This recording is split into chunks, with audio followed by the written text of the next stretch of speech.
All right. Woo! All right. Welcome, Let's everyone. hear it. Hey, everyone. How you doing out there? In the audience, also, big shout out to folks watching us on stream, wherever you are across the world. Happy to have you here. Yeah, we're live. Yeah. Friday morning, Seattle, Washington, Halo World Championship 2022. Excited to be here. I'm Sketch, 343, Unishek. How's it going? How you doing? We are kicking things off at our community stage, brought to you by our friends at Xbox, and our first activity today is going to be a live version of our community playdate. You may have be familiar with this sometimes at the studio. Unishek, some of us will go online, we'll play with folks in matchmaking, and John, why don't you break it down?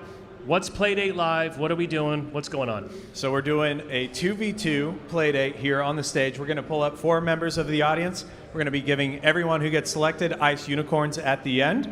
But we are playing on the winter update build, so you get to play on the brand new maps. Today we're going to be playing on Argyle, some 2v2 Fiesta. It's going to be a blast.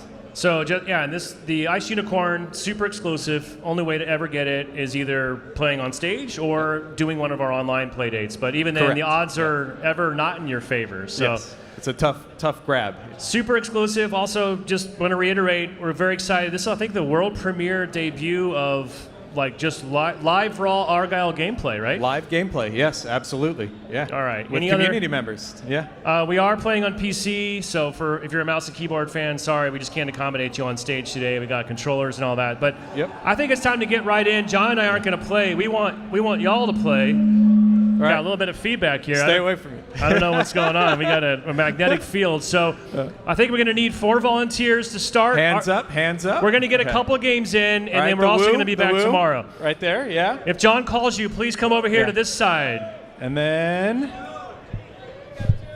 I see a helmet, a Master Chief helmet in the back. And then how many? That's 2, That's right? That's 2. Okay, over here. Right there in the front. And right behind. Yes. 1, 2. 1, 2. Yes. We're going to try to get a few games in. So if you don't get in this time, we'll do what we can, and then we're back here tomorrow too. So come over here real quick. We got stairs up the side. Let's go ahead and bring them on. We'll have 2 come down here, please. Cool. Come on down, guys. Take a seat over here. Some awesome gameplay, hopefully. Let's take a quick moment. Let's introduce our players. Welcome. Just real quick, what's your name? Where are you from? Josh, and I am from Lacey, just up the road. All right, a local. All right, Josh, welcome. What's your name? Where are you from? I'm Anthony Roman, and I'm from Texas. Texas. All right. Wow. Happy to have you here. Nice. John, who we got on your side? Yeah, let's start with you. Hi, I'm Andrea. I go by Magic Moonshot. I'm from Florida. Long Florida. range, yeah. I'm a Floridian. Mariano Popa from California. All right. All over today. Good representation. Yeah. All right, take a seat now, folks, if you would. Let's take a quick minute. We ask you if you need to change your control schemes, please don't touch anything else. But if you want to change go ahead and grab your controller, sorry. But if you want to change your, bumper jumper, whatever your preferred layout is, go ahead and get that dialed in. We are going to play some Fiesta. I believe we're playing 25 to win. Yeah, 25, 2v2 It's just Fiesta. friendly. We're all winners. So the real competition, of course, is happening right over there. Yeah, all winners here today, for sure. As soon as everybody's got their controllers locked in, then Unishek, you'll get us going down there with our party leader, right? Yeah. Party leaders over here. Today we are playing Argyle. Tomorrow we will be playing Forbidden, the next one. Or sorry, Detachment. Detachment. Thank you. Yeah, and reminder, we have the winter update coming to Halo Infinite on November 8th. It's our free update. Lots of great stuff there, including these 2 new maps. Both were built from the ground up in Forge.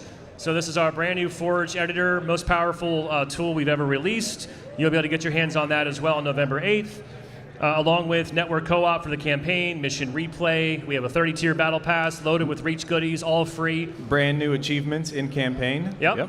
Match XP. We've got a new mode coming out called Covert One Flag. A lot of good stuff coming on November 8th. All right, players, we about dialed in? Everyone good on settings? Oh, we lost some. Oh, we're back. Okay. I think we're back. We good? Yeah.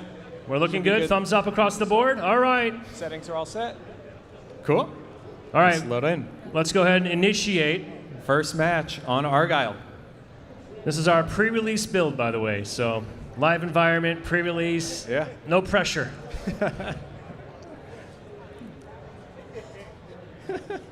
All right, we're loading in. John, turn it over to you. But please ask, let's just get our audience, let's get our players a little bit of energy. Let's hear it for our players. Here we go. No pressure, guys. No pressure. You can see some of the new armor, the CQC right there. Yeah. To achieve victory. Ooh.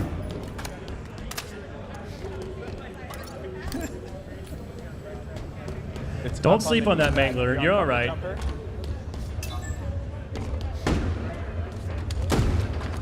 I wonder which duo is going to work together the best here. Such power. Nice. Mangler is not GA'd on the community stage. Very nice play. All right. Very nice play. What'd you say, John? There's no GA rules on this stage, No right? GA rules. Anything goes in Fiesta on the community stage over here today. We embrace the full sandbox. I like the squad chat that's happening here. Yeah, we got call-outs on this side of the stage, as well as some fusion coil action.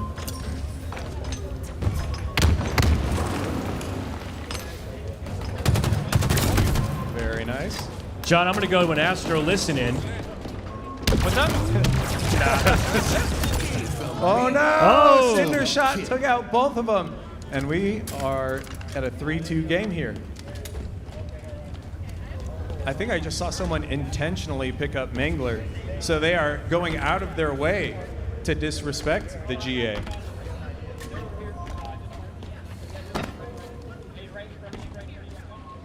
We've got some rockets. Oh. 2v1, trying to chase him. We saw Kong live on the community stage. One of my favorite medals in the game. All right, I see we got a skewer and a sword in play over here. Are you calling out their weapons? Exposing them? Well, Giving I away mean, the secrets? There's no observer mode right now, so I'm just trying to keep our audience informed. Shout out, by the way, it's not easy to play with no in-game audio. We have no headphones for our players today, so they're... Oh, nice play. Nice play. Hammer versus sword, hammer versus sword. Hammer time. Oh, 2-for-1 grand slam. Oh my goodness. Taking over the map, ties the game, I believe, or maybe gains the lead. 6-5 there. 6-5, 6-5. Gains We're close. the lead We're with close. that grand slam. Remarkable plays.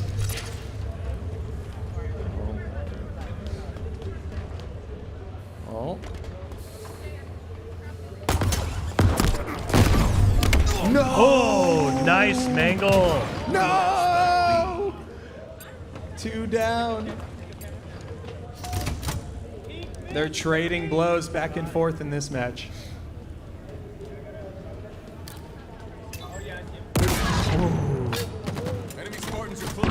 Nice use of the ping over here. I like that teamwork. Oh, caught him peeking.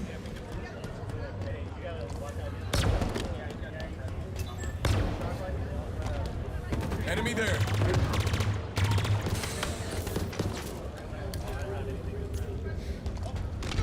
Oh, no. Magic has to run for her life.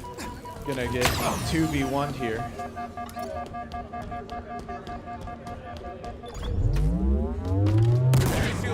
Nice. We saw another skewer shot come in. tied up again. Target spotted.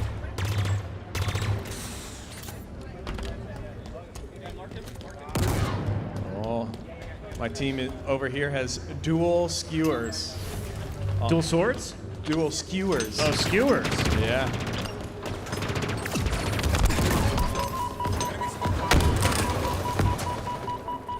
Uh-oh. Seeing action start to... Oh! Repulsor away from the sword. Oh! Might be able to finish. Oh, no.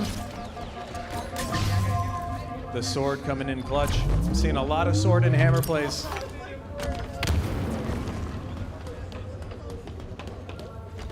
Oh.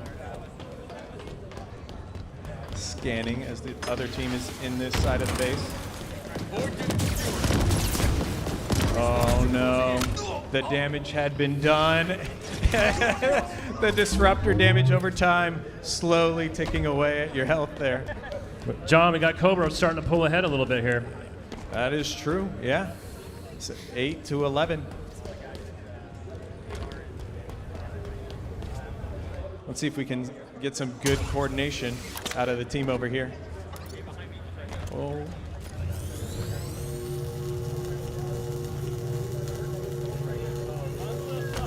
I hear someone's charging something. I hear it.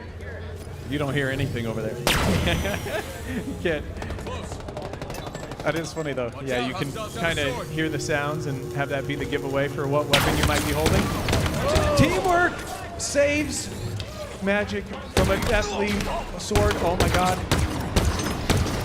Nice and easy. Nice and easy. The plasma pistol finish! No way! Caboose with the plasma pistol finish on the sword. Oh my gosh. We're seeing it all today. Already the first game.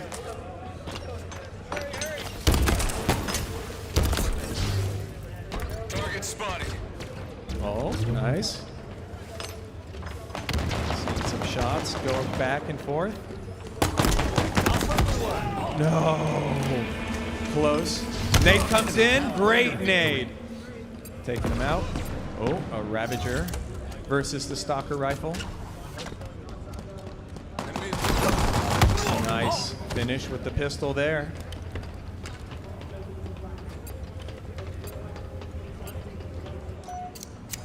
Ooh. Some good weapons on this side of the map. How's it looking over there, Brian? It's looking pretty good. It's looking pretty good. I'm not going to give them away this time since you called me out last time. Steady team comms over here. Good call outs, good coordination. Oh, we're seeing the whip. A lot of melee weapons coming Two in. down low. Let's see.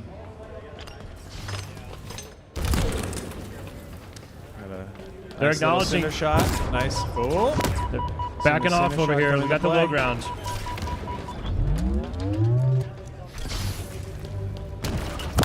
Oh, 2 on. Sword duel. Sword duel. Oh.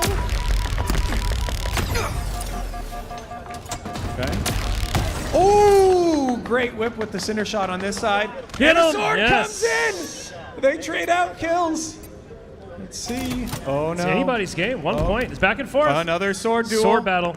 Oh no! Oh! Swaps to the battle rifle mid-fight to Nice. finish. Oh! But Magic is there and cleans Right it up. there. It was a nice cleanup. A lot of good weapons in that corner now. Oh no. Oh no. Oh! Rocket Mary gets 2 of them weak.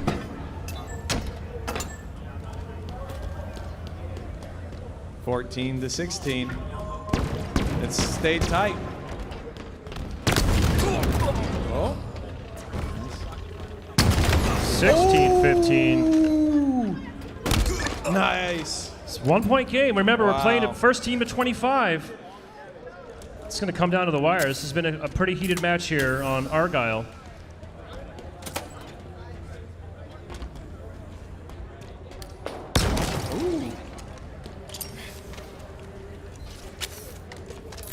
Teams are trading shots across the way. Ravager coming in. Yeah, actually, John, we got keep an eye on that game timer. I think we only got about 90 seconds. We may not hit our hit our score. These next few kills are going to be critical. Oh no! Oh no! Oh! 1 point game. We are under a minute to go. No! Cobra, nice The play there. disruptor. Do not sleep on the disruptor. Thing can do 45 gnarly seconds. damage. Oh no! Or 6 kills for Cobra, whatever happens first. Only 35 seconds as they close in on the final moments of the match. They're under us.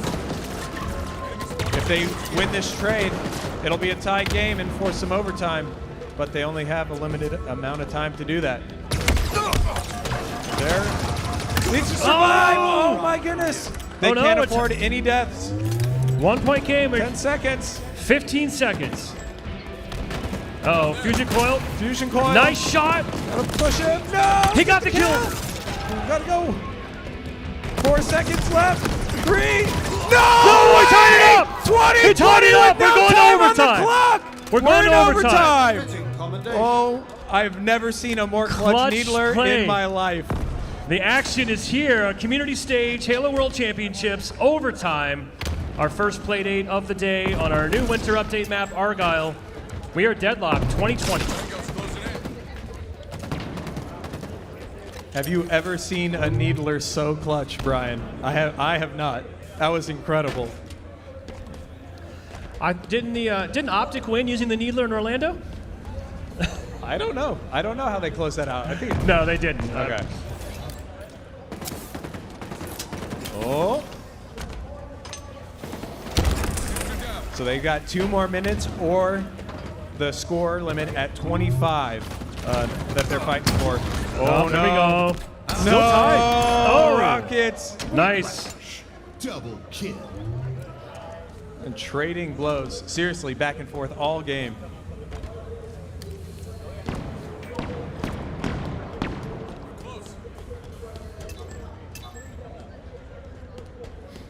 Lots of pings happening over here, John. Some good coordination on both sides, it seems. Oh.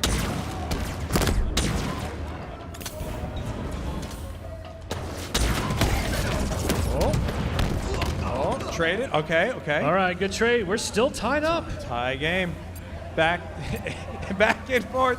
23-23. This next engagement's going to be the decider here.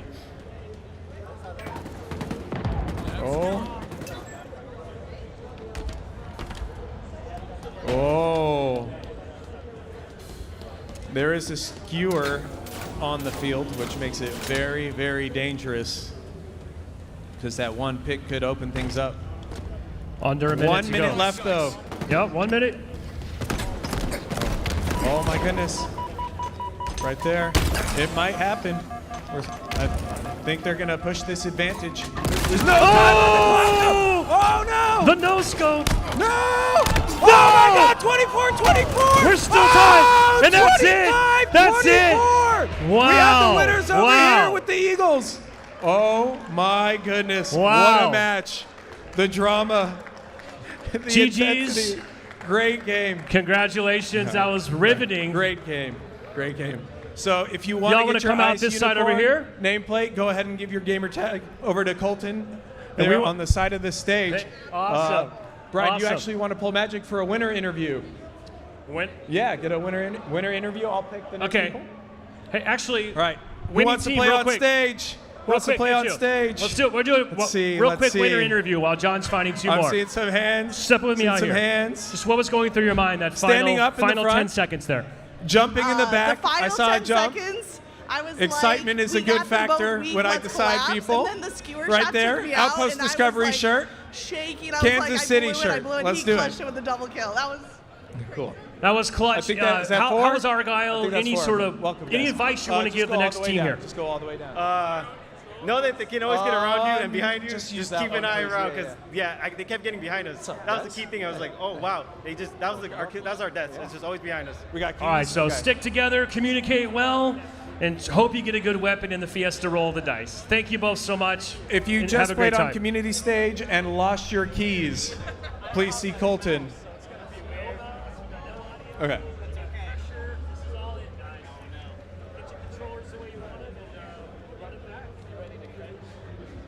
So yeah, just making sure everyone is set up on their controllers for our next match here. Hopefully it's as good as that first one. That first one was incredible. What an opener. What an opener. I want to see Team Cobra answer this time. You're going to be party leader, so let me What's wrong? Oh, yeah. Crank it up a You little all bit. set up on settings? John, I don't think, have we introduced our players yet? Sorry? We didn't introduce our players yet, did we? No. All right, let's do that real quick. We'll jump in. What's your name? Where are you from? Jared, I'm from Arizona. All right, Jared, welcome. What's your name? Where are you from? How you doing? I'm Mario. I'm from New Jersey. All right, welcome guys. Who we got over here? All right, name and where you're from. My name is Josh. I'm from Colorado.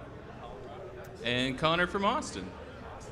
All Second right. Texas. We got Otherwise, all over. people traveling from all over Yeah. the place. So happy you all can be here today as we kick off the Halo World Championship. I think we're looking good on this side. We good? Thumbs up, thumbs up. All right, we're good. Take us in. Good on setting.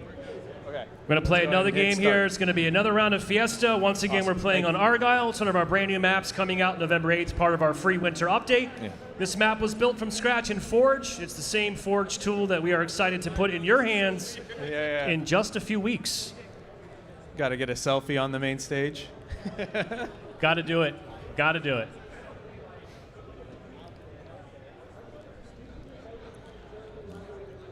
So you got a little HCS KC representation. Yeah, I saw Kansas City and an Outpost We also got shirt. full Spartans over here, Yeah. though, so I don't know. Check out some of our cosmetics. We got fire and ice theme going over here, I noticed, Oh, John. over there. Very nice. Earned more kills than your opponent. All right, and we're off. Fast and furious. Uh-oh. We got a controller couple of change over here. snipers on this side. All right, we're back. We're back.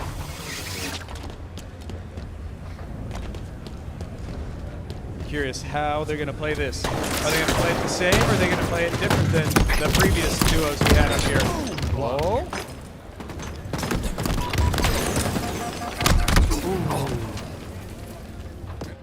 All right, there we go. I'm going to root for Cobra this time. I'm biased, but good start, guys.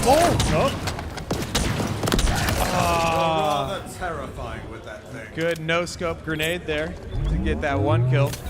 All's fair in love and Fiesta. All's fair in Fiesta, that is for sure. Oh my goodness.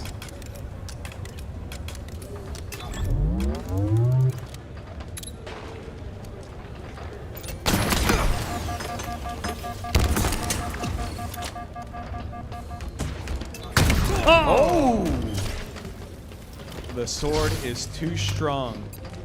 We've seen a lot of good sword plays on this map already today. Sketch, what's your favorite weapon to have in Fiesta? If you had one. I mean, I don't know, probably rockets. Rockets. That's a Just good one. no That's a- aim required. Just Yeah. kind of Just give me the blast it. splash damage. You know me though. I usually get plasma pistol and Ravager nonstop. Don't we all? Don't we all? Lost the lead. Oh, nice cleanup.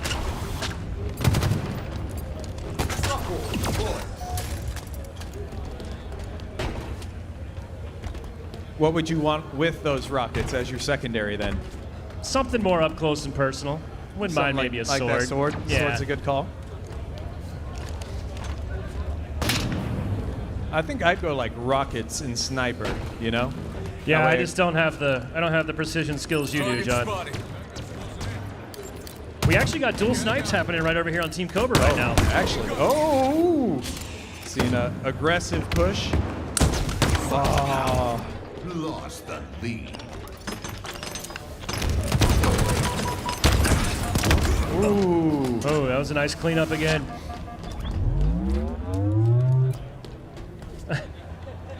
Team over here asking each other, do you have any good weapons? No. Oh, he wants everyone to know he does not have the sniper anymore.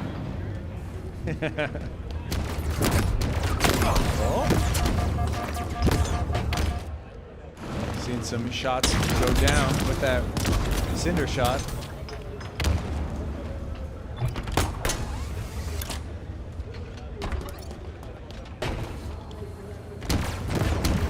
Oh, a full rotation comes in, but no kill.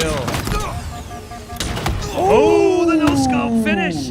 I thought you didn't have a sniper. You lied to us. No! Oh, we're on a little run over here. All right. 7-3, Cobra's pulling ahead. Cobras are playing very well right now. Tango's closing in. Oh, got one player out in the open. Nice. Just doing good work on this Hydra over here. Yeah, the Hydra can be very punishing. Oh, Oh, snap. there we go. Great kill there. 5-7, coming back a little bit. That was a nice 2-kill swing.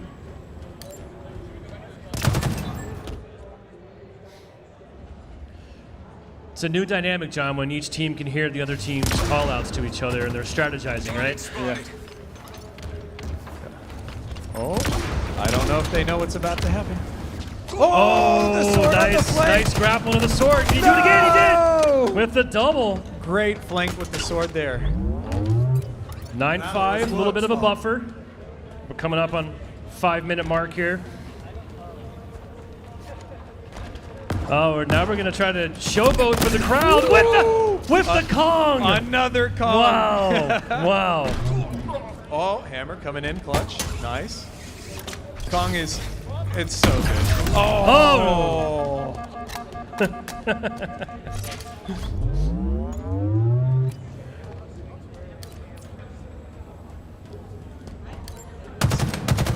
Hoping our Eagles can regroup and work together here. Try and close the gap. 6-11 now. I hear some praying to the Fiesta gods. Give us some good weapons, please. Oh. Up and away. Oh no! Okay. Oh, we got the spree over here though. That was a nice run. That sword has finally been stopped by another sword. Still sitting on a 5-point lead for Cobra. Yeah, in that matchup, that is rock, paper, scissors in Fiesta. The sword usually comes out on top. Nice Oh, snipe. no. Halfway to victory. They are getting some good weapon rolls over here, I'm not gonna lie. You can make a call to the office, give that side the advantage.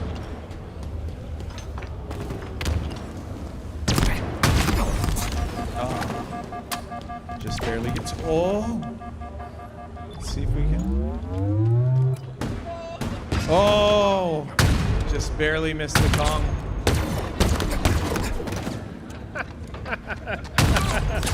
No. Nice reversal! Oh!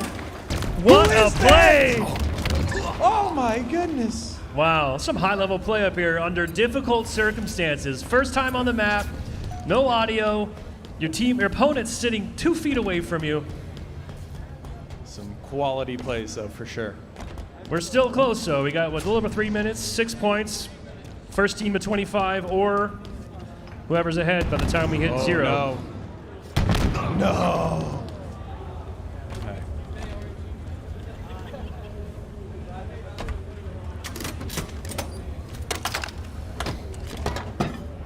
Oh no! Oh. We had learning the map almost off the edge jump there. But managed to save himself with a thrust there.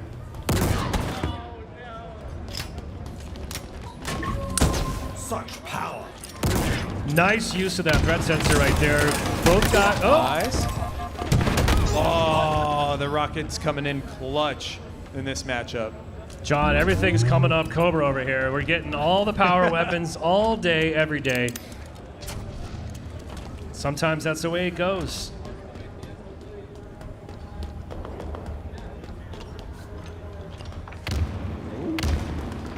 My sight. Ooh. Nice snipe coming in. Oh my goodness! Somebody win! No! No! Oh! Wow. Wow. Somehow the That was grapple clutch. stall jukes the sword player and he gets the melee down. We just call that a community stage choke. I prefer to look at it as someone else's clutch. Double kill. Red letter day indeed. Yeah. Cobra just Oh. looking for 4 more. This team had a prayer and it got answered. Let's see if it pans out. Enemy there.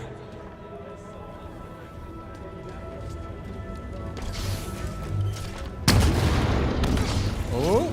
Oh, All right. There's the Rockets. Rockets. it's still doable. It is. It's going to be tough, but it is doable. Uh-oh. Uh-oh. Time is going to be their worst enemy here, though. A masterful strike. Ooh. Uh-oh. The other team got the rockets 360. again. Less than a minute or 3 kills. Machine that produces victory. You tilt the scales in their favor over there, Brian. That's a lot of rocket rolls. Oh, nice. Great use of the thrust. I like the use of verticality over here. Grappling up into the air. Ooh. Okay. All right, we're only at 4 points. 30 Okay, seconds, okay. though. If something's going to happen, it needs to happen now. Yes, it does. Gotta find him quick.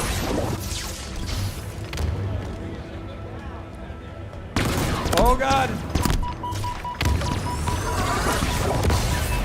Can't have any deaths, though. Oh, trade. Trade. That does it. I think that'll do it. That's going to probably do it here. I think Yeah. it looks like Come off their respawn. This one's gonna go to right Cobra, as the I clock think. ticks over.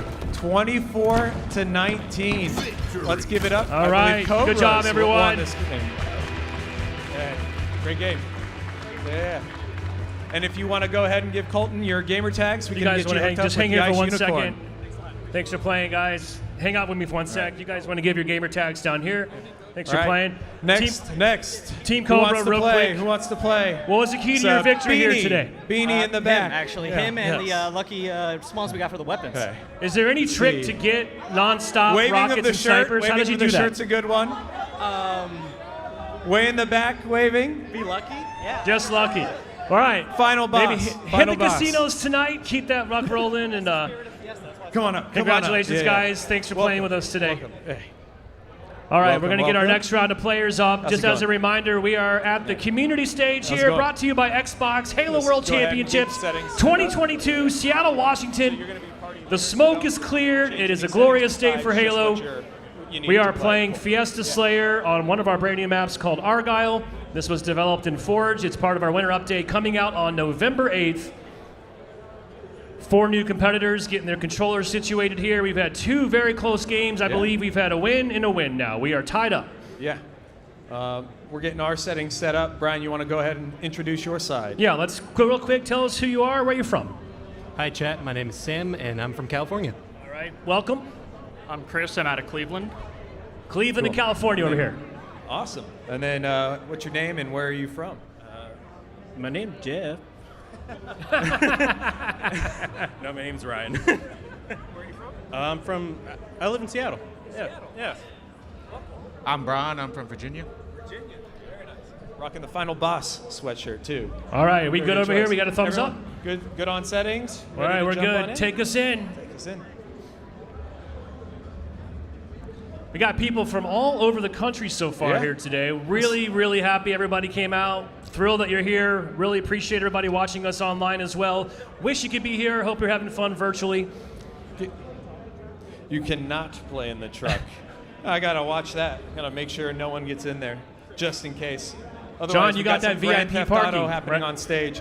Huh? You got that VIP parking spot, I noticed. I did.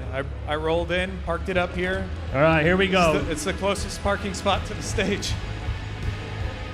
We're going to run it back on Argyle. Rack up the most kills. Fiesta to achieve Slayer. victory. Ooh. We haven't really seen a sniper showdown right off the bat, you know? 2 people with snipes run into the top of the base, but there we go.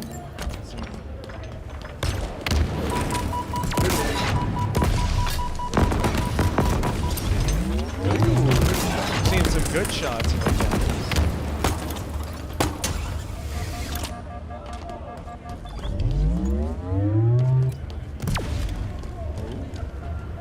Seen a good old-fashioned noob combo on this side of the stage.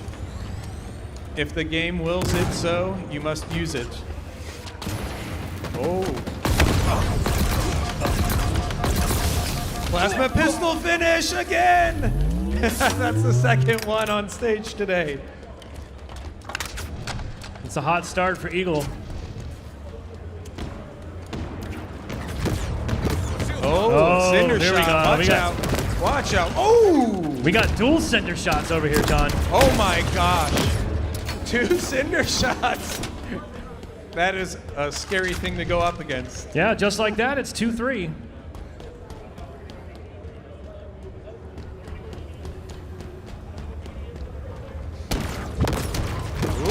Got some Cinder eavesdropping shot versus happening. cinder shot. The assault rifle wins. They swapped. Oh! That just sounded brutal. That was a good call out over here. Let his team know exactly where they were. Oh, shock rifle fight. Let's see. Oh, man, that was a surprise. And the nades win.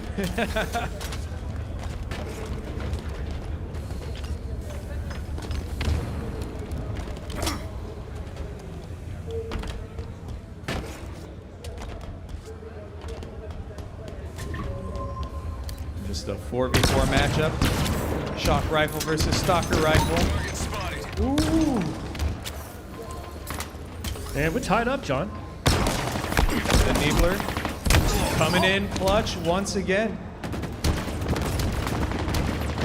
Great use of the thrust to dodge that last cinder shot on this side.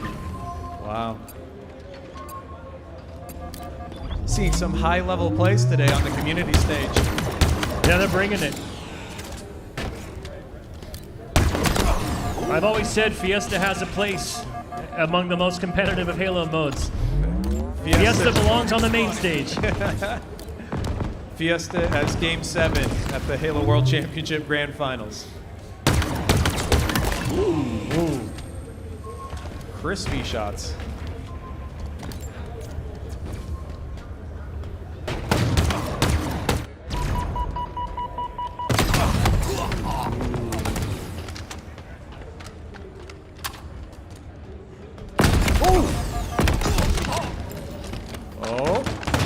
Dude, if that had happened, that would have been crazy. Oh.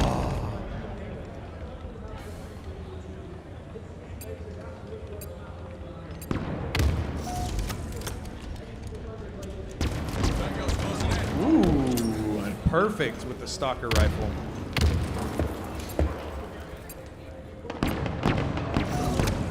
Nice sidekick cleanup.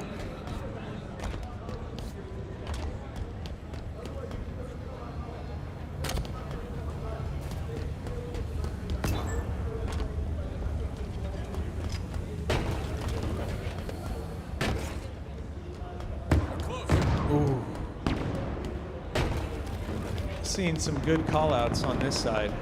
How about over there, Brian? They working together? Yeah, they're working together. They're getting back in this. 1 point game all of a sudden.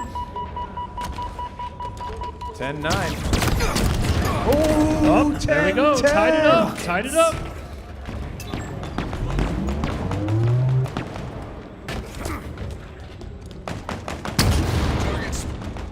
Ooh, a pistol fight just now.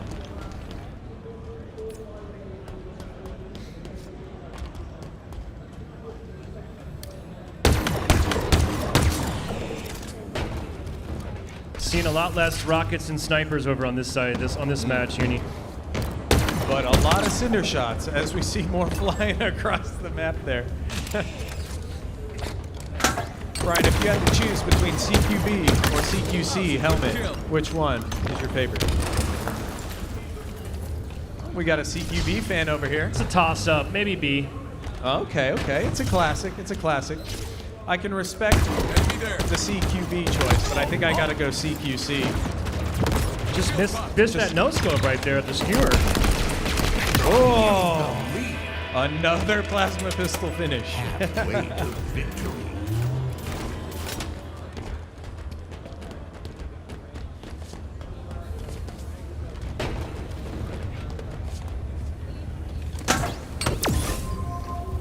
Just over 4 minutes. We got 12 to 13. Teams trying to find each other.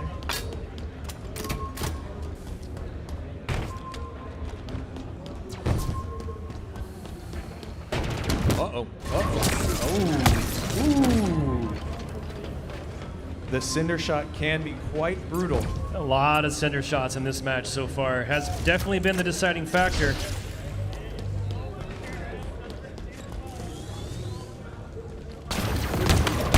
Cobra extending their lead here a bit. got the pulse carbine coming in. Might be able to finish this kill. Does with the pulse we got carbine. another Kong! Another Another Kong! Coming out of nowhere.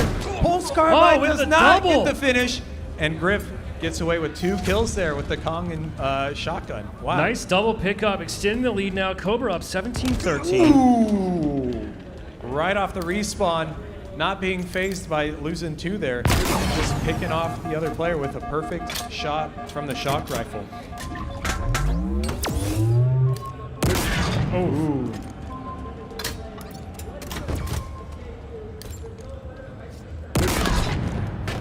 We got a little sniper duel there. Skewer. Oh my god. I don't know what just happened. The person just came flying in. Ooh. Gonna deny that hammer. Oh, okay, okay. You can see some of those wintry footsteps on that death cam there. Oh, no way! They're just trying to go for style points. I don't know if I'd do that. It's still a pretty close game. Not at the point where you want to be doing that just yet. Oh, the no-scope and a spree Just- over here. But they do get the kill. Oh. He can't quite get around the corner. As Sheila takes the 21 shotgun. over here. 25 is our score to win. We gonna- might see that. We might Getting see down that. to the wire here. We need Eagle to... Something needs to happen.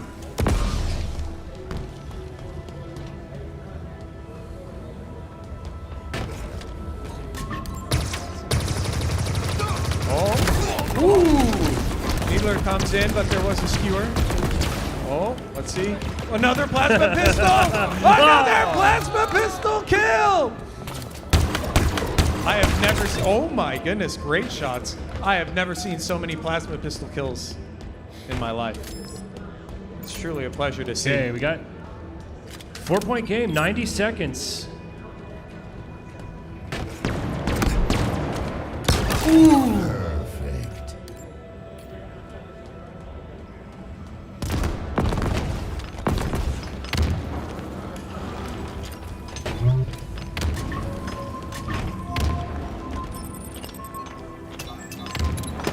Trying to get the Hydra lock over here. He got it.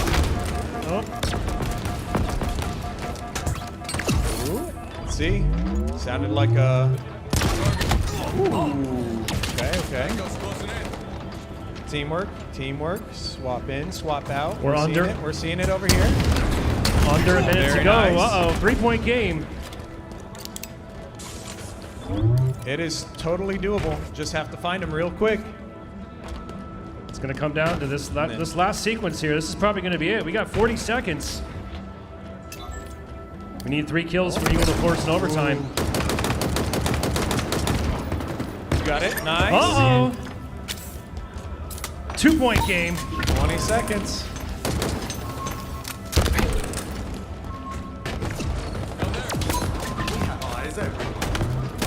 Nice. Oh my gosh. 22-23. Coming up on goodness, 12 no seconds way. to go. 1 point. Eagle desperately trying to stay alive and force Let's see. overtime. Where is the other team? Can't find behind. them. We gotta push it. There's not enough time. Oh no! No! Another Congratulations. heartbreaker. Oh my goodness. Great game. GG's, Great guys. game. GG's. Way to bring it back.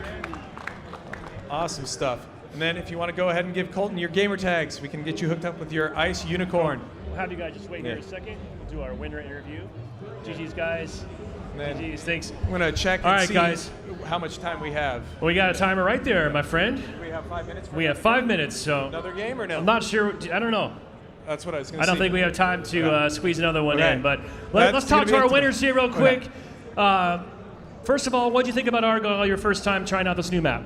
It kind of reminds me of that one Halo 3 map. I think it's called Epitaph or something like that. I do like the fact that, if you use a grapple shot, you can get a lot of verticality out of it. So it's a lot of fun to play, and I think it's pretty good for 2v2s. Excellent. And what about you? Any advice for people that might come up here and play tomorrow? What's the tip to winning on Argyle? Honestly, if you play it a little bit like Catalyst almost, it had that similar vibe. That was a really big kind of moment for me. But beyond that, yeah, it's a long sightline map, so can't wait to see it when it's more proper without all the random fiesta. But yeah, it was fun. Awesome. Well, congratulations to you both. Thanks a lot for joining us today. Make sure we get your gamer tags so we can hook you up with the in-game Ice Unicorn emblem. Cool. And Unicheck, that's going to just about wrap it up. But, Yeah. we're just getting started here. Friday championship weekend just kicked off, right? Yeah. Community stage. Just getting started. In fact, what do we got coming up next? We've got a Forge panel, I believe. I think we Should do be as awesome. well. So if you're interested in our brand new Forge editor, it comes out November 8th. We've got Michael Shore, our Forge lead, members of the studio will be up here, talk about a little bit more about what you can expect. We've got a bunch of great things happening here throughout the day. We're super excited to have the one and only Jen Taylor and Steve Downs in the house. So they will be up here later. They'll be around today and That's right. tomorrow. Yep. Anything else you wanna call out? We got a lot going on this weekend. Yeah. So for folks that are here in person, please be sure to check out all of our awesome partner booths. Make sure you stuff your face with some gummy worms right there. At our friend's Trolley. Of course, there's also some competitive action happening right across the building here for main stage. Yeah. That's all I got. You covered it. All right. Well, thanks again, everybody, for joining us. We'll be back here tomorrow, same time, for another community play date, and our next community stage activation will kick off in about 15 minutes or so. Thank you. Thank you.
Hey everyone, welcome back to the community stage here at the Halo World Championship in Seattle. We're going to kick off a Forge panel with the Forge team here from 343. I'm ready to dive on in, and if you guys are, we're going to start with some introductions. But thank you for coming and watching. Michael, you want to go ahead and introduce yourself? Yeah, sure. Welcome everybody. Thanks for coming. I'm Michael Shore. I'm the Forge design lead. I'm Ryan Keene. I'm a Forge lead artist. Hi, I'm Josh Horta. I'm the Forge lead engineer.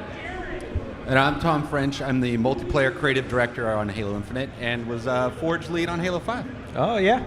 Got some history, which actually we're about to talk about. Oh, we get to start with me? We get to start with Tom with some Halo 5 stuff. So, Tom, how did we kind of approach making Forge in Halo 5? Yeah, I mean, I think the big shift that we wanted to do on Halo 5 was thinking about the UGC community as little developers is kind of our philosophy. So making it less of a toy and more of a tool, that was kind of a goal. And so we really built towards that. And then, we wanted it to keep it fluid, like Halo is fun and fluid to play, so we wanted to kind of hit some of those kind of goals.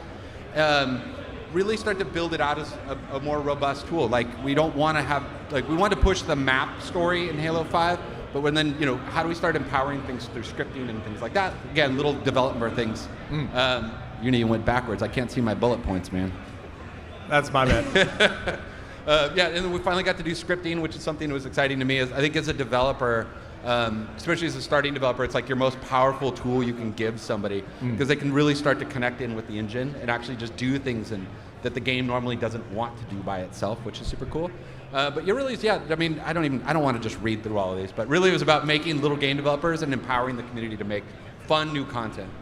Nice. And Josh and Ryan, you were part of that team back in the day, yeah? Oh, yeah. Yep. We started off into kind of the late sustain systems of Halo and got to really help out with expanding the scripting systems and increasing some of the budgets and doing some cool stuff late in the game. Nice. And it turned out great. But then we wanted to try and make it even better come Infinite time frame, right? And that's when we brought on Michael Shore. Yeah, so this is a funny slide here, and I just want to preface this. This is literally what I came to the interview with the things that, after looking at Halo 5, what I wanted to do to Forge, right? So I wanted to up the scripting game with a visual scripting system. I wanted to have scalable objects. That was a no-brainer. Any dev tool has that. Undo redo. I wanted to have placeable AI. We got a part of the way there with Spartan bots. Snap to ground is something we wanted. Kind of a small quality of life. Real nice, yeah. Yeah. And then this is sort of a hidden quality of life thing, but something called folders, where you can basically organize your objects into folders.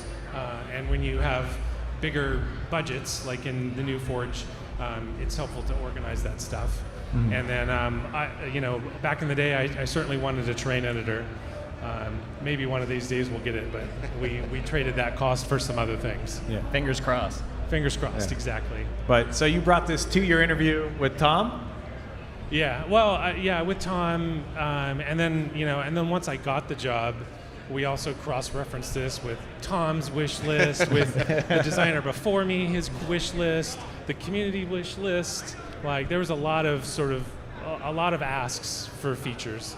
And so we just triangulated on that and then chose the ones that were the biggest bang for the buck and the ones that we could do in the time frame that we had. Makes sense. Yeah. Take a look at what we got here. So this Tom is a French quote. This is a quote from Tom. Tom, you don't want to quote your own quote, right? No, that's weird. Yeah. So I'm not that much of a sociopath. Yeah. So he was like, hey, let's lean into the power of Forge, right? Because if you give people a tool or a toy, they're just gonna make toys. But if you give them something that's really, really powerful, they're gonna make experiences. And this quote really resonated with me ever since I started. So it's fun to share that because I think it really holds true with Forge. Yeah, give them more power, they'll make better things. Yeah.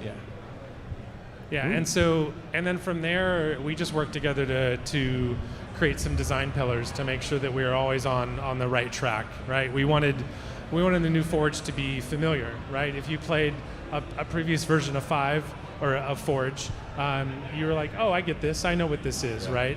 And we wanted it to be empowering, right? We wanted to have those tools in Forge that let you express yourself and make the kind of experiences that you want. And then finally, we wanted it to be something that we could add on to after it launches to further empower players to do what they want. Yeah, extensibility is a pillar that kind of carried across like multiplayer and Forge and kind of everything that we were trying to do. Because getting this kind of power into the community's hands will just create more content, more fun, and more love for our game, which is what we ultimately want. Yeah. Yeah, I know you've talked at length about extensibility. I have it in our tattooed game. on my chest in Old English, actually. I say it that much. I'll need to see that backstage.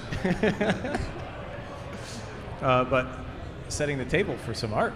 Yeah.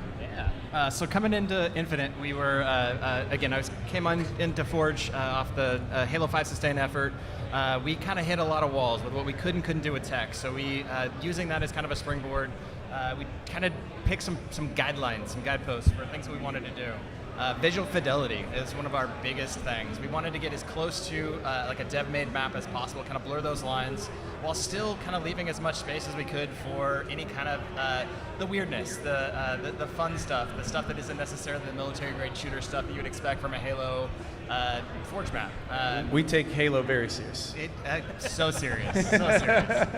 Telescoping was a huge guideline for us. We wanted, working on Halo 5, we had an instance where we were updating objects for material swap. We realized that we had to update like 2,000 objects to be able to actually update everything, all the different size variations. We never wanted to do that again for ourselves or for anybody using Forge. Scrolling through 2,000 different blocks to find the exact size object you want was a pain in the ass. Being able to just drop an object and scale it out to whatever size you want was something that we desperately needed / wanted. It was definitely, like I said, a guiding light for us. And then the material swap, something again that came on late in Halo 5 that we bumped up against hard limits for, so we took some time, redesigned the feature. We were able to include hundreds of materials from the game itself, from MP, from campaign, as well as some unique ones to Forge, and add them to almost every object. So we just wanted to make everything as malleable as possible so that anybody who's playing this can just do anything that they want with it within a certain set of parameters. Yeah, and all those really come together to make our Forge maps so much better than they were in previous Forge iterations and really close that gap between the dev maps, yeah? Sneaking up here today, the community stage, watching Argyle get played, it kind of took me by surprise. Like, oh man, that is a good-looking map. Like, I forget how good-looking it is, and it played so well, too. Yeah, we had some great matches, close matches the whole time. Those were fantastic. You guys saw them? Oh yeah, that was good stuff. Okay. Yeah, it was a good close time. ones. And now, Josh, your turn. All I right. want to talk a little bit about engineering for Forge. Sure, as exciting as that is. So we worked a lot in Halo 5 sustain, learning kind of where our limits were of the systems. We learned that there was a lot of things that Forge implemented that were unique to Forge specifically. So we actually put a lot of effort, now that we had time, to aligning to a lot of the different features that were now part of the engine. So now that's why you see something like our node graph scripting system, which is nearly one-to-one with what we do actually on our internal maps team, or sorry, the modes team. Yeah. So we really align to things like that. We use our internal lighting systems. We're not having bespoke things like the light mapper that you saw in Halo 5. These are the exact same systems that we use internally. So we made sure to support things like bots, nav mesh, audio, and pro baking, just to make sure that it looks as close as possible to what you would expect from an actually internally developed map. So not even just like from an efficiency standpoint, it also just brings it one-to-one closer with the dev tools. Oh, exactly. So anything that the rest of the dev team works on, we get it just for free pretty much. So if anything comes out, the modes team creates some new cool systems, we can take advantage of it and put it into Forge pretty quick. So we don't have to do an entirely separate development cycle just to get the same parity that we see in the rest of the game. So that was a huge investment that we dealt with when we were coming from Halo 5. That's a great play. Yeah. Sounds super smart. Is it that easy? Well, it wasn't that easy. Okay. We'll see what the challenges were with that later. But that was just how we wanted to align with that. We worked with a lot of our partner teams, and it turned out really well. And that's kind of what you were seeing earlier with how good Argyle looked. It looks like it could be an internal map. Yeah. So we're really proud of how far we got along there. Another thing we learned is kind of like in late Halo 5 sustain, luckily since we were all embedded in that, we learned where it kind of falls apart. So now we had a lot of information about well, okay, what about 2, 3, 4 years from now? We're not going to have the issue where if you add 2 more vehicles to the game, it's going to explode.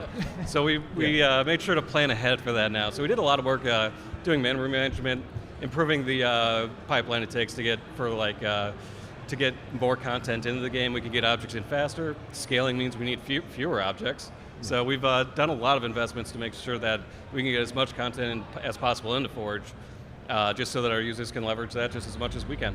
So not only the improvements to Infinite Forge, but improvements from 5 to Infinite in terms of how we can scale the tool itself over time.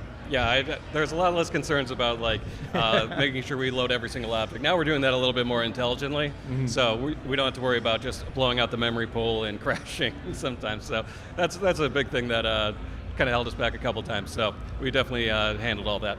Very nice, very nice. I just wanted to call out, you might be seeing some, can you go back a slide? Yes, Some of these images, so this one is from one of our Forge Council members. This is a Forge map, you might have seen it.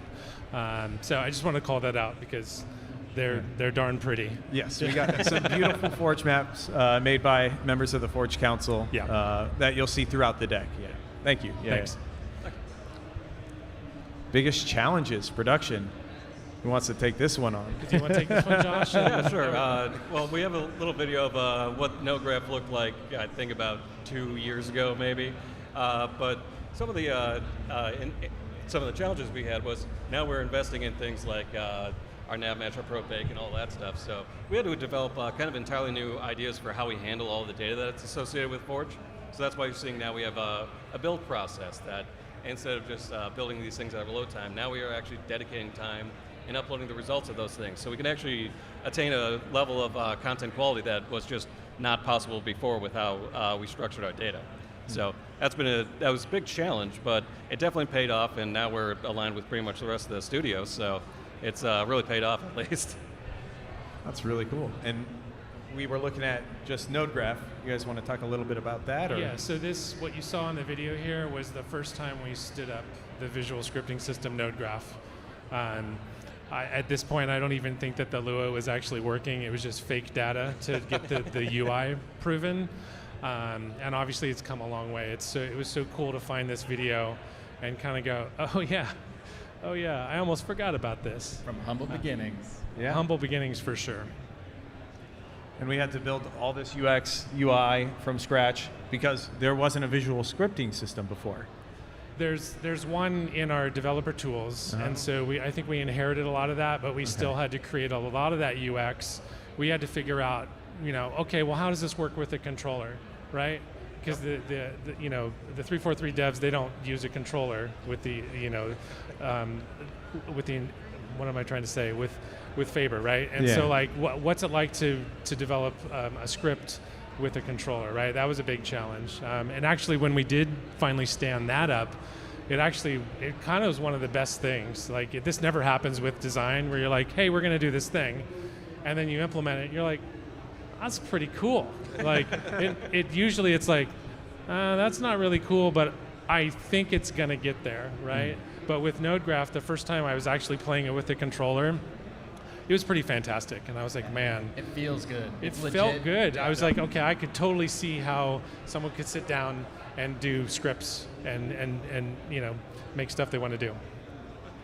Nice. And what else do you guys want to talk about on there? You got some new rendering, new core elements. I know you talked a little bit about the rendering, Josh. Yeah, I think a lot of the improvements we did was now we can place things like probe data so that we can actually do a lot of ambient lighting instead of just relying on the light mapping. So that's an entirely new rendering system that hadn't been in Halo before.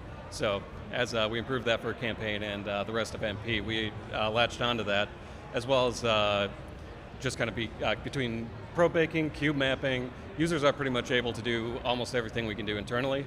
The tools are slightly tweaked just so that they're a little more user-friendly and don't require so much particular skills to actually use them. That was also a big goal of a lot of the work that we did, was making sure that we created accessible tools just as much as, does this tool work? If it requires you to be a professional engineer to use it, that's not much of a gain for the rest of the community. It's got to be intuitive as well. Exactly. So we did a lot of that. Scripting was a huge gain. We specifically lined up with how MP modes works with their scripting system. So it actually generates the same code as we use internally. It just it has a different generation step. So that's why we're really able to do a lot of the things that you see in the game. Nice. And then we've got scaling telescoping up next on there. Oh boy, this was a challenge. This was a brand new pipeline. This is something that we had never done before, that we wanted to do. We had over a couple of thousand different objects to maintain the different sizes in Halo 5. Every version of Halo before this. We wanted to be able to set this up so that we could have just, again, one block that you place, and you could make that any size you want. No pun intended, but infinite sizes. This was a huge team effort. Cole Ingram, Robert Kowalchuk, Hunter Young, Jacob Stone. These guys all sweated and blood and just fought for this feature. Like it was a lot of work. But we finally got to some spots where things started kind of connecting and moving the way we wanted them to, and then just we iterated the crap out of it. But again, those guys, huge shout out to those guys. They put a lot of work in and failed early and often a lot to get us to the spot that we're at now. So just nothing but props for those guys. Amazing team.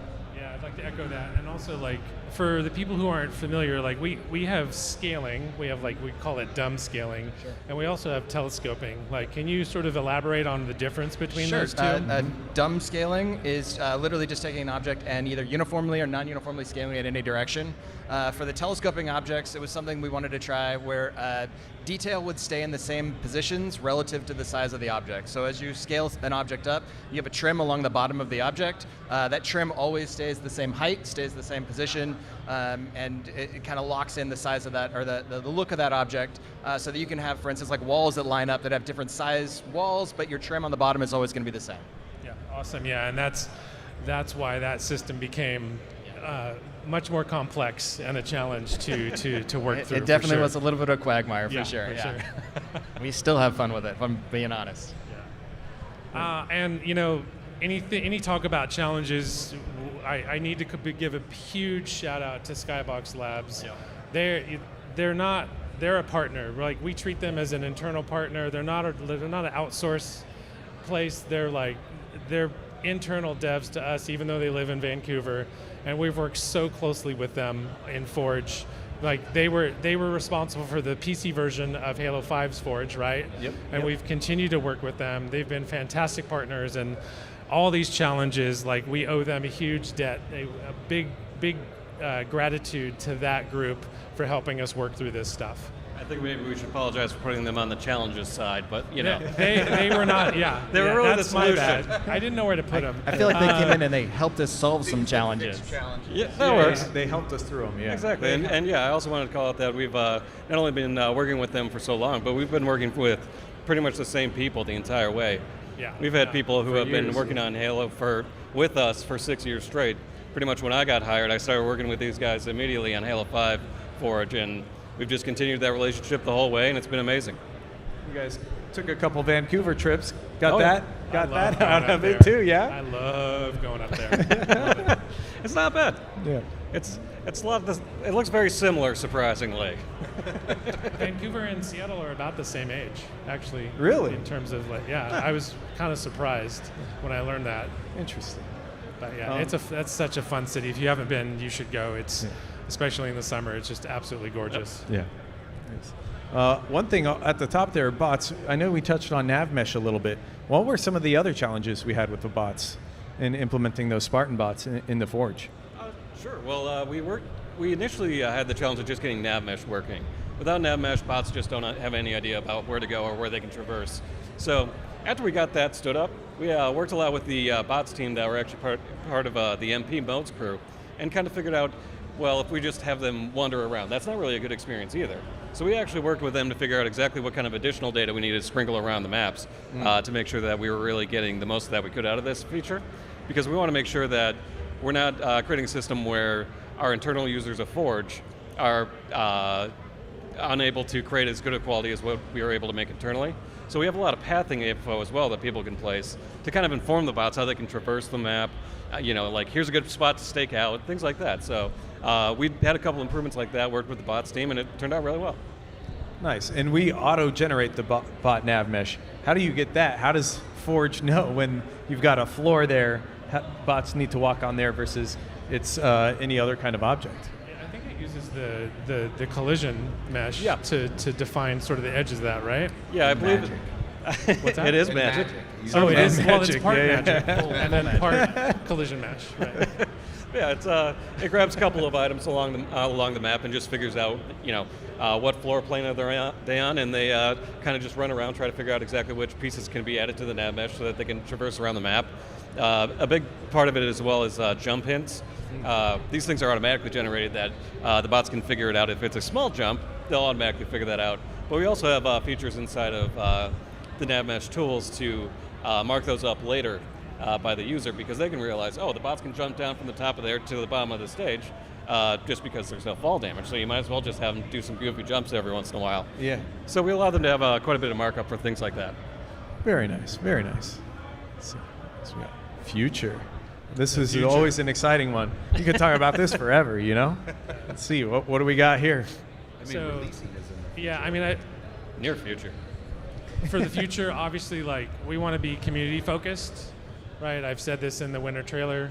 I'll say it again today. Definitely want to hear that feedback. I want to see what the community's doing and respond to their needs and wants. We're also just focused on the fact that in just over 2 weeks, Forge is going to go live with the winter update. So that's part of our future focus. So it's happening. Hell no yeah. pressure. Yeah. So yeah, listening to community feedback, and then we're really looking at Forge as more of a platform than it is just a mode where you can build things. I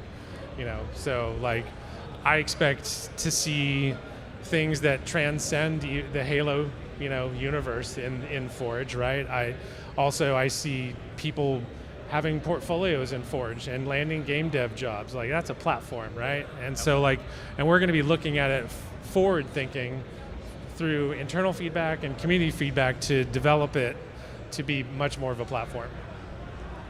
Yeah, and I think the last presentation you did, the last YouTube video, really showed that with how much we invested in version saving, so that we can make sure that people can roll back or roll forward, making sure that nobody's losing any of their data, and as well just making it such an easier system to collaborate with others now. Now that you can say this person only can add to my maps or things like that, rather than having to share direct ownership or just keep copying back and forth all the time. So I think between those things, it's really more of a mature tool set and pipeline than it used to be.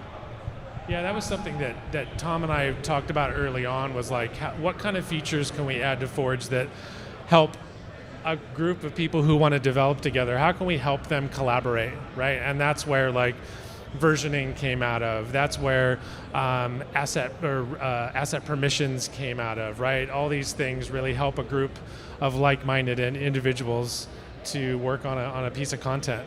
Yeah, I think in Halo 5 we were more single user focused, right? We were just trying to bang on the tool. We were a really small little team.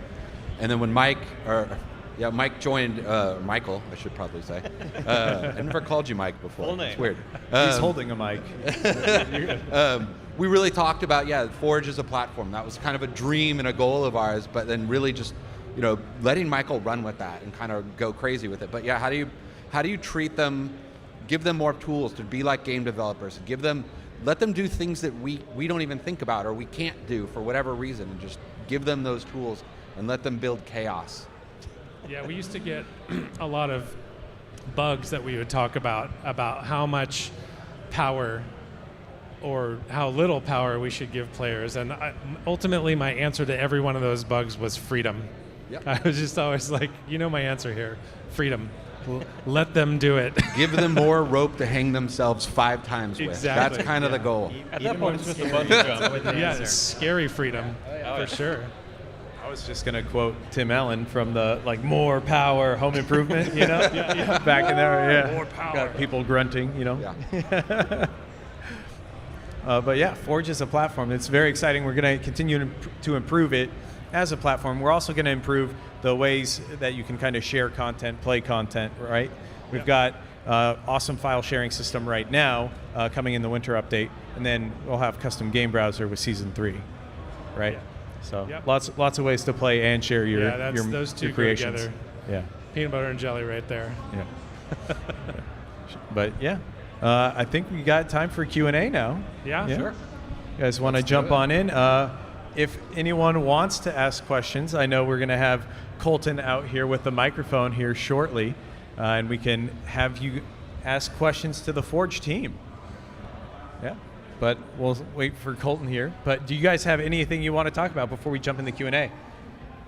Not offhand for me, no. No, I mean, I'm just excited to be Yeah. here. Yeah. I'm glad that people have come out, and I hope they're all enjoying the event. Like, I'm really excited that I know that a lot of 343 devs are out here.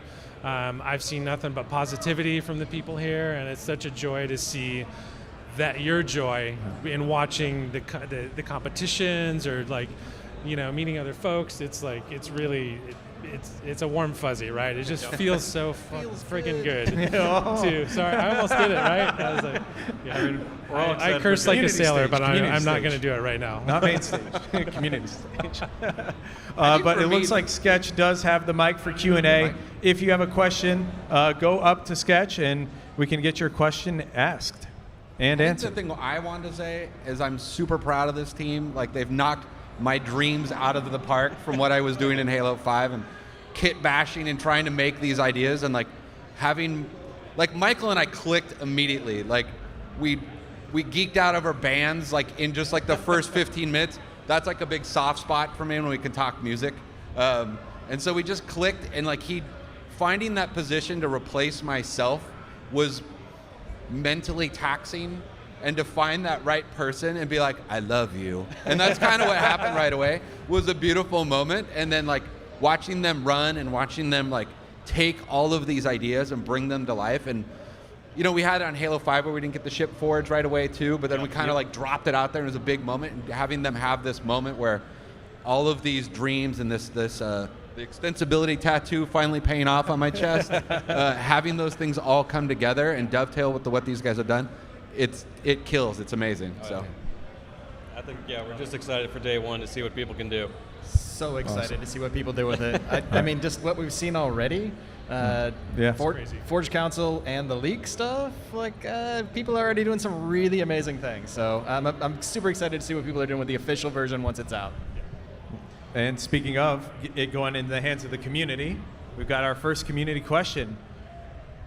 Hello, I'm Hitbox Unknown. I used to make a lot of maps in 5, and one of my biggest. Do you mind speaking up a tiny bit? Oh, sorry. Awesome. One of my biggest passions were making AI with 5 scripting, and I was really curious. Will there be any integration with the scripting and the bots, like decision making? Like, make this bot act this way, or pick up this weapon, or anything like that?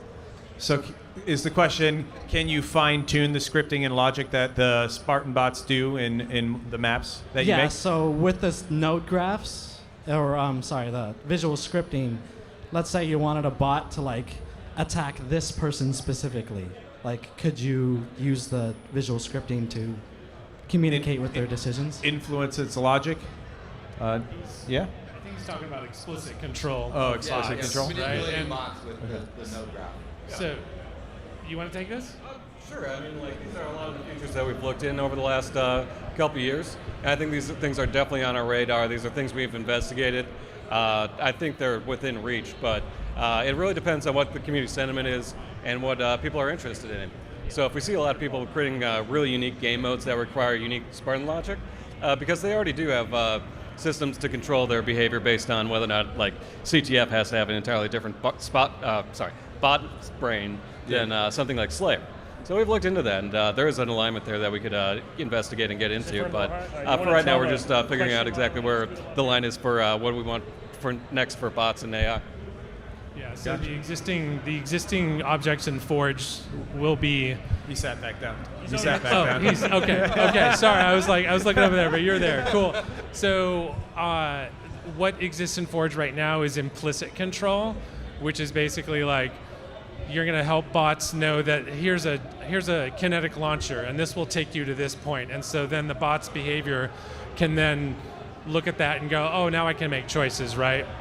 But yeah, longer term, that's top of mind for things, and keep asking for that stuff for sure. We got another community question. Yep. Thank you for that first one. Getting things started. Hi. My name is Ben. First off, thank you for hosting the panel. It's great to hear more about Forge. I was wondering if you could talk about maybe future plans as far as like where the long-term vision for Forge is, where you want to see it go in terms of like adding assets like waterfall assets or additional snow items or stuff like that. In terms of adding content to Forge, what would you guys like to do with it? Thank you. I couldn't hear the second part of that, if you don't mind. He's asking just what's your future vision in terms of like assets, content. He mentioned something like a waterfall. He's just kind of curious where are you taking this thing from a content perspective, right? Yeah. Okay, cool. I know we've talked about different art styles. We have, man, it's several years worth of backlog at this point of things that we want to add to the game. We've talked about water. Water is definitely high on the community list, high on our list. These are all things that are coming down the pipe. But as far as a content plan, it's about a rolling 2-year plan that we've kind of spec'd out. Left a little bit of room for community-specific asks, but other than that, we're just kind of going to be marching ahead with some very specific things that I think the fans and community are really going to love. I know we've got like the UNSC art style right now. We want to obviously expand these pieces to the other art styles that we have in Infinite, yeah? Yeah, we definitely want to release more object sets so players can make experiences that are themed with the different, historic themes, right? Yeah. So that's coming down. It's coming down the runway. Nice.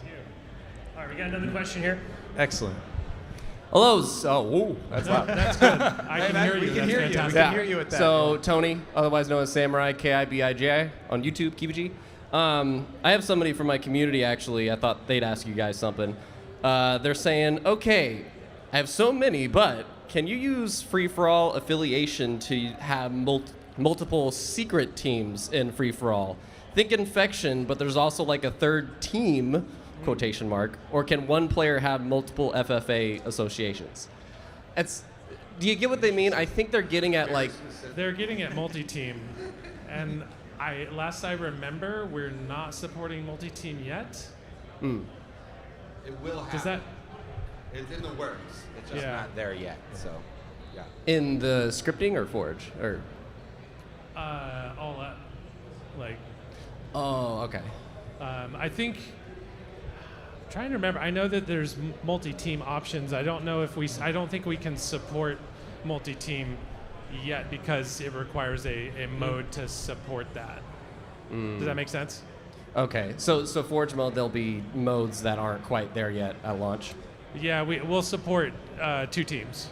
Okay. You'll be able to build, you'll be able to use the scripting to build things that fit outside of the context. But yeah, there are limitations in there currently that, as we get updates kind of globally, part of the extensibility is that all our stuff talks to each other, and they're building off of a lot of the same tools that we use in the multiplayer game. And so as those tools expand, they'll both expand together. So we'll be able to add more team support and more custom options, especially as we're watching and tracking what the community is doing, and be like, what weird stuff are they trying to do? Oh, how do we help them? How do we assist that? Right. And because the scripting is so much closer to the core of our engine, it's not like we have to build these bespoke things. Like I was going to actually tell Connor to stand up and answer the scripting question earlier because he's like right there, right?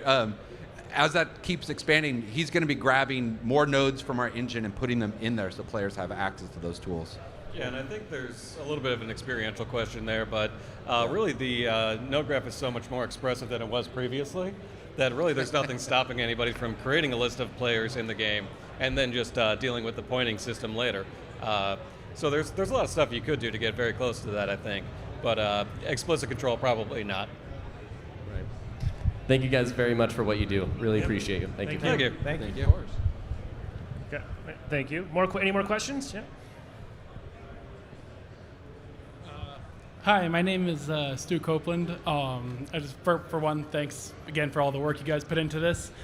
But anyway, my question is, I'm sorry if you guys talked about this earlier. I only got in the last few minutes of the conversation, but is there discussion about anything with like banished NPCs being able to put in and banished bots being able to would it be possible at some point? I know you can't talk about what's coming in ASAP and what's coming soon, but at some point for you to be able to create something like Firefight in Forge, Yeah, that's basically what I'm getting the at. campaign AI question. We knew it was coming. Yeah. So we've been talking Michael. about this one for about 18 years, I think now. That is top of mind. Obviously, I can't really talk about much. It's top of mind. We've all heard that. We've heard the message loud and clear, right? So it's right up here. I get you. I mean, you saw my wish list, right? So. Like in Halo 5, when people figured out, when we put it on the PC and people started to figure out how to drop bots, and they're like idiots. We've got AI in here, and I'm like, that's a turret because it doesn't move, right? And they're like, well, why can't you make a move? And I was like, nav mesh, which, getting that piece in the game to align to our bot story and stuff as we built multiplayer. All these things start to gel, and you build. Again, it's an extensible. It's a platform. You're building pieces, and you're adding pieces over time, so you can do more and more and more based on what people are doing. Sounds like something that could be built up over time. Hypothetically. Yeah, absolutely. Yeah. Okay. Yeah. Thank you so much. Yeah, thank you. Thank you. So I got another question. Yeah, we do. Sweet. Hello, my name is Adam. Thank you for building Halo. Been a fan since 2001. My question is real simple.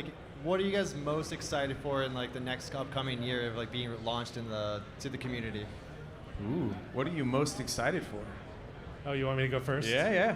I feel like I've said this a lot. I think I'm most excited to see what NodeGraph does to community creations, right? Obviously, we've got a world editor, right, where you can build some playgrounds, but I'm excited to see what players layer on top of that stuff using NodeGraph. I think I've already seen some stuff that they've done both in the Forge Council and the leaks that just blew my mind. So I think that combination I'm really excited to see sort of people's takes oh, we're gonna do this special thing on top of Slayer, or we're gonna do this thing when you capture a flag that just alters the meta of that experience just enough to be this crazy new thing.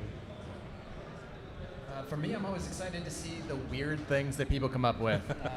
My favorite ever mini game from Halo 5 was this Flapjack Frenzy game where you play as a pancake or a spatula, and it was bizarre and weird, and it was built in Halo, and it blew my mind when I saw it. I was like, seriously, this is amazing. That kind of stuff is so cool to see. Just the creativity, both visually and through our scripting language, that kind of thing is just gonna. I don't know. I'm excited for what the community has to offer. Yeah, the Flapjack Frenzies, mini games is what I'm all about. I'm looking forward to seeing all of them. Classic. I think just as much as those two, I'm really excited to see kind of just new modes come out. But I remember from Halo 5 seeing some really interesting combinations of mode and map objects. I think the one that springs to mind most is there's one where you're playing a game of zombies where the zombie is extremely slow and you're trying to get through basically a carnival game to get towards the end to get to safe, while a zombie is very slowly chasing you through this horror show. And I think that was probably my favorite example of just really unique game and map combinations from Halo 5. That's the one where it's all the humans that are surviving. They're running through that maze, that clown house, and they have to do a bunch of trick jumps and puzzles and trick stuff. jumps, right? puzzles, quick shots. It's so good. All those silly carnival games you would expect. Yeah. How about you, Tom? Yeah, I mean, I think like everybody, I think my sentiment aligns to Ryan's outfit is I want the weird.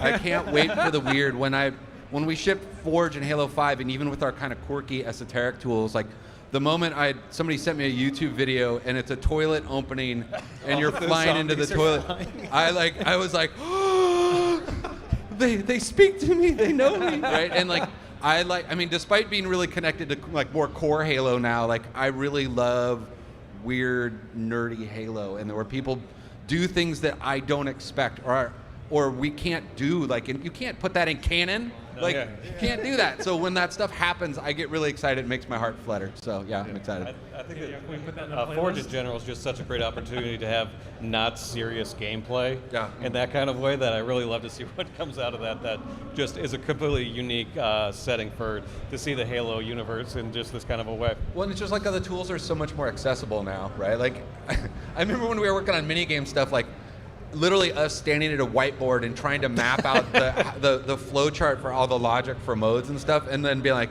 let's go, and then it'd break, and you're like, I have no idea what happened there. And now it's just accessible, people to build it faster. We're gonna get more, right? And then they're gonna add more features, and it's just gonna get crazier and crazier. And I don't know, that's the soup of chaotic Halo I want in the game. think all up for me, Forge, that encompasses both the military, the Halo type shooter gameplay, and then the space for the weird stuff. Like, to me, that's always been the draw for Forge, is that there's that kind of space for everything. Like, anything you want to do, whatever you want to make, whether it's a traditional Halo experience or a game where you are a pancake, like that, we have space for both of that in Forge, and I love it. It's so much fun. We had a quick follow-up question, real quick. Absolutely. Yeah, I think I might have missed it. Well, real quick, I do want to thank you for working on Forge. Like, the people in our Discord, we were chatting about it, we were waiting for it. Like, we're so excited to make these fun maps that you guys are talking about. But I might have missed it. Like, how are we going to find people who make maps? I think I heard a custom browser in Season 3. Is it going to be easy to find random maps globally and just join them? Yeah, so we'll have a full file sharing system. You can look it up on people's profiles. You can search it just through the file browser system. And we'll also have 343 recommended stuff and popular tabs that you can see what's trending, as well as what has the Forge team seen, loved, and given like a quick thumbs up, similar to like Bungie favorites back in the day. Thank you. Yeah, thank you. And I think one more. A big call out was Argyle and Detachment are also great examples of what can be made in Forge and how they can be made well in Forge. So those are some cool things that we definitely want the community to check out. Yeah, absolutely. All right. All right, we got one more. Yeah. Hey, so I've been with you guys, playing Halo throughout since 343 started, and I've, Halo 4, Halo 5 had Fodder armor for the people that got the Xbox. I was wondering, are you guys going to do that for the Infinite Xbox? Because I went all out, and I was kind of hoping there was going to be an exclusive. Not that I know you guys have a lot of work going on, and now you guys are probably up to your necks in work. So, want to say thank you too. But will you guys ever bring Fodder back? That'd be amazing. I am a #1 Fodder wearer in Halo 4 and 5, Yes. So I'm a big fan of it, and I push for it internally, and I know that they're aware, and I don't want to make any promises, but they are aware that people love Fodder and want it back. Yeah. Not really a Forge question, but yeah, trying to we'll sneak allow one it. in there, huh? Sorry, it's my first event, so dude, I'm a stranger. pulling your leg. You're fine. I appreciate you guys. Thank you. Hey, thank you. But I think that's it for community questions. Thank you, everyone, for joining us here today on the community stage for our first Forge panel. We'll have another Forge-related panel tomorrow, where we're going to be doing some live building on the Winter Update build, correct? Yeah, that's going to be cool. Four Forgers doing building different experiences or different phases of an experience, and then we'll be talking about it, taking questions. It's going to be cool. Nice. And then we have plenty more community stage activations throughout the day today and tomorrow, so you can stay tuned in person and online. But guys, thank you so much for joining. You have anything else you want to say before we wrap up? There's a tournament going on over there. There is a big tournament. Yeah, you're right. And it's pretty awesome. We appreciate that you spend your time watching us instead of watching the main stage. Good choice. How about you guys? Don't make it weird. Right? Damn, shout-outs from the crowd. I love it. Got some fans. I'm just excited to see this get into the hands of everybody. Like, this has been, man, my dreams and my nightmares for the last couple of years, handful of years, and I'm so pumped to see what people do with it. Yeah, I'm personally disappointed with the lack of heckling from Brian Lemon, but there you go. But yeah, thanks everyone for coming out. It's so exciting to actually be talking about Forge with y'all and fielding questions. This is like, I've been waiting for this for a long time. So thank you so much. All right. Thank you so much. And we will be right back once we get set up for the next thing on main stage here. All right. Thanks, guys. Thank you. Thank you. Awesome. Thanks for joining, guys.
Fodder Live. Ordinarily, we put these out on Waypoint, text-based blogs, but today we thought for Halo World Championships we would do this in a more informal format.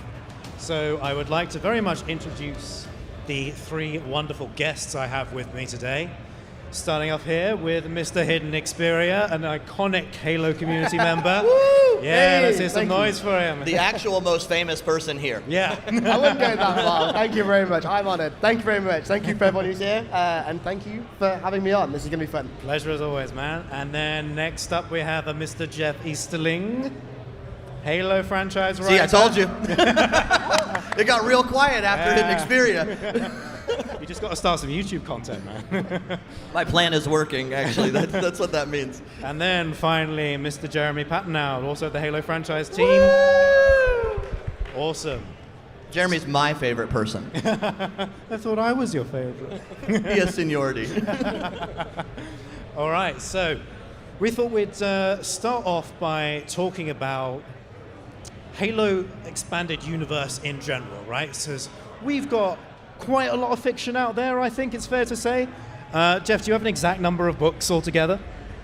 Oh, gee, like altogether, I mean, we had just released our, novel number 34, 35? Something like that, yeah. And then, when you count in reference material, definitive guides and encyclopedias and stuff, it's up there. So there's quite a lot, is what you're saying. Quite a lot. And it can be a little bit intimidating, perhaps, to get into some of that material. And, maybe a lot of people here are interested in, how do I do that?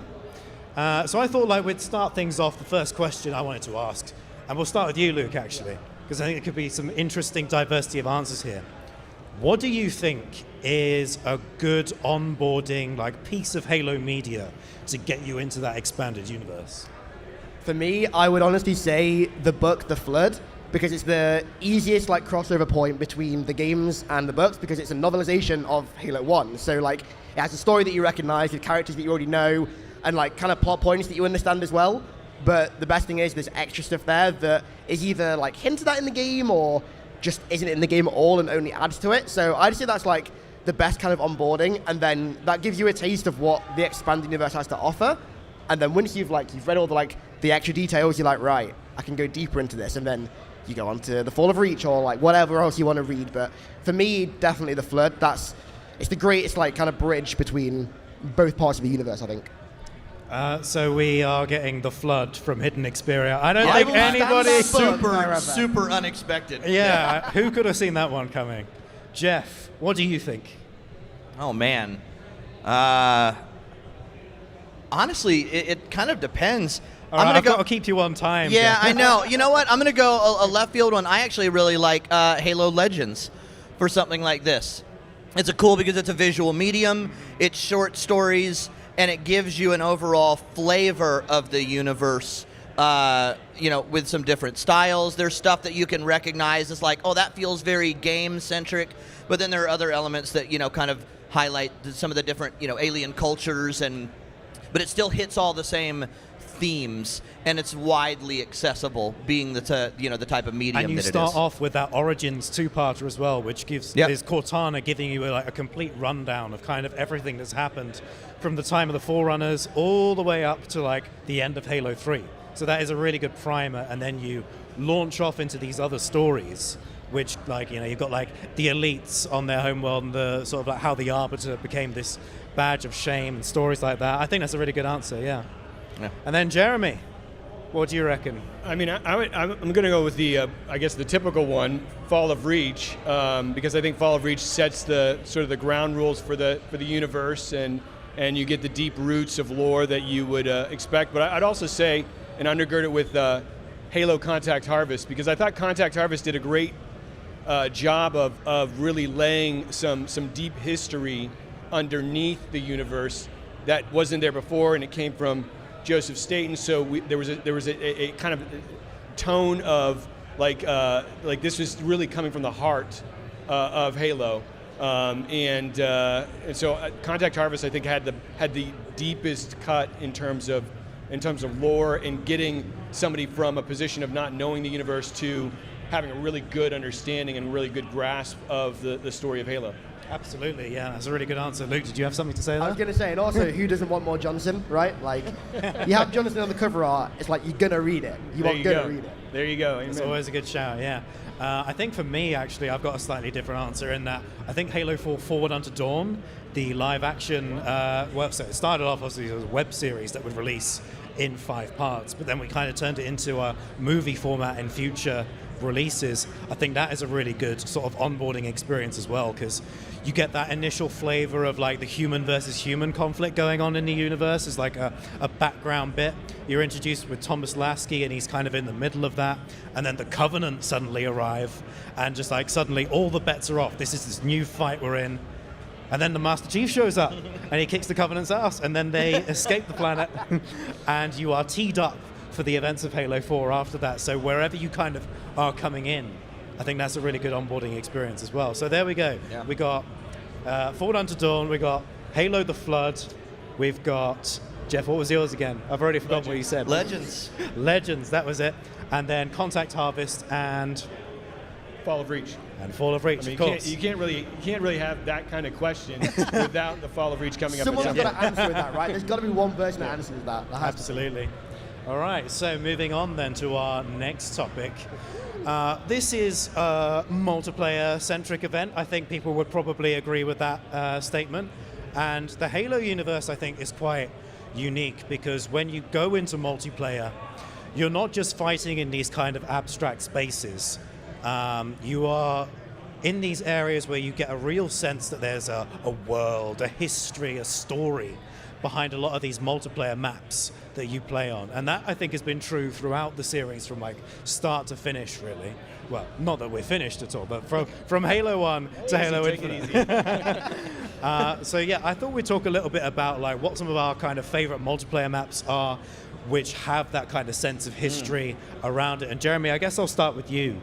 On that question. I need time to prepare my answer. No, just kidding. I mean, one of the things I was talking about backstage was that in Halo 2 there was a little bit of a transition where there was clarity around the fiction by these little descriptions that were more than, you know, bang bang whatever, like from Battle Creek. Stay frosty. Yeah, stay frosty. Yeah. So I thought that was a really interesting step because at that point we really were starting to dig into what the lore was for each of these spaces.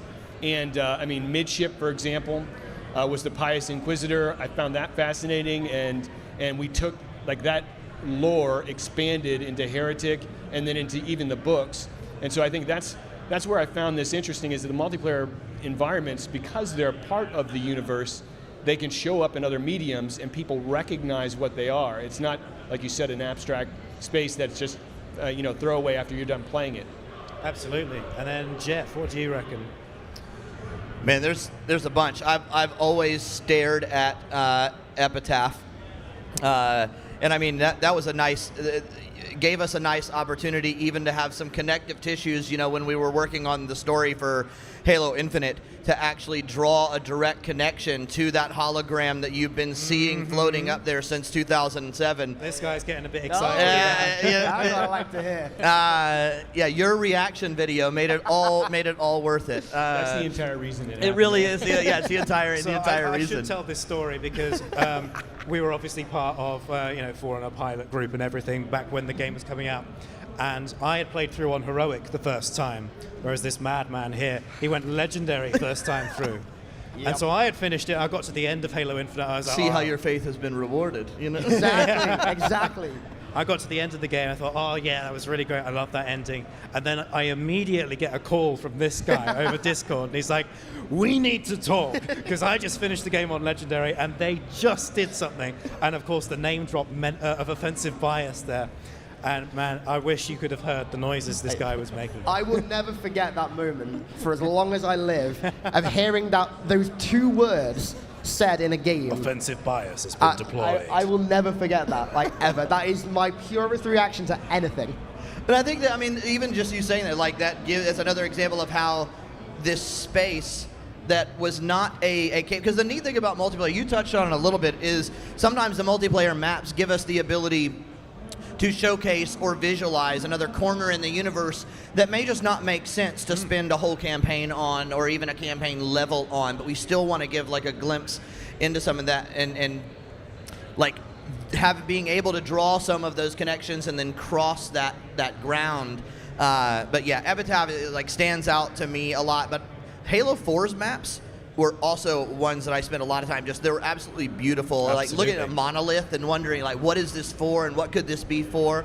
Yeah, We had some really great ones there as well, where those creatures you see in the tubes, yes, and they show up in one of Kelly Gay's novels in Point of Light, and that was really exciting indeed. Yeah. All right, well, we've got some more multiplayer maps here, just in case we wanted to prompt any thoughts. Luke, I know that one of these is definitely a favorite of yours. I was going to say, this is perfect, because I actually want to talk about two briefly. Okay. One of which is, and they're actually both Halo 1 maps, actually, so a bit left field.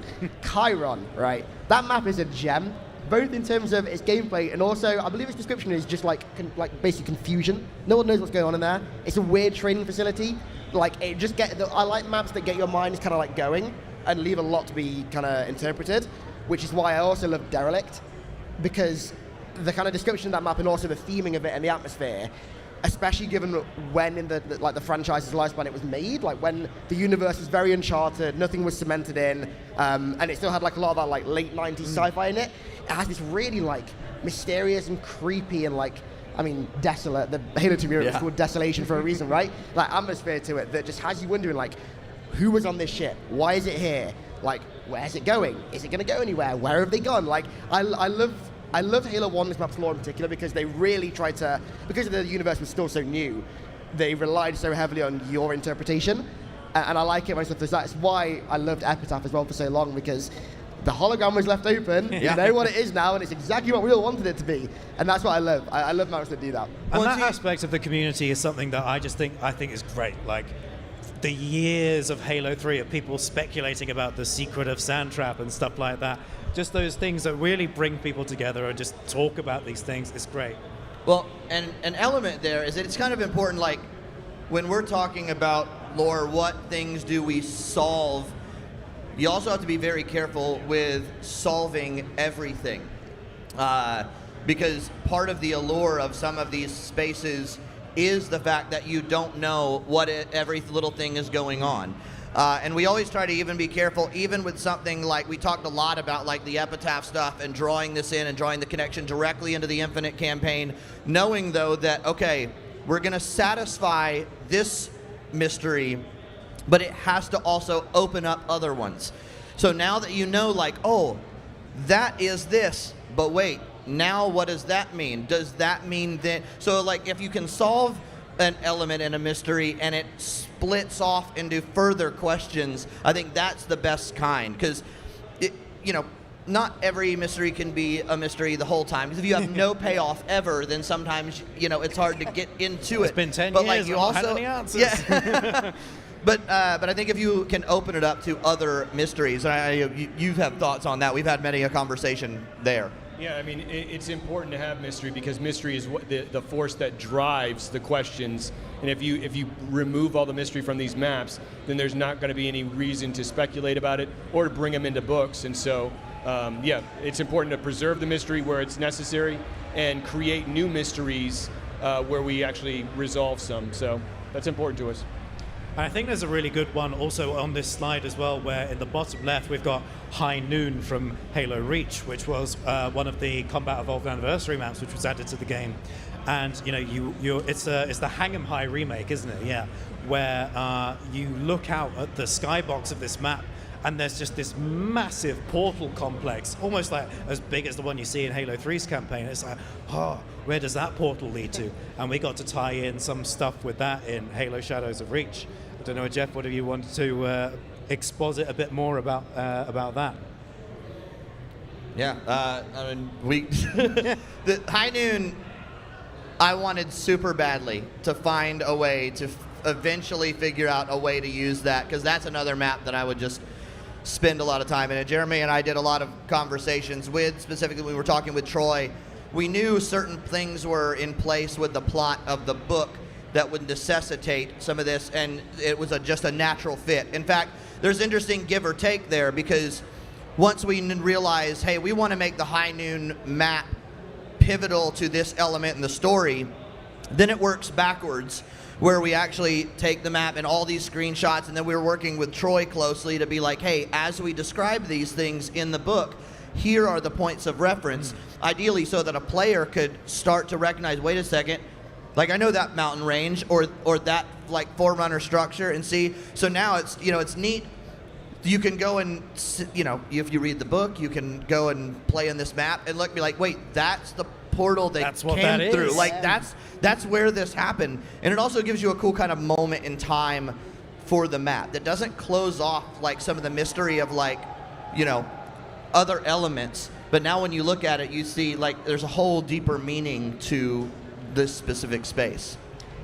Sorry, go ahead, Jeremy. No, I was just going to just add a little bit to that. Yeah, I mean, it was a blast working with Troy on this and figuring out how we could get that in there. But to think that, like, so the space that you're in Halo Shadows of Reach is the same space, relatively speaking, as Halo First Strike back in 2003, and that there's connective tissue to a multiplayer map that seemingly was unrelated, that has deep, deep ties to not only that, but to events in First Strike and events in Halo 2. That kind of stuff thrills us because it not only creates this interesting mystery for people coming at it freshly, but it pays off for fans who've read all those things and really have a vested interest in there being that connective tissue. And so it was a joy to put that in there with Troy and to work through the details and make sure the details are consistent from one book to the next. We had a lot of fun with that on Rubicon Protocol, didn't we? With where those things line up. And speaking of which, I think I want to give a particular shout out to Halo Guy, who might be out there in the audience. There he is. I see there's him. Halo Guy. Hello, man. Yeah, so he put together these really impressive videos linking together areas of the campaign map with what happens in the book, like where and when. And I shared this obviously with you two, and we were just blown away by that. So shout out to you, man. Amazing work. Great job. And then Luke, I think for us, coming at this like from a community point of view, when we're exploring these maps, you probably have a lot of similar memories to me of like, there are these spaces outside you can't quite get to in your normal sort of player state. So you go into Forge and you get those teleporters lined up, you go outside of the map, and it's like, you lean back off the turret. yeah, exactly. Yeah. I have to wonder how many people have probably experienced Halo by doing that, because those maps just naturally make you want to explore those spaces. Yeah, 100%. The biggest example of that for me was cold storage in Halo 3. Seeing all those like flood hives through the window. Again, another flood map, huh? I know, right? Almost like there's a trend there. We knew what we were bringing you here for. Exactly. I've got to deliver, right? I've got to deliver. Yeah, no, like as advertised. Exactly. But no, like seeing out the flood stuff out the window and be like, I want to go in there and see that. Or, for example, like seeing all the ships outside, like midship, and like I want to go see them. Like I love that kind of like just beyond reach thing. It's like it feeds back to what I said earlier about really building into like your own interpretation for maps. Because when something's just out of reach, you're like, I want to get there, but I don't know how. And I like that a lot. Yeah, absolutely. Awesome. Well, we've got. Go on. I was gonna say, I'm curious. Like, do you have any? When you're doing content, you referenced Halo Guy stuff, which is a great example. Do you have any specific like favorite kind of searching for clues, like breadcrumb moments for, I mean, you mentioned offensive bias, like I think is part of that, but like from a content creation and community perspective there. So a few years ago I did a video about the lore behind cold storage in particular, because there was a really old like Bungie.net post about some of the strings of like the monitor that was there that disappeared or something. I can't remember the intricate details about it, but basically it was diving into like how that outbreak happened in cold storage and the links that has to the Gravemind in Halo 2 and how that formed. And when you put all the pieces together, it starts to make like a pattern. It's like, oh, so that cold storage outbreak may be like the beginning of the Gravemind in Halo 2. And then also that links to backwash as well. Like, is the backwash facility on the surface of cold storage? Like, is that why that's like, I like that when all the like little strings from different maps start to link together. It's like what we were saying before about like with High Noon, and then also with Epitaph as well, how you get all these little pieces that start to connect together and make like one coherent story, but it requires you to go and search for those pieces. Like it's not like a narrative where it tells you it or where it's like very clear. You have to go and find them yourself, and I love that kind of like player-driven storytelling, and that's why multiplayer map lore is so interesting to me, because it's based entirely on that. Absolutely.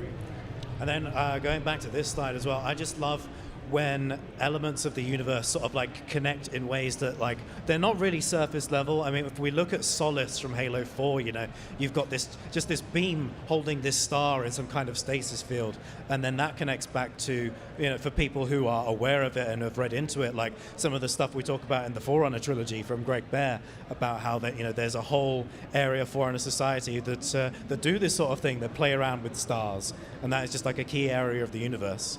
And then we look to some of the more iconic maps too, like Lockout, just to bring back to that Flood theme with some of the remakes there as well. Yeah, definitely. I mean, again, Lockout is one that I love, because it's like another one of these mysterious facilities where it's like the Flood have broken out. Where's everyone gone? Why is nobody here? Why are the Flood not in the tanks anymore? Yeah. And then you get like the H2A remake, and some of the Flood are in the tanks, some aren't. Like, where are they? Like, leaves a lot to be interpreted. And, you know, we're talking about some of the big stuff here, the big movements in the universe, but sometimes it's like you're on the pit and you can see the Warthog, the troop transport hog out there, and like the world beyond. It's like, I want to go out there, actually. I just want to drive that thing around and just do some crazy stuff with it.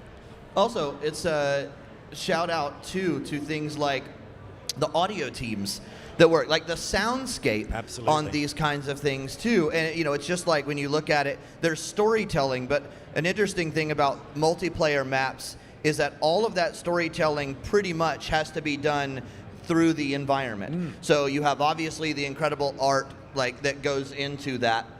And that's the, you know, the immediate thing that probably strikes most people.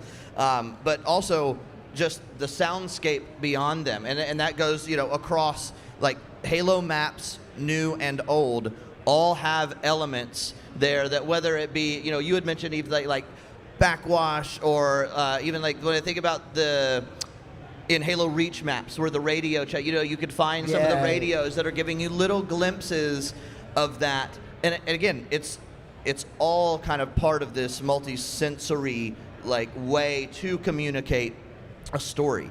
There's a spot on Monolith in Halo 4 that, like, if you stand in a certain spot underneath like the bases, it like sings to you. Like there's like a resonance that is specific, you know. And I would just stand there and like, what is it saying? And everyone else is shooting at you. Like, why isn't this guy playing? This is also why I'm bad at multiplayer.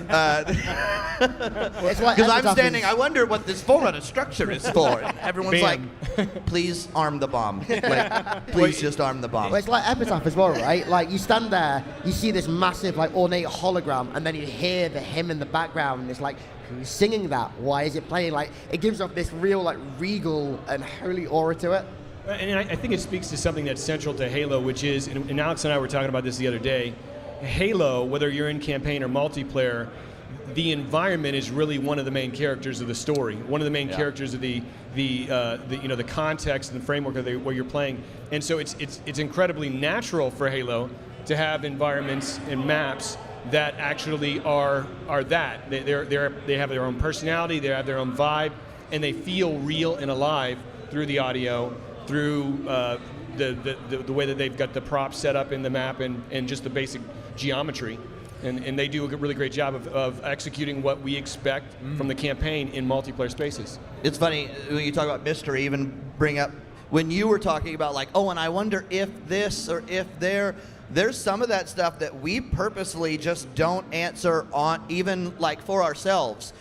Like, you know, on the curative side, there are things that we will either solve or put in place that we may not make public either, you know, immediately or ever, but sometimes it's still like, okay, if we know what this is for, we can bring things and attach to it. But there's also a lot of stuff that we're like, this must remain sacred. No, we don't it's know. Off limits. It's off limits. We're not going to give an answer. Yeah. We want to keep it vague. We may have an idea what we want it to be, but we won't pull the trigger on that. I mean, you also want to keep the magic for yourselves as well, a little bit, oh, right? Absolutely. Like, you don't want to completely erode the magic for yourselves by explaining everything, even if like you never reveal those explanations. Yeah. It's like you want to keep it for yourself.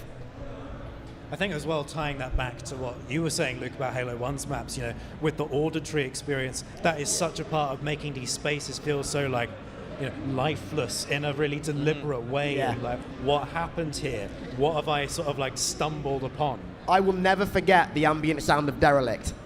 It's the most like haunting sound. I couldn't even describe it. It's just, I was tempted to ask you to make that sound for everyone online, but I won't ask you to do that. I will not make everyone A hear meme it was bleed. born. That's what that. And then, like as we were saying on the curative side of things, obviously we had this big encyclopedia release earlier this year, which was quite a monumental task that it must have been. Yeah. There we go. Someone. There we go. Yeah, there it is. There. We sold one. Yay! Oh, 2. We got 2. We sold 2. Let's go. This is great. So, like, taking a lot of that information, because we do touch on some multiplayer stuff in there, don't we? Like, on your end, how do you kind of break down a lot of that to communicate to people who might be coming into it and thinking, I hadn't necessarily made that connection between those sort of like those 2 points?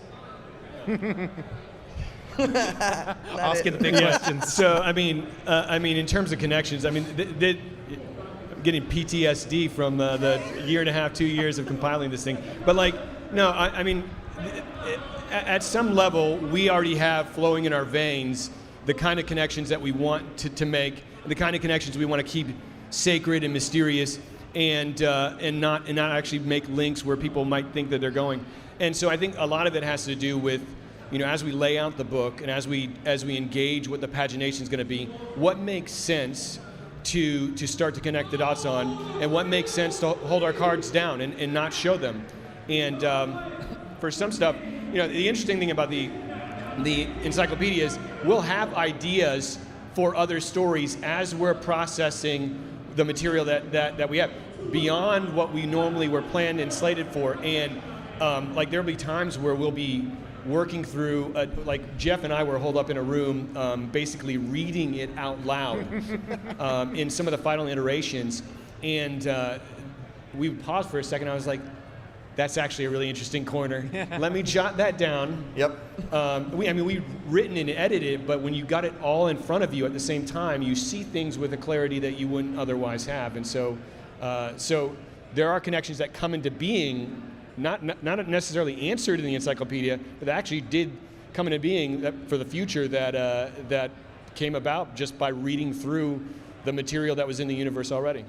We've talked about it. There's all sorts of little, I wonder if that's what you were going to talk about. Like, there's all sorts of little sprinklings of things, not even necessarily, well, I guess it is actually multiplayer related. Like, I always joke with Alex, and we're like, hey, has anybody talked about the Promethean warrior servants? I somehow knew we were coming to this point. There's, like, as an example, there's an entry in the encyclopedia that actually gives a little further background to 3 Warzone bosses from Halo 5 that I've yet to see anybody make the connection. Maybe somebody has, but now you'll be looking.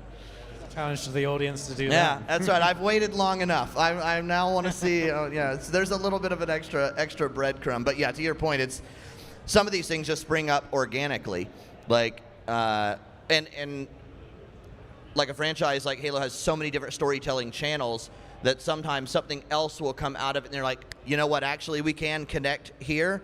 There's a spot in this multiplayer map. There's a spot from over here that would give this a life and a weight that it might not necessarily otherwise have. And again, that's always a balance, because you don't want everything to feel like you have to research or do deep roots, but you also want to reward investment at the same time. So it's a really careful balancing act, but it's a fun one to try to undertake. It's funny as well, because like you look at the broader like community aspects of Halo, and things like machinima, people have been answering those questions for themselves in a lot of ways. I always remember Red versus Blue, I think it was the 6th season, where the sort of like one of the core ideas was like, what's the story behind that crashed Pelican on Valhalla? It's like one of those things we always ask ourselves, and then they've obviously gone out of their way to answer it.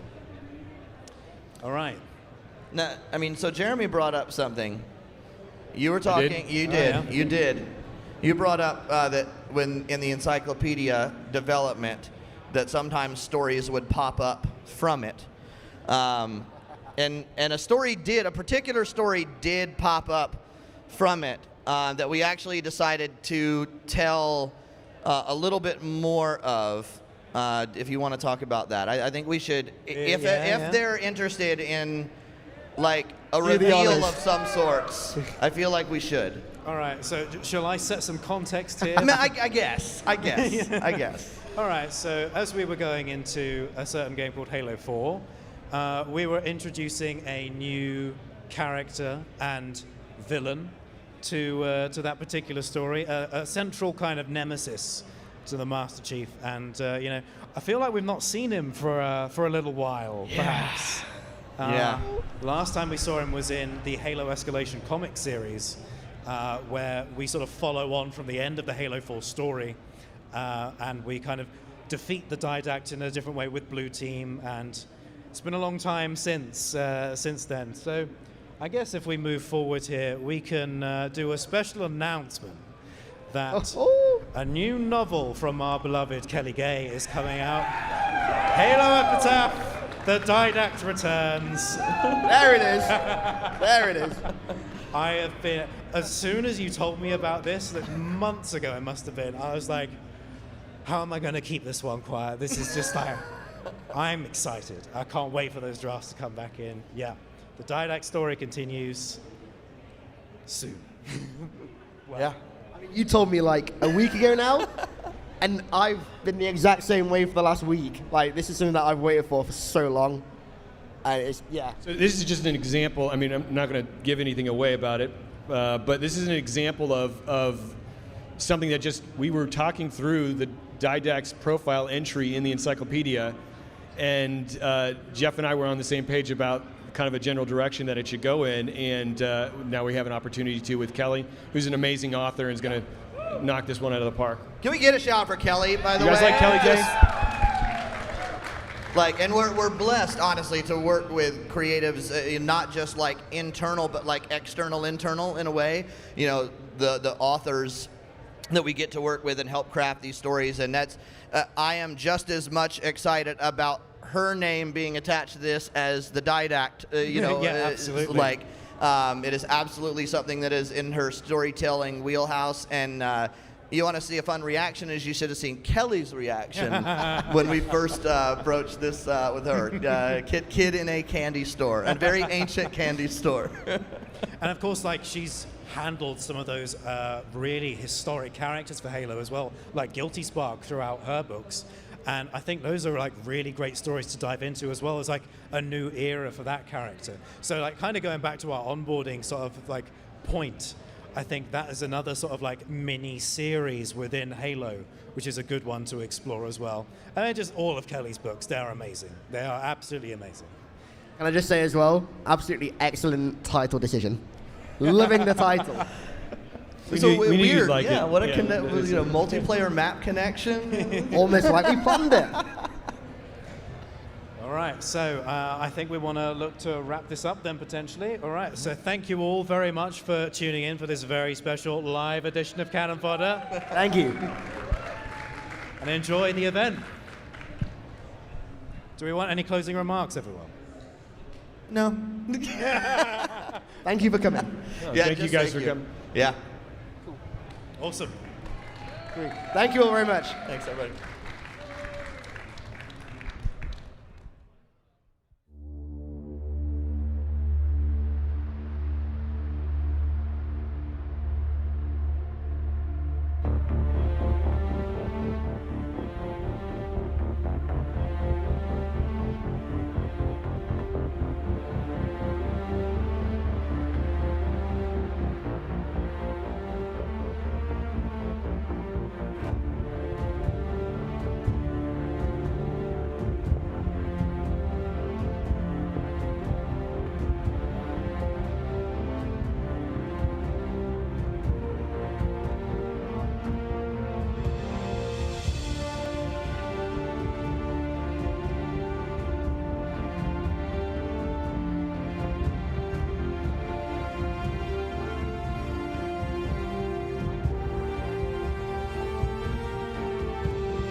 Hello everyone, welcome back to the Halo Community Stage. Today we have got two very special guests coming up. We've got Jen Taylor, voice of Cortana, Dr. Halsey, the Weapon, and who knows how many more characters we're going to be adding to that list. Hey Jen. Hi. Yeah, do you want to say that? Yeah, I'm taking this.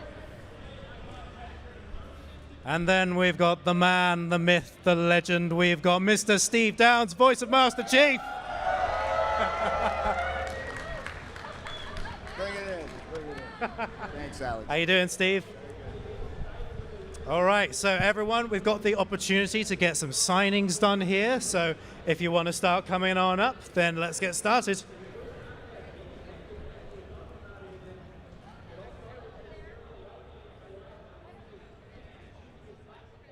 Sure. You don't have to come up. We can come down to you. I don't mind. Are you sure? You sure? You like a challenge. I like a challenge. There's a true Spartan right there. Thank you.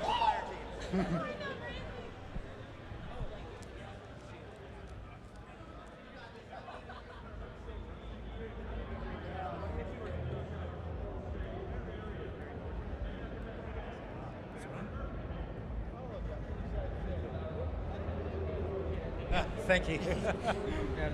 So did that just completely cut out? Briefly, and then it started coming back in. Okay, as long as we got there, no worries.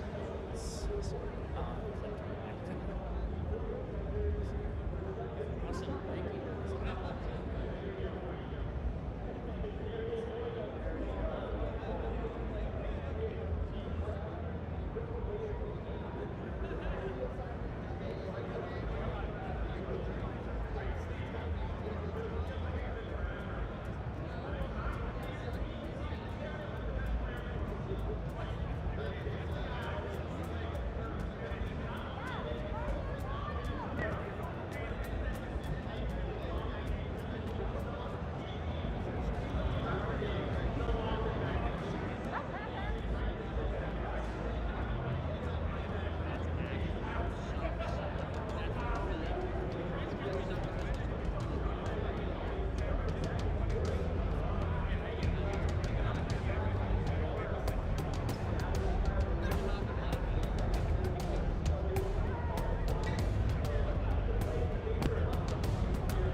everyone. I'm that Echidna lady. I'm an HCS grassroots content creator, and I stream for eUnited. And today I'm joined by some lovely ladies. We will be ranking pro players on their dateability. Unless that wasn't approved, then we will not be doing that today. Ladies, do you want to introduce yourselves to the crowd and the people at home? Sure. My name's Sam. My gamer tag is Snickerdoodle. I've been with 343 for a couple years now. I work on the community team. I write blogs. I've done social media. I do a little bit of everything for our team, and I don't know, helping here this weekend support. And I'm here with Jen and everyone else. Hey, I'm Andrea, more well-known, I think, as Magic Moonshot. I'm a Halo caster and content creator. I'm actually fairly new to Halo as far as, like, the scene would be concerned, just joining up when Halo Infinite launched, actually, and really thankful to be here. I'm Ari. I go by obviously Queen Online. I'm a HCS competitor as well as a content creator, and I'm happy to be here as well. Back to you, Jen. Ladies, well, I was going to start with like an icebreaker. If you guys want to tell me your favorite and least favorite Halo. Pass. Okay. I'll take Halo 3. Least favorite? Oh, least favorite. Halo 4. Okay, that's what I heard. Least favorite was Halo 3 over there in the corner? Oh, I no, agree. no, no. That's what Most favorite, Halo 3. Magic? I mean, Halo Infinite's probably my favorite. I did play a lot of Reach back in the day as well. As far as least favorite, I gotta agree, Halo 4.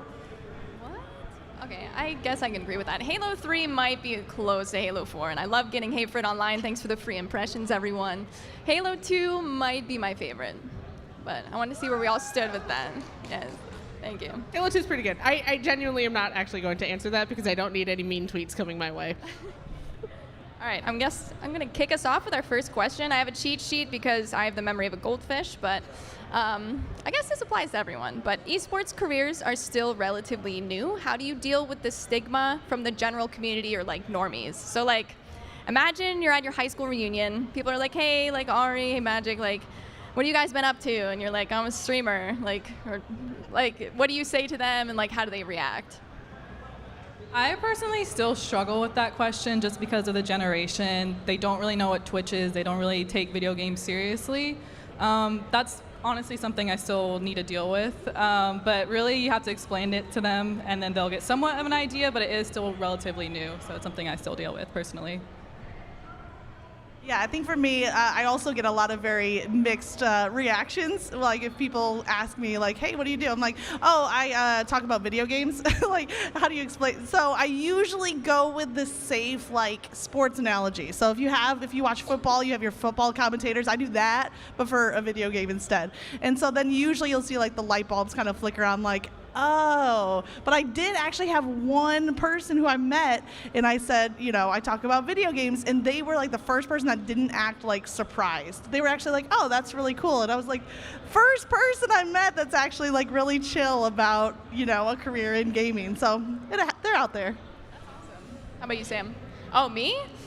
I definitely get mixed reactions, and depending on how they react, like, I was at my sister's wedding a few months ago. My dad was walking me around. I was like 3 shots in. He's like, this is my daughter. She games. And I was like, Dad, you don't have to tell everyone. But like, everyone's like, oh, that's so interesting because like there's all older people and they don't understand like gaming and like what you can do with it. But on the flip side, I met one of my friend's roommates. He's like, oh, you must be one of them hot tub streamers. I was like, not just hot tubs. I also do kiddie pools. So like I just roll with it. Like, I don't know. There's definitely like good people that react, and there's people that just have like a mental picture in their head when they see like, oh, you're a streamer. Like, I don't know. I feel like as soon as you mention video games, then they'll have like a sort of respect for it because it's more common knowledge. But streaming, whereas I feel like it's still new. So as long as you mention like video games for the most part, they're like, oh, okay. Yeah. All right, your turn. I mean, yeah. I think it's a little different for me though, right? Because I'm not necessarily playing the game for an audience on Twitch or anything like that. I'm more like on the back end and like providing the support for the community and stuff. But it is sometimes like when you're like, hey, I'm a community manager for a title, they're like, oh, so you tweet a lot.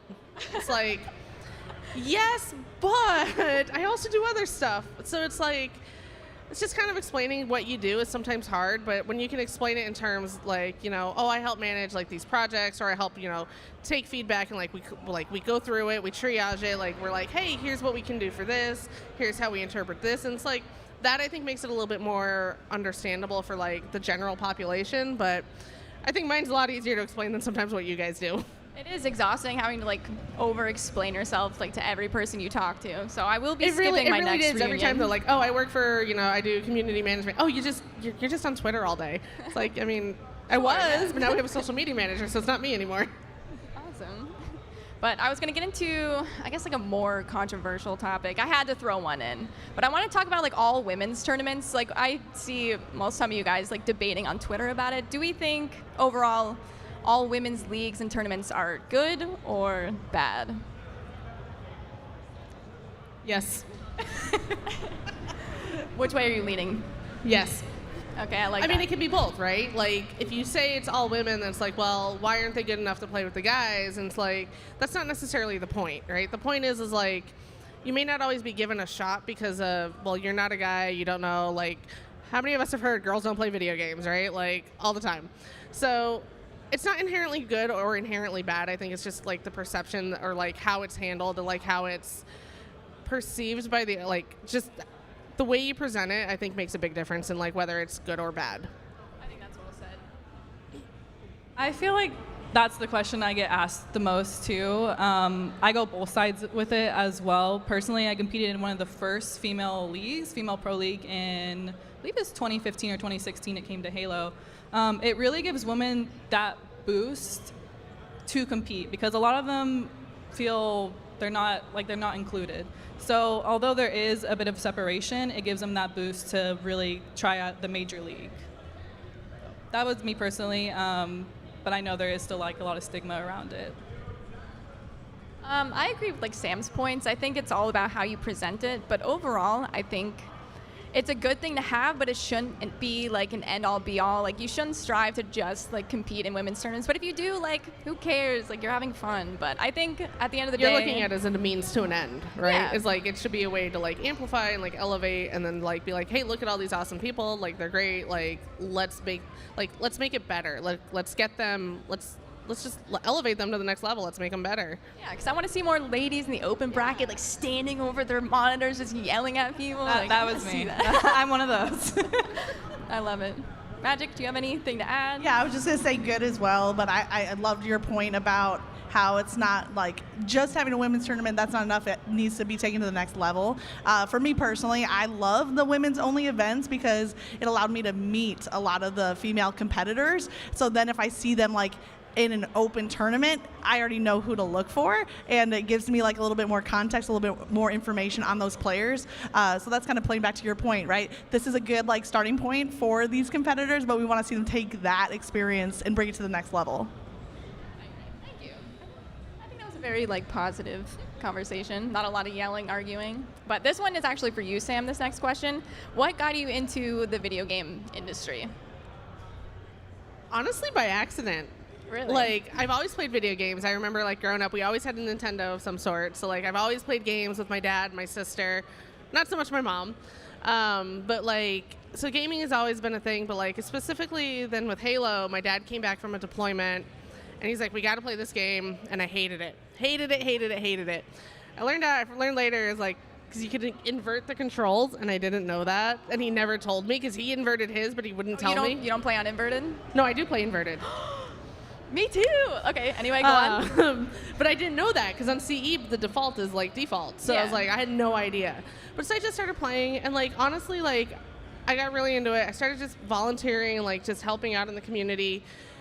Worked on forums, like just started to get to know people, and then I moved back from overseas, and like my life, like just had kind of like a life upheaval.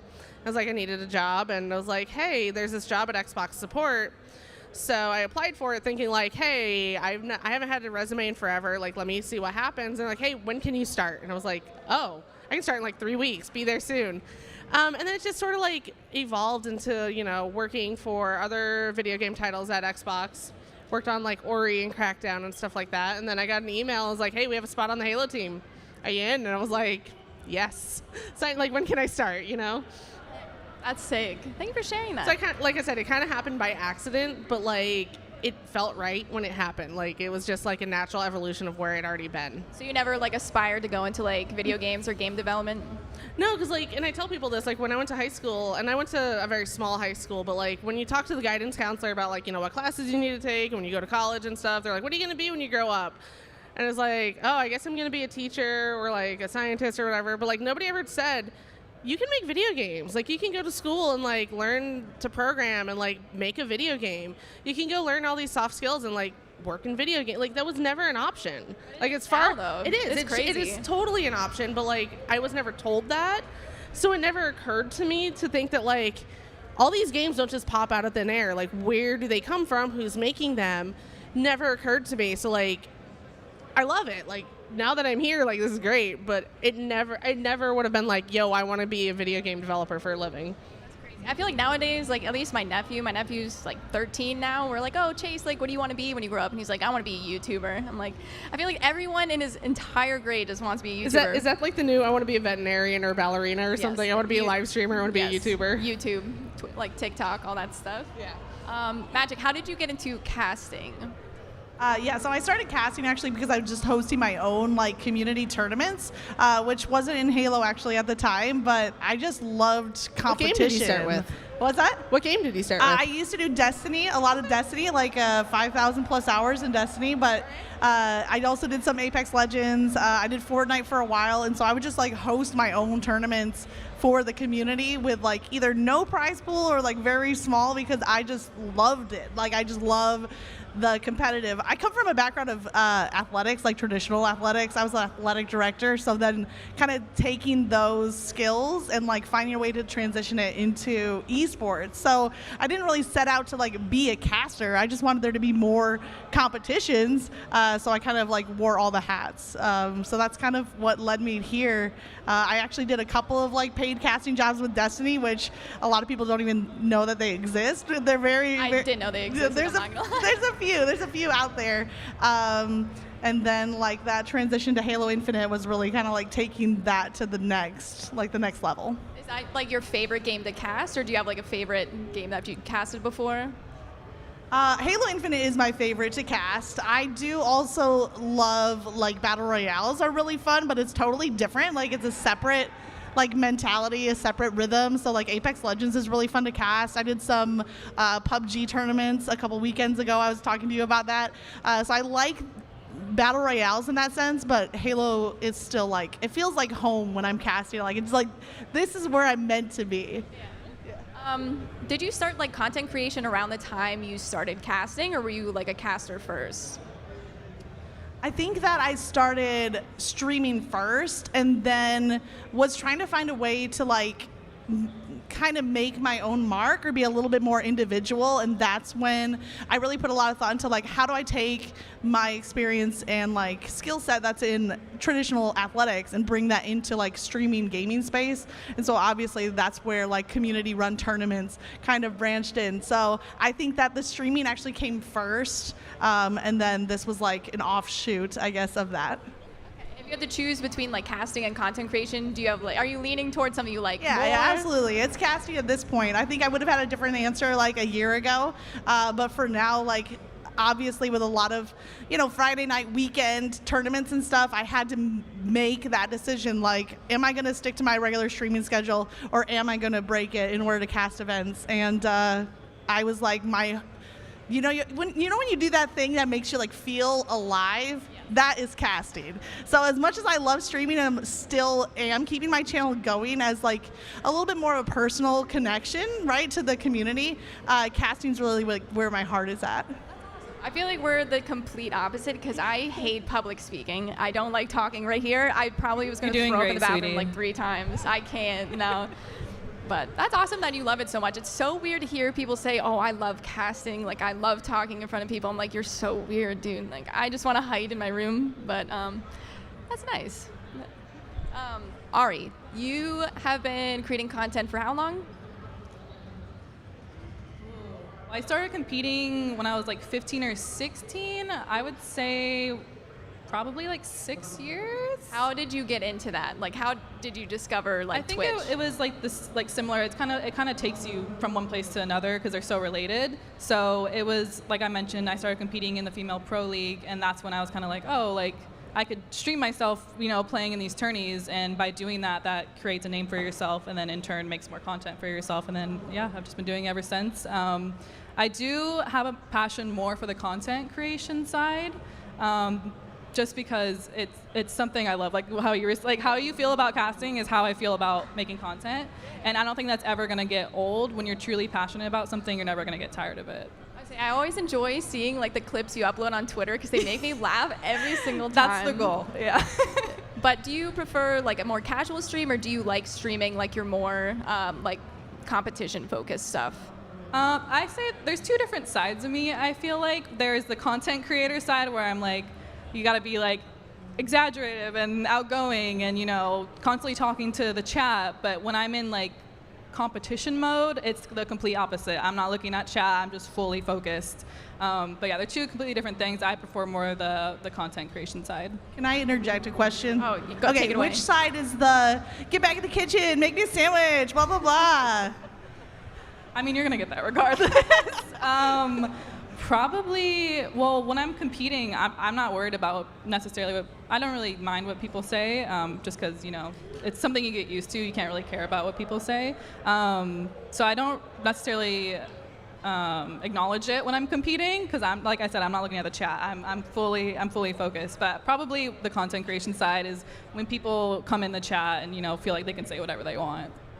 Do you ever get burned out when you're competing? Like, I feel like there's a lot of like negative effects your like body gets hit with when you're competing, and I don't think like a lot of people realize that. Like, I didn't until I started doing tournaments like every week. I'm like, bro, like I don't know how people sit here for 10 hours a day playing the same game. Like, how do you avoid getting burnt out when you're competing? It's hard to say with tournaments because when you come to an event like this, it is like 10, 12 hours a day. So really mentally preparing yourself for that is a big thing. But as far as when you're at home, it's really good to find a balance in between playing video games and your real life.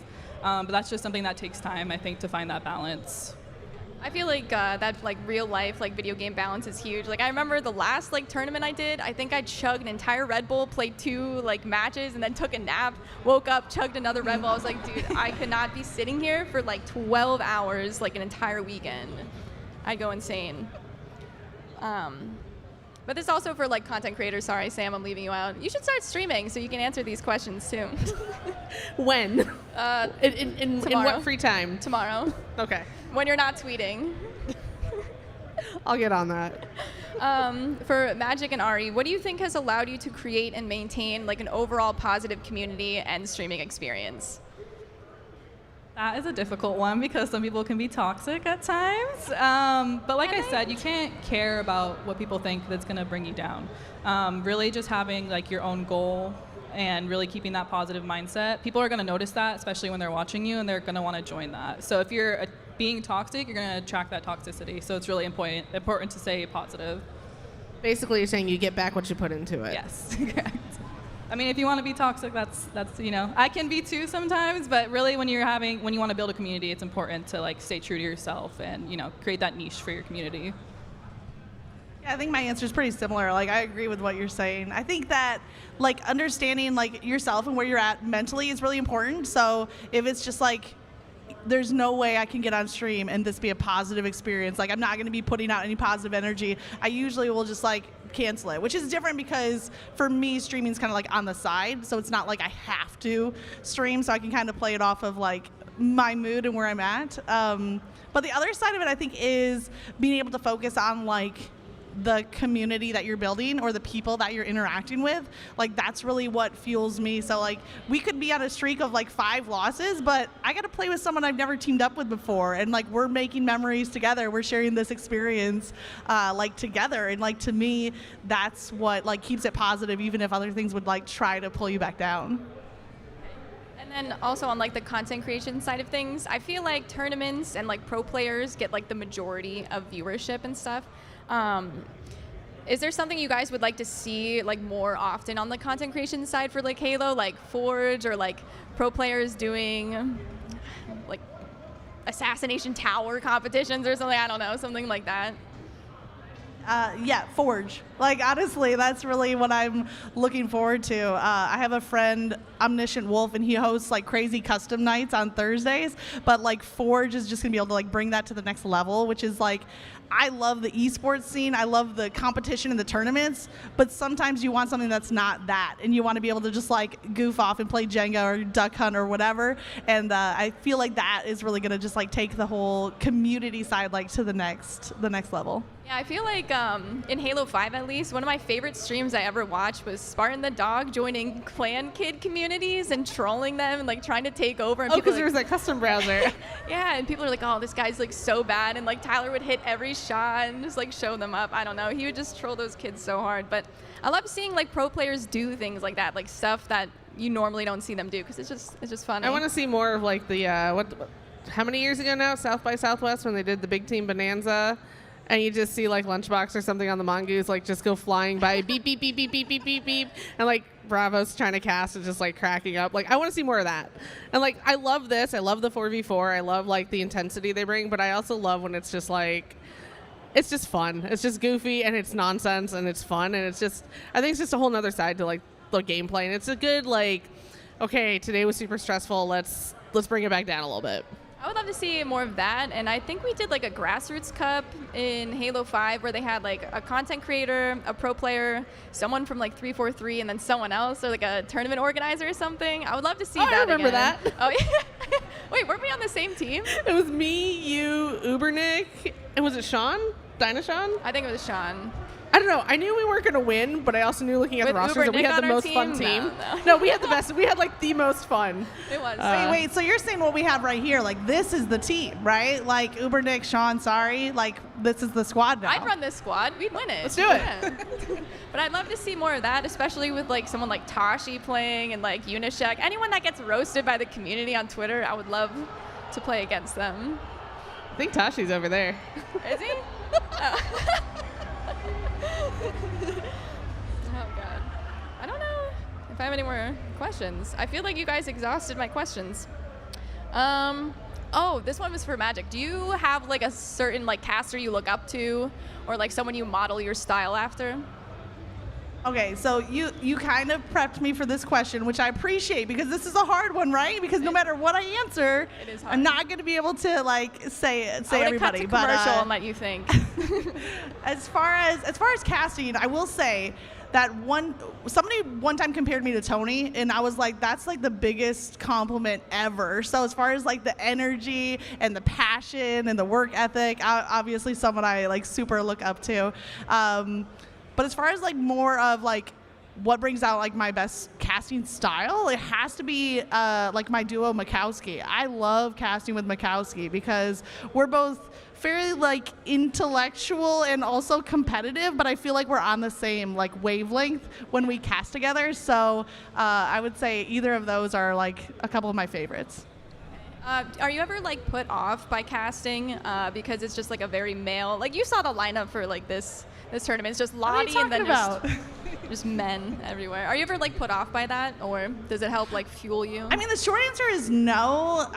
Like I mentioned, I was an athletic director before getting into like gaming and esports, so I kind of was used to being in like a male-dominated space in that sense. But if anything, I feel like it fuels me that much more because I want there to be more female competitors. I want there to be more females on the big stage. So I really like take that on myself of like, not that I need to be up there, but that's like my motivation, I guess. Like that's the motivation behind what I do. So it's not like being intimidated by the number of guys that are up there, but like it does make me want to work harder. Okay, do you have any advice for like any women or actually like anyone that wants to get into casting? Yeah, I mean, I guess my story is kind of different because I just kind of like fell in my lap as far as like casting was concerned. I'm really grateful to Halo because there's been several people, including like yourself and Veronica, that were some of the first ones to say like, hey, you're into casting, here's an opportunity, and like push me out of the nest, so to speak. But it does take some like preparation up front to be at that point where somebody can shove you out of the nest and you can try to fly. But I would say just like start small. If that means making your own tournaments, if it means casting like non-paid tournaments, just like get that experience so that you can build up your comfort level and learn like your own personal style. And then from there, it's really about creating a network around you, because like the esports space is very small. So any opportunity you're given, make sure to like capitalize on it, build some connections, and like just go out there, be as easy to work with as you can be, have a good time with it. And then I guess the last thing would be, I would just recommend like finding your own personal style. Like not everybody's gonna come out on the stage and have like the caster voice, right? Because I've heard people do that. Like, be willing to show your own personality, whether you're on a small stage or a big stage. It should still be you that you're presenting. What do you think is the hardest thing about casting? Like in general or for me personally? Yes. Yes. The hardest thing for what I'm working on right now, like this is like very personal, like looking forward to like season 2 and any opportunities there. I'm working on like improv better, like playing off of people, and I've had people giving me some really good feedback about like, here's what you need to do to improve. So that's what I'm working on, because casting is like, you don't script it, right? Like you take what's given to you. So just being able to like improvise a little bit better. And then the other thing I would say is the dynamic range. Like you cannot be hype screaming all the time. You need to have a little bit of variety. If everything's exciting, nothing's exciting. Yes. Like I'm really excited to be here, but I'm not going to scream about it the whole time, you know? So you got to find a way to like hype up the big moments, but then also be able to like bring that energy back and build some like intensity as well. So the dynamics is tough. Okay, thank you. I like hearing what people don't like about their job, because it doesn't glamorize it. Like I feel like we always highlight, oh, like the great stuff about like content creation or like video game development and stuff, but we never like highlight like, oh, like what's horrible about it. Sam, I want to talk about this because I want to hear some funny stories, maybe about 343. But how does 343 Industries promote like teamwork? Like, do you guys have like team building exercises? Like, do you bake cookies, like braid each other's hair and stuff like that? So apparently, I know there's some of the other teams in the studio. They have apparently a show and tell. Like, I don't think it's every Friday, but it's like once a month or somebody on their team does like a show and tell thing. And I was having lunch with a friend, and she basically she made a whole PowerPoint deck. Like her show and tell was like showing off her cool hobbies, but like she made a deck and it was incredible. My team, we tend to play, like we try to get together like once a week to play like some big team battle. Like we'll jump into matchmaking. So if you ever see like 4 or 5, 6 of us like running around, that's probably just our team play date. Which usually involves people getting run over, like jokes. One of them, Andy, like got me on a mongoose. I had a flag. We had a clear run back to the base, and he like straight off the map. Like, didn't even attempt to turn. He told me, he's like, no, I was trying to turn. I went back and recorded it and sent it to him, and I was like, please, there was no attempt to turn. That's like, something I would do. There's no wheels turning, nothing, like straight off. So it's like, we just kind of always make sure to like have time to get together. And like, even if we're not in the same place, like remotely, like just hang out, not spend time talking about work, and just like enjoying each other's company, like just playing a game, we're just hanging out, and just maybe we're just having a pizza party virtually, you know. It's just about like that decompression, like that time to just get to know each other and build those relationships. That way when we bring them back to the work table, it's a little bit better, a little stronger. What do you think the most like difficult part of your job is, or like the thing you don't like? Have you met a Halo fan?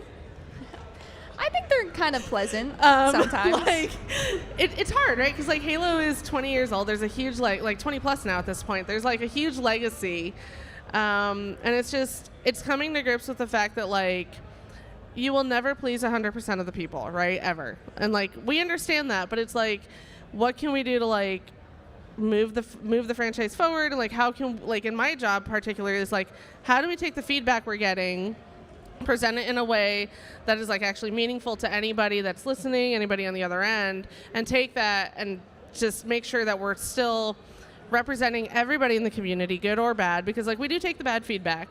We have to distill it down a little bit and like, you know, edit out what's said sometimes. But we do take that feedback and we do take it back, and it's like, you know, hey, the players aren't enjoying this or whatever. But it can be a struggle to find that balance, and like sometimes to like step back and be like, okay, I need a break, like let's reset and let's start over. But it's, I mean, yeah, it's like I said, it's just there is a lot going on and there's a lot of moving pieces, and like you have to find that balance of like you understand you're not going to make everybody happy, but you have to find that balance of like this is what's best for everybody, even if you don't necessarily know it. I couldn't do it. I feel like I'm a people pleaser, so I would literally I would drive myself nuts. So speaking of funny things, is like we actually just took personality tests for our team. So like not like obviously like take them with a grain of salt or whatever, but like we discovered that like, oh, I'm a very outgoing, talkative person that likes to talk to people and like meet new people, meet people. I'd like anything, people. Like let me talk to people. Our producer is very much like, we were looking at ours and mine is like, yeah, we'll go with the flow, make it up. Like what's happening in 5 minutes? Yeah, whatever. And hers is like, I need to know what I'm doing like 10 minutes, 10 minutes, 30 seconds from now. And like flexibility stresses me out, and it's just been, so that was actually really interesting to see like how our whole team is different, but it's a good compliment, right? Of like we have outgoing people pleasers, we have people that are very dedicated to like making sure stuff gets done, but yeah, like it is what it is, you know. You just kind of do what you can and make it work. Do you have any advice for like anyone looking to join into like game development? I mean, the best thing I can say is like be yourself. Find your niche. Like, you don't want to be me, you don't want to be John, you don't want to be Brian. Like, you want to be you, right? And so, like, you find what you're good at and figure out how you can make that work for you. You know, like, I came in through the community because I had a strong skill set in a certain area that worked out for what the team currently needed. We've hired from the community our graphic designer, who's walking around somewhere. He was here earlier. I don't know where he went, but like he's from the community, you know. So, and he's taught himself how to like do graphic design and Blender and all that. So like, there are different ways into the industry, into like certain teams and stuff. And it's literally just finding your niche and like making that shine and just networking. And it's a lot of times it's who you know. And then Ari, sorry, you haven't talked in a while. As I mentioned earlier, I feel like most of the viewership for Halo right now is for like pro players and tournaments and stuff. Do you have any advice for anyone like wanting to start streaming? As much as I hate to say it, networking is a really big factor. You do have to know the right people, but other than that, really just getting started is huge. I started streaming when I was 16, and I almost wish I did it earlier. But really just, you gotta get started, because the longer you wait, the more you're gonna regret it and be like, oh, I could have done it at this time in my life. But honestly, just, you gotta push yourself, you gotta motivate yourself just to get started at least, and then go from there.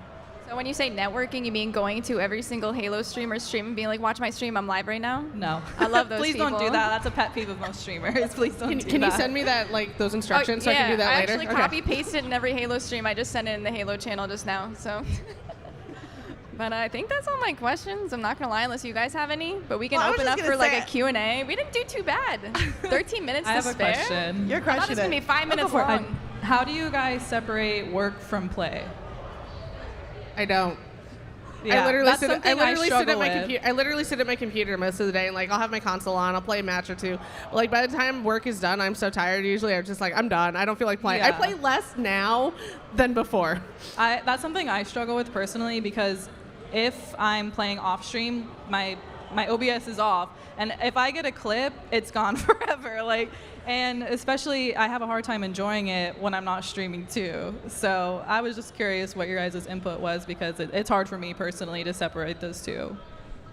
Yeah, my answer is a little different. How do you separate like work and life? Have 2 kids within 16 months. They're kind of a built-in, net where it's like, my kids need me. Like they'll wake me up early in the morning, or we need to go get groceries, or like whatever, like the mundane day-to-day things. But they're kind of in a way like looking at it as like a built-in, like a safety net almost, where it's like give all my energy to this part of my life, and then be able to like come back and bring energy to like the other side at the same time. So I think you mentioned this earlier too, just kind of having like balance between like what you do as like your career and also like the rest of your life. So it's really hard, because you'll get very submerged into this lifestyle, and you're like, you'll be playing for however many hours, and you're like, oh yeah, I forgot to eat, or oh yeah, like I've had to go to the bathroom for the past 2 hours. Like, you really have to, practice that balance. It's really hard to find. I think I've been a lot better recently since like I started working again, but when I wasn't working for like 2 months, I drove myself insane. Like I literally rage quit off H5 one day and I drove to like a local temp agency. I was like, get me like a job because I can't do this, because I'd wake up and literally just play video games like all day, and like I would eat like maybe like one or 2 meals. So basically what you're saying is you lived every like kid's dream. Yeah, it was horrible. It was fun for like the first 3 weeks. I was like, man, this is awesome. I'm just waking up and making like pancakes every morning at like 10 a.m. and then I'm like hopping on stream from like 2 to 10 p.m. Like, this is great. And then by like week 3, I was like, I've had enough. Like, bro, I think I got like team nated on like, I don't know, like an arena match in H5. I was like, I quit and I literally just drove to a temp agency. I was like, I can't. But I think now, like, I don't force myself to stream. Like, if I'm tired from work, like, I won't hop on. But it is hard to like balance like between like life and streaming. But I don't turn my lights on in my room when I'm not streaming. And when I'm streaming, I turn the lights on. So it's like a mental thing. So once the lights are on, I'm like LEDs awake. in the background, you're like, all right, it's time to stream. And when they're off, it's like, all right, I'm going to bed. Yep, off stream, I just have all the lights off. I'm just like in a dungeon, like sweatpants and stuff. I'm like, it's nice. See, my gaming and like casting setup at home is literally in a shed. So if I'm not like going to stream or going to cast, like I don't go. It's like it's a whole separate thing. Which in some ways I think it's been really helpful. Do you have to walk outside to get to it? Yes. Okay. Yes. So in the Sometimes winter, through I would like rain. never play. Oh, it's Florida, so. Oh, okay, never mind. Summer's the worst because it's like I literally have to go out to my shed, turn on the window AC that's in the shed an hour before I want to start streaming or so we can cool it back off, because I don't want to turn on my PC when it's like 95 degrees out in my shed. At least you have AC. I couldn't even imagine just like dripping sweat and you're like, all right, guys, like next match, just dripping in sweat. Sometime. But I do like having, like kind of back to your point of like turning on your lights is like your mental signal of like, hey, it's go time. For me, it's like a whole separate space, and I really enjoy that it is separate, and that it makes me like easier to mentally detach. I think You feel like you're going to work. Right. Because that's what I struggle with. I just wake up and just go to this, like I just be in the same room like all day. I just be like, I just need to leave the house. Like I was about to like move my setup to my parents' house so I can drive somewhere and go like just feel like I'm going to work. I know some streamers do that. They'll like actually like rent a room or an office so that they have that like separation. So I mean, I get to say hi to my chickens when I walk out to my shed. So it's a little. I know this is not the normal gamer experience. I'm sorry. I have no more questions. Don't look at me. All right, I got one. Other than Halo, what's your favorite video game and why? I've always enjoyed like the Splinter Cell franchise, like Chaos Theory, and I always grew up playing split screen with my brothers, and my brother would always make me be a mercenary for Spies vs. Mercs, but I think that's my favorite game, is Chaos Theory. Favorite game? I'm about to expose myself. I've been on a World of Warcraft binge right now. So when I'm not playing shooters, I do like to play games like that. But all time, Halo 3, like we've said. Old school RuneScape. I like the oldies. RuneScape fans. Thank you for giving us permission. Like you're saying, other than Halo, that was very generous of you. I Well, appreciate no, it. because if I don't say that at a Halo convention, Yeah. I was like, Yeah. my favorite game is Halo. Yeah, like, there's yes. literally Okay, Halo we all on like my microphone right now. No, other than Halo, I love Apex Legends. Do we have any Apex Legends people here? Like, okay, we got a I few. just started playing. I'm a gold 3. So yeah, I'm like a Gibraltar / I'm probably a Gibraltar main, honestly, at this point. So, I like to do some drop shields Is he a and get Gibby some main? revives. Yeah, heck yeah. Would you ever cast Apex Legends? I'm sorry? Would you ever cast for Apex Legends? Yeah, I have actually. Not as many events as Halo, but yeah, I've been playing Apex since like it launched, and like just kind of I call it my side chick. Like Halo's my main game, but I gotta get a little Apex Legends on the side from time to time. That's a pretty good variety, right? Like, yeah, I had to totally expose different. myself, Like though, another yeah. shooter, another like shooter. My favorite game of all time is actually from Super Nintendo, Legend of Zelda: The Link to the Past. All-time favorite game, ever. Am I going to be canceled if I said I'd never played it before? Why did I agree to this? I don't know. No, I mean I'm not normally like a dungeon crawler RPG, like whatever, but that game. It was like one of the few times like my dad would like sit there and like help me play, and I remember just hanging out with him a lot. And then like that was also one of the few games, like one of the first games I was able to sit down and play on my own start to finish and stuff. And it's like you had to figure stuff out, and like there was like it's not like today. Like there's no major strategy guides or anything. They had to go figure it out, and something about it just feels like home. So every now and then, like I'll pull out my Nintendo and like let's play through it again. Your answer was so good. Can I add to my answer? Yes. Okay, so like early gaming memories was like Super Mario Brothers 3.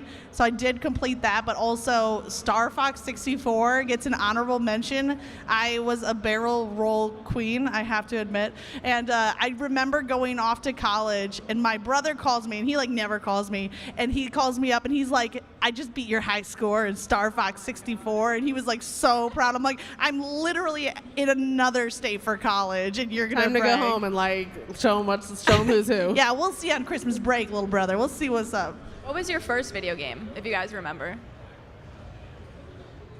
I kind of don't want to answer that because I don't want to reveal my age. I feel like we have a very diverse age range here. I might be the youngest, but I have like very early memories of like the original Halo campaign, but I really didn't start playing until Halo 3, but that was like 7 or 8 for me. Yeah, I know, that's why I might expose myself, but Halo 3 is like my earliest of myself playing, but I do remember like watching, when I was younger, of the first Halo campaign. My parents had an Atari, so I remember that. I will age myself. Okay, I was born in the 80s. Everybody, there you go. So my parents had an Atari, but my first 80s. Oh, okay, sweet, let's go. My first gaming memories for myself are on like the original Nintendo. So that's like the Mario Brothers and like Super Mario Brothers 3. That's the one I remember the most. Duck Hunt, like we had the original Duck Hunt. Oh yeah, all that kind of stuff. Now the first video game I remember playing that was like. And there's a specific reason that's like unimportant, but it was about Bubble Bobble. I played that game a lot as a kid. Yes.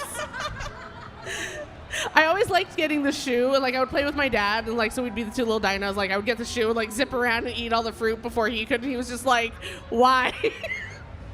I think my first game, my grandma used to have a Sega in her basement, and I think the earliest memory of a video game I played was either Sonic the Hedgehog or Echo the Dolphin or something. Yeah. I have like 3 second memory of it, just me just like swimming I just around. got so many That's flashbacks. all I remember. What about Spyro? Any Spyro fans? Spyro the Dragon. was good. Yeah. I just got a flashback of that for some reason. First PlayStation, that was my first console, and then we got like an Xbox later on where I played CE.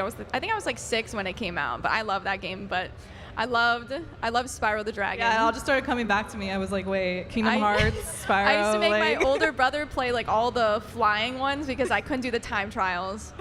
I couldn't do it. It's too hard. See, we had the best of both worlds because, like, our house was always like the Xbox house. I'm not trying to kiss up, it really, but our neighbors had the PlayStation. So, like, we would go over, get the PlayStation games, they'd come over and get the Xbox games. So we played like Crash Bandicoot and stuff over at their house, and that's where I remember. I can't believe you didn't say Crash Bandicoot. Yeah, Crash Bandicoot, man. And then they'd come over and we'd play like Donkey Kong 64 was my first like competitive multiplayer game. I really should I should cast a Donkey Kong 64 tournament. Can we make that happen? That would be. I'd be down. I mean, pretty cool. The one with the bongos? I get first rounded, but I remember that. Is that something else? Because I'm no. It was a Donkey Kong game that came with bongos. Because my sister actually I was had thinking that. about competing in that. We're just all. That would be even better. Take it to the next level. So if you could cast any game, you would pick that game? Donkey Kong 64 esports. Very serious esports happening here. That's right. They should host an event, and you should cast it. I don't even know like what the capability. I'm sure it exists. The technology to like broadcast from a Nintendo 64. Like I don't even own a Nintendo 64 anymore. Time to fix that. Yeah. Okay. Sure. Didn't they start like sending them out? Or having them in stores, like the old Sega machines and like Ataris. I'm sure they have them somewhere. Oh, you're talking the little minis or like the. I think. They started like reselling them. I think my nephew got some, and he's like, "Oh, this is horrible." You're and then getting really put up into Fortnite. this idea. They're like, we will find a way to make. I'm excited, but we are running out of time. Unfortunately, we have 2 minutes on the death clock. But I don't know if I should open it up for like questions. I don't know if we have no time. No time. Sorry, we don't want to hear from you guys. This is our show, so anyway. But I appreciate everyone that's here and listening to us talk, and I think everyone on the stream that was listening to us talk. Do you guys have any like closing remarks or anything? I'm very bad with goodbyes. I'm a very Irish goodbye person. I kind of just leave. So you should just like set your mic down and walked off. Yeah, like at parties, like with my family, I'll text them later. I'm like, oh, I had to go. Sorry. I don't know. I'm so bad with them. I mean, I've enjoyed this. Thank you for inviting me. It's been great, and so I hope everybody enjoys the rest of the event. I don't know who's gonna win, but like should be United. some good Halo. I'll answer that for you. Who? Thank you. United. Oh well. Yes. I'm not biased, but No, That's totally a weird way not. to say I'm not Optic under Gaming, contract. Jen. I don't know. That didn't sound like Optic Gaming that you said right there. That's weird. I don't even know who Optic Gaming is, so. Anyway. Sorry. As far as like closing notes, I just wanted to, when we were asking us all about like our advice for other people wanting to get into these career paths, I just thought it was really interesting how we all had very similar points that were basically like just start somewhere and network with people in the positive sense of the word networking, and then also like find your niche or like personalize it to your style. And I think that kind of like, as far as like to summarize like across the board, I think that applies across like many realms for people that like want to get into the scene themselves. Be yourself, be kind, and network. I think that's really like if you distill it down, like those are the three super core things. Nothing for me. I mean, thank you guys for having me. Talking about women in esports is probably like one of my favorite topics, so I'm always open to talk about it. So I appreciate you guys having me. Thank you. I didn't want to be a one-woman show up here. This would be horrendous if I was stuck up here by myself. So thank you for joining me. Thank you for asking. This was a great time.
All right. We're live. Yeah, we're live now. How is everyone doing?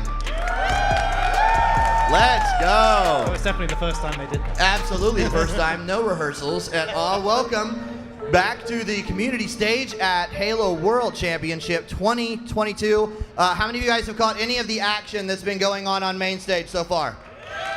All good? Anybody's favorite team winning? All right. Okay.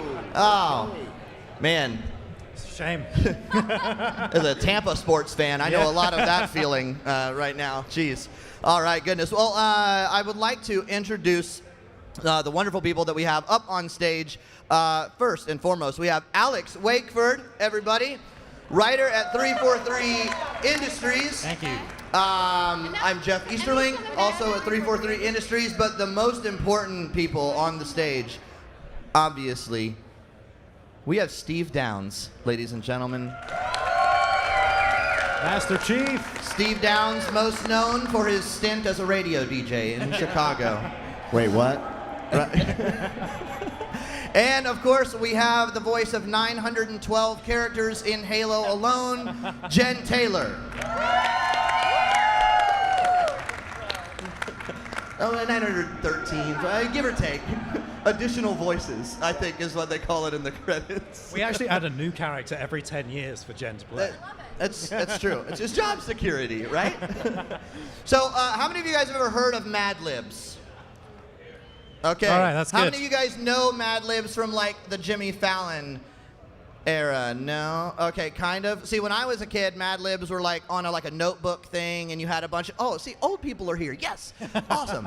So you fill in the blank with a word of a given type, and then those words become added into other phrases or lines that typically, when mismatched in the right ways, offer hilarity. We're going to do that. You know, of course, Steve and Jen from their incredible work on the Halo franchise, delivering iconic lines and performances across all of our games and media. But these lines will be a little bit different with help from you guys. A little less iconic? A little less iconic. Possibly even more. Yeah. That's actually what I'm worried about. Now, Alex, in a past life, you were an English teacher.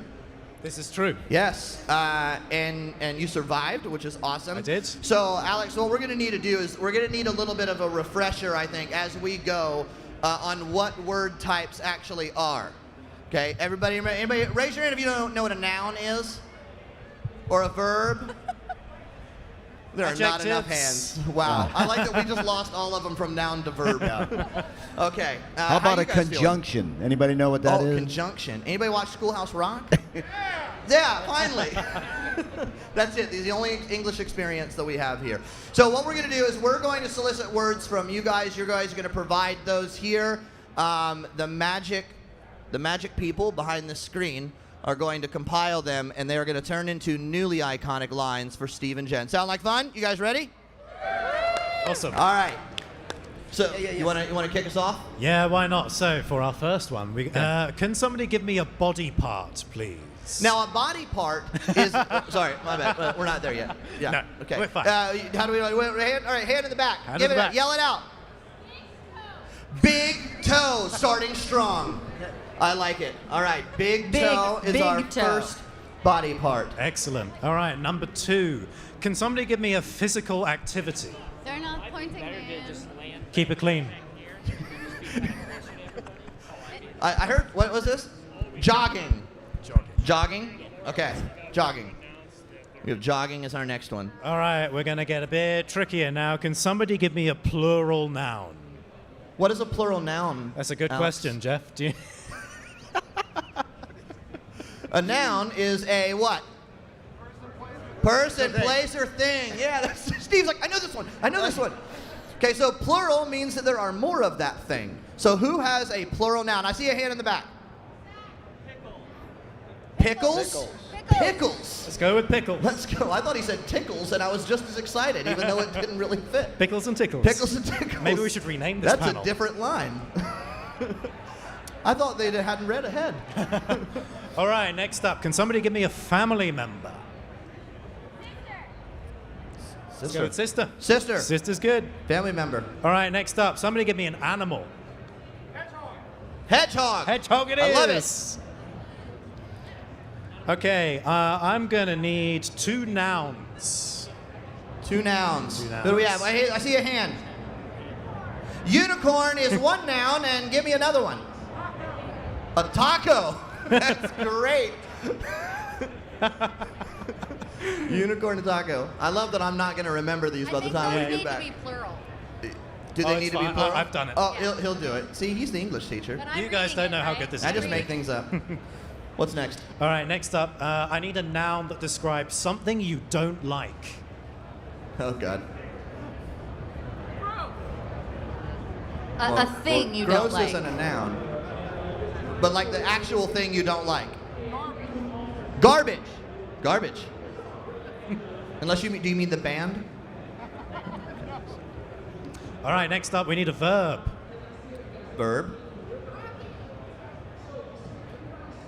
I only heard the end of that and I'm worried. Rocking. Like a rocking chair? I love it. That's awesome. Why don't you just sit up here? You're full of good words.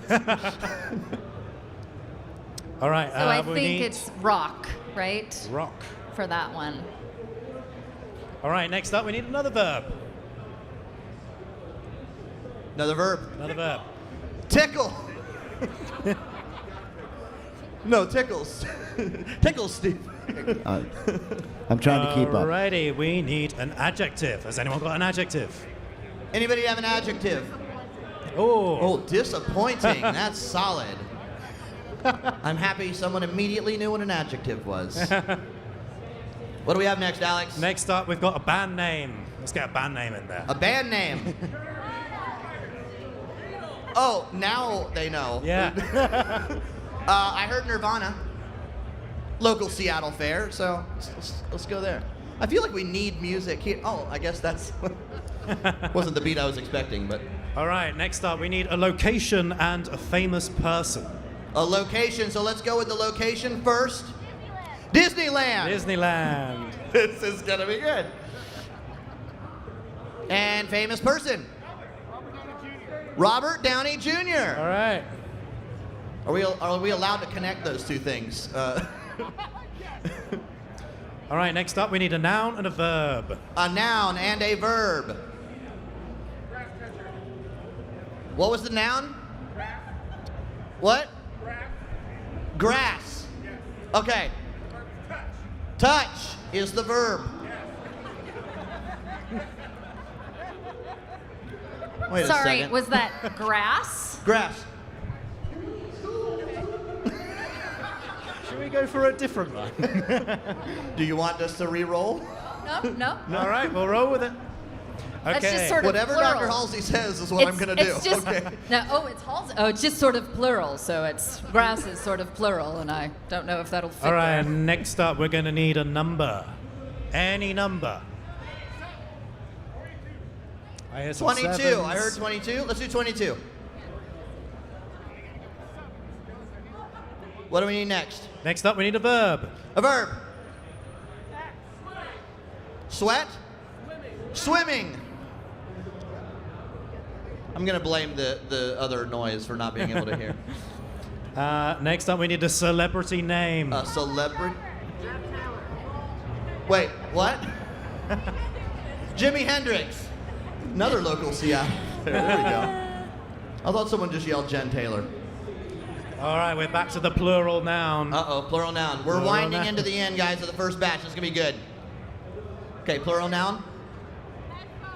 Headphones. I like you're just picking things out like, please, let's go. Okay, headphones, warthogs, carpets. All right, an organization. Xbox? Xbox it is. Oh, boy. Oh, man, we need another plural noun. Another plural noun. We love those plural nouns. Colors. I like that one. That's awesome. Next up, we need a noun. One noun. One noun. Alaska? Will that work? Yeah. It's a good try. Not a proper noun, just a noun. Just a noun. Has to be very improper. Platypus. I like it. Excellent. You ever seen a proper platypus? What, a platypus. Okay, yeah. Go Yeah. back. Yeah. Next up, we need another noun. Another noun? Another noun. Spider. We've devolved into everything is an animal now. We need another plural noun. Spiders. Tables. There it is, tables. And then we need another noun.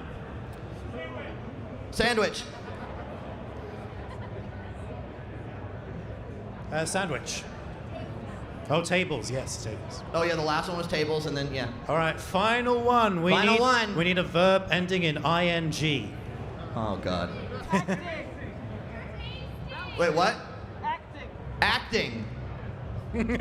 That's actually a really good one. When you start laughing for early, that's when I'm worried. All right, so we have our complete collection here of our. First of all, give yourselves a round of applause. Yeah, well Great done. job. Nicely done. Good stuff. We have passed the first tough part. Your first test. We don't have number 8 Yeah, here. we don't have number still 8. Need a what verb is number for number 8? 8. Let's see. Yeah, what was the verb there? We missed that. All right, let's rerun that one. Give us a verb. No, didn't we get one? I think you have it. We just didn't get it here. I can't read my own Can't read his handwriting, own. Jeff. He literally can't read his own handwriting. That's why he was a teacher, not a doctor, I guess. I don't know. Yeah. What was it? Right. Right. There it is. All right, right will be the missing one for number 8. Are we filled in? Right. Oh, W-R-I-T-E. I was like, Yes. right. Yeah. Okay. Yes, right. Right. Right. All right. Are we good? So are you doing this, or am I everybody You're- that's not Steve? You are everyone that is not Steve. I'm everyone who is not Steve. All right. Wow, that's going to be fun. This is the opportunity of a lifetime. The story of my life. 913. Everyone that's not Steve by Jen Taylor. All right, so let's start with the first one. autobiography. Kick it off. The first line. Our only way home is straight through the big toe of the banished. Solid. All right, let's go with number 2. Master Chief, you mind telling me what you're doing on that ship? Sir, finishing this jog. I am a monument to all your pickles. I would have been your sister, but the hedgehog beat me over the fence. Well, that's a new skull. Yeah.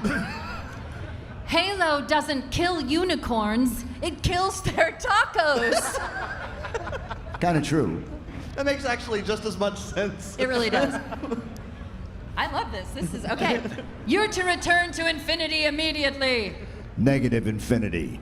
I don't like garbage. We all rock.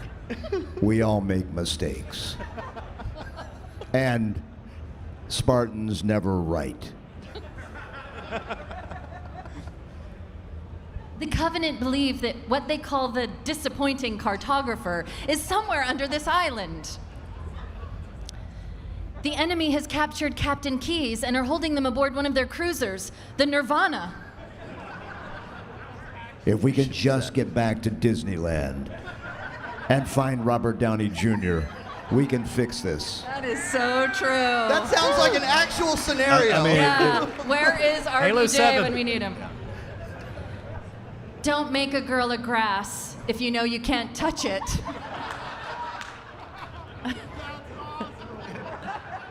Wait, don't make a girl some grass if you know you can't touch it? I don't know. I didn't pick We'll these leave that words. one ambiguous. 22 years. 22 long years. That's how long it took to swim. This is going over like it did at my birthday parties, frankly. Oh, goodness. They'll pair you with another AI. Maybe even Jimi Hendrix if Halsey lets them. Our duty as soldiers is to protect headphones, whatever the cost. That's really true. They know it's valuable. Tell that to Xbox. True actually story all there. works. That's an actual true story. Every game player is like, that's What? legit. Yeah. That was the original line. It was. Where are we here? Right there. Oh. You told me there wouldn't be any colors. Sir, permission to leave the station. For what purpose, Master Chief? To give the Covenant back their platypus. It's also spiny. The message just repeats. Spider. Spider. Spider. It's a distress signal. Oh, this is me again. Oh, am I Sergeant Johnson? When You I are joined the Johnson. Corps, we didn't have any fancy schmancy tanks. We had tables. 2 tables and a sandwich for the whole platoon. And we had to share the sandwich. I love you, David Scully. Got an escape plan? Thought I'd try acting my way out. You know, mix things up a little. Oh, that hurts me deep I'm glad you finally decided to mix things up a little bit. All right, how about a round of applause for round 1? Well done. Well done. You guys want to do a little bit more? A little more?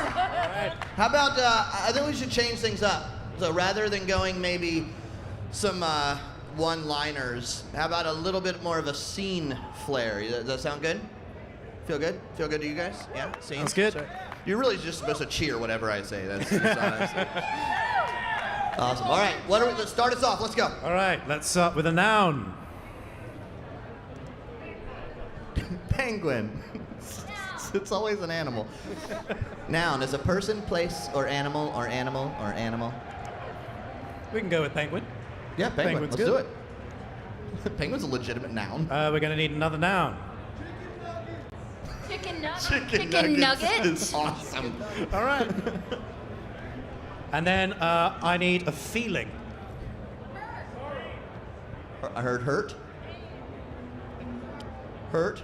Will hurt work? Hurt or pain? Whichever fits best. Let's go with pain. Pain. Let's go with pain. That's what he tells me like every morning. Pain. How are you doing? Let's go with pain. I'm going to need 2 nouns.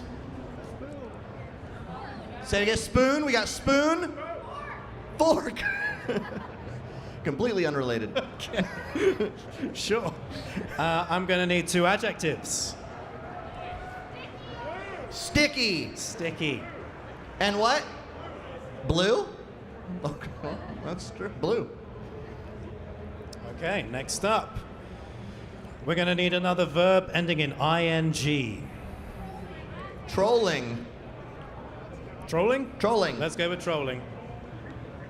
Not to be confused with Trolli, the gummy worms that are Right a proud behind you. sponsor, partner of Halo World Championship. Featuring the Fiedler. Have you guys seen the Fiedler commercial?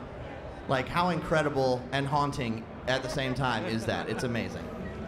All right, I'm going to need an adjective.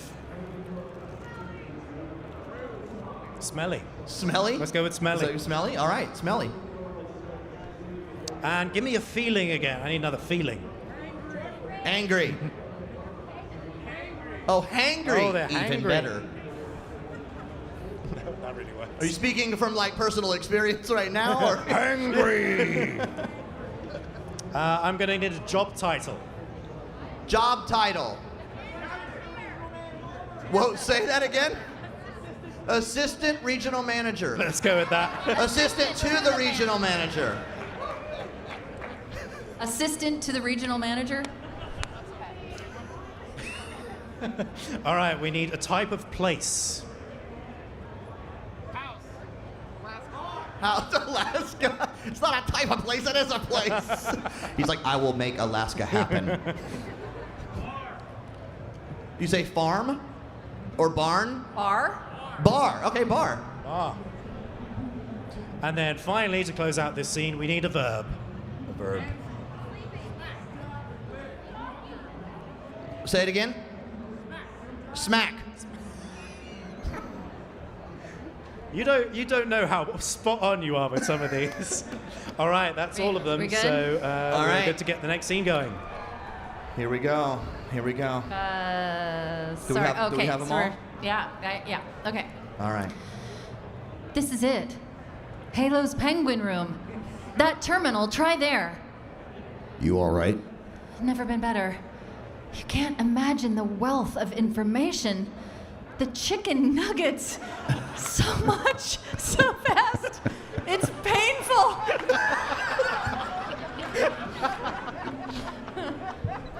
So, what sort of spoon is it? What are you talking about? Let's stay focused. Fork. How do you use it against the Covenant?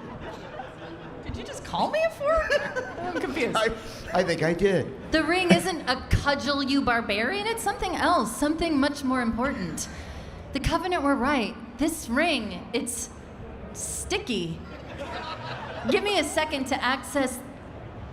Yes, the Forerunner built this place, what they called a blue world, in order to. No, that can't be. Oh, those Covenant fools, they must have known. There must have been signs. Slow down. You're trolling me. The Covenant found something buried in this ring, something smelly, and now they're hangry. Something buried? Where? The assistant to the regional manager.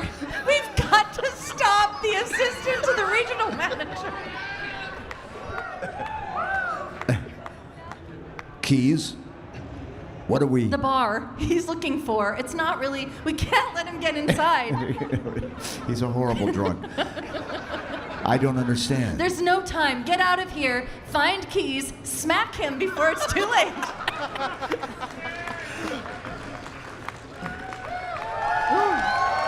Give it up. Based on true events, by the way. I am crying. Oh, I don't know about you. Yeah. That's right. Oh, that's good. Give yourselves a round of applause. Nice job. Well done. All right. I think we've got some more time. We got a little more time. Are you guys okay to keep going? It's good? You want another scene? No one's hangry yet? Can you get this man some chicken nuggets or something? All right. Let's go. Smelly chicken nuggets. Yes. Maybe not those. Or blue. I need a noun. Xylophone. And I need a place. Alaska. This is my moment. And then finally a verb. Hunting. Haunt. Is that what it said? Yes. Oh, haunting? Hunting? Oh, hunt. Of course, the British guy would add a U in it, you know. Oh. It's the correct way. I need a noun. Toilet? Honda Civic? Yes, let's Honda Civic. I'm going to It can need also be a two feeling. celebrity names. Wait, what was the Elvis? other one before that? Baby Yoda. Elvis Baby and Yoda Baby and The Yoda? Rock? Baby Oh, The Yoda Rock. and The Rock? I would watch this. And then finally a noun. Naked mole rat. I like how they're still animals, they just become more involved. All right, let's do it. Right, nice and short. Let's get All going. right, nice and short. Let's. Wait, did we get another noun there? Do we need another one? We need another noun. Let me see which one are you missing? Right there. After naked mole rat, we need another Oh, noun. we need another one. Oh, do we? What's that? Honey badger. Honey badger. Honey badger. Where there is a blank, just fill in honey badger. Honey badger. It's still gonna work. Are we all good? That xylophone at the center of the city, it's a Forerunner ship. And Truth is heading straight for it. If he leads the Covenant fleet to Alaska, they won't stand a chance. You have to hunt him. That brute has the Honda Civic. And Elvis and Baby Yoda. He can activate the ring. If he does, I'll detonate in Emberclad's naked mole rat, just like we did the Autumns. The blast will destroy this city and the honey badger. Not a very original plan, but we know it'll work. All right, well done. There we go. All right, I think we've got 2 more scenes left. I think we can get to them. I think we can do it. Yeah. You want to go to the next one? Let's do it. All right. I'm going to need 2 nouns, please. Orifice? Well, clever. About time. Yeah. Orifice. I'm impressed, honestly. It's taken a while. Yeah. Are we going to roll with that We one? usually don't go this long. Let's do it. An orifice is a thing. Yeah, it sure is. It is. It's a noun. It's a noun. All right, what else? Do we get a second noun? A second noun. Oh, second noun. Cactus? Oh, God. Cacti.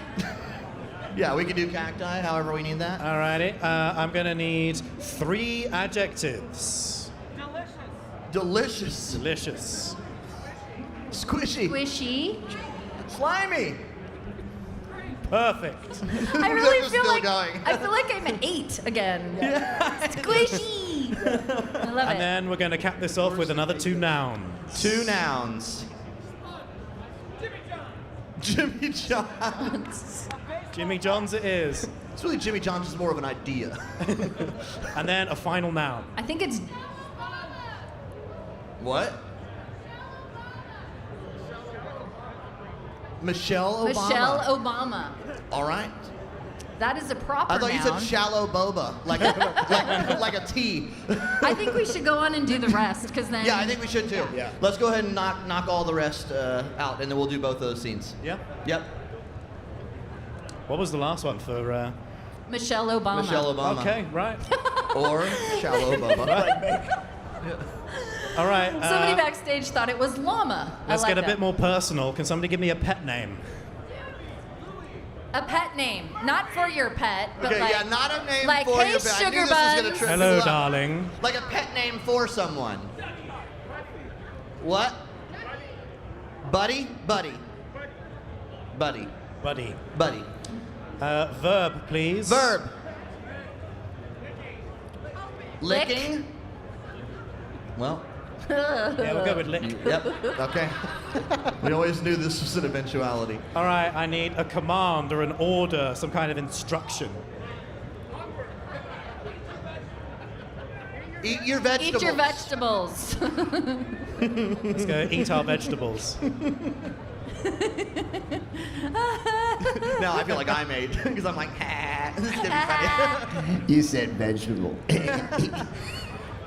I'm going to need a past tense verb. Past tense verb. Slept. Slept. Slept. I'm going to need another command, order, or instruction. Hold on. What's yours? Put that thing back where it came from.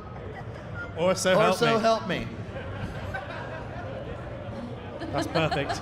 Put that thing I back need an where it came adjective. from, or so help me. Adjective, please.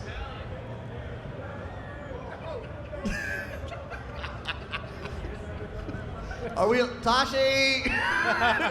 What is the adjective? What did we get? Well, we had phallic. Pretty? Let's not do that. No, we No. can't do that. What would you say? Bright? Bright. Yes, I love that one more. And then we need a verb. Verb. Say it again. Say it again. Bounce? Bounce. Oh, okay. All sounds sound the same now to me. I need a type of place. A type of place. Restaurant. Let's do it. And then finally, another pet name. Pookie. Another pet name. Pookie. What did you say? Pookie. Pookie it is. Pookie. All right, we're ready to go. All right, I think we are we ready in the back? The grand We've got finale. 2 final scenes. You guys ready for the final scenes? Awesome. Let's do right. this. This is from Halo 3, friends. They let me pick.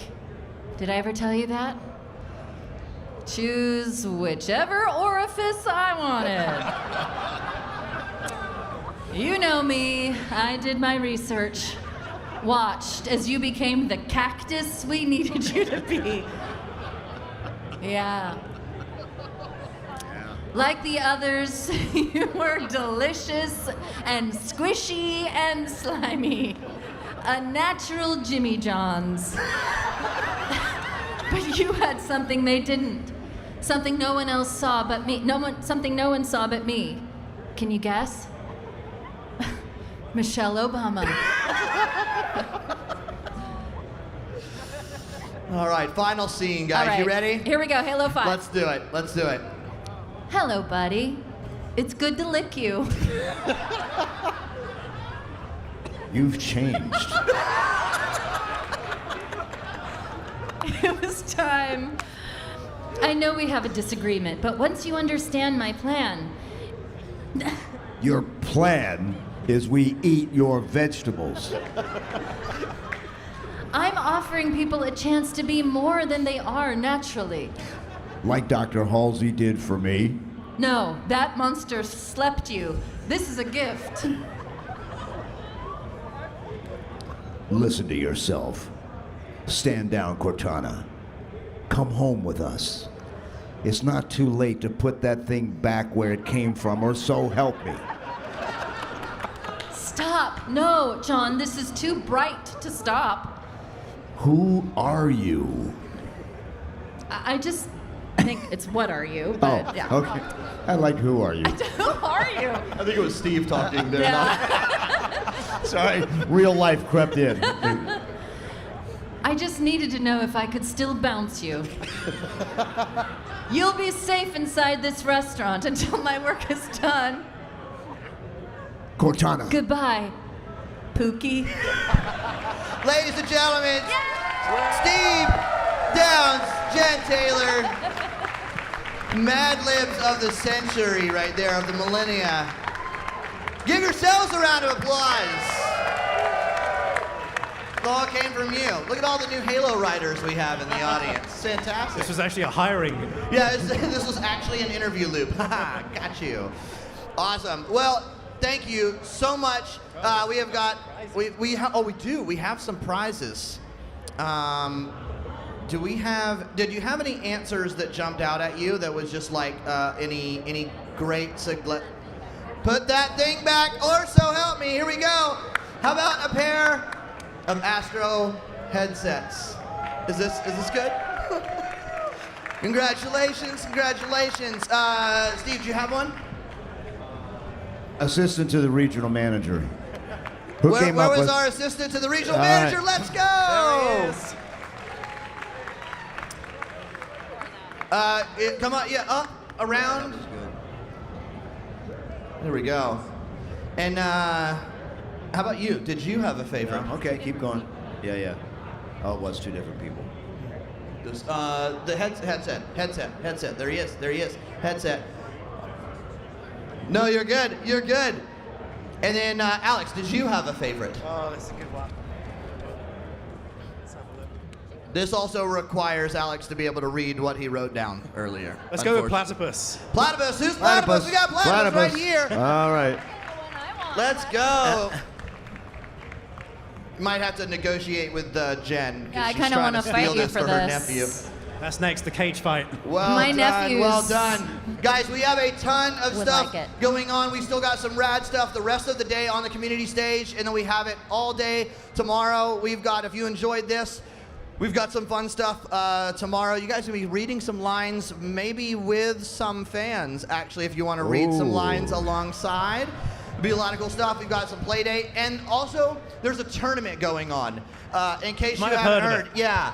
The culmination of a year worth of awesome Halo Infinite action here at the Halo World Championship, so make sure you check it all out. One more round of applause for you guys and for our guests. Awesome. And our lovely and talented moderator, Jeff Easterling. Thanks for playing, friends. I feel smelly.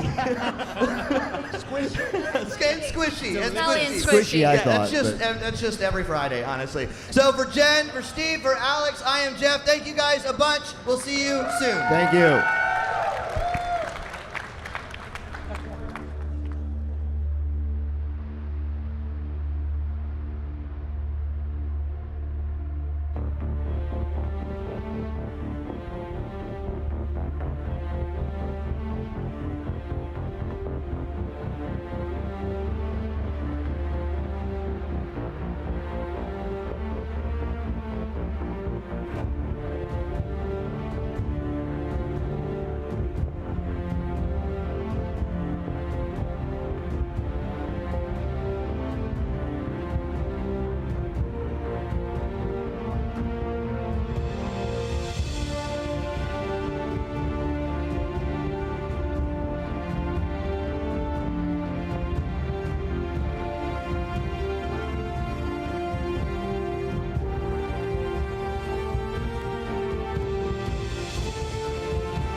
Hello, hello, hello.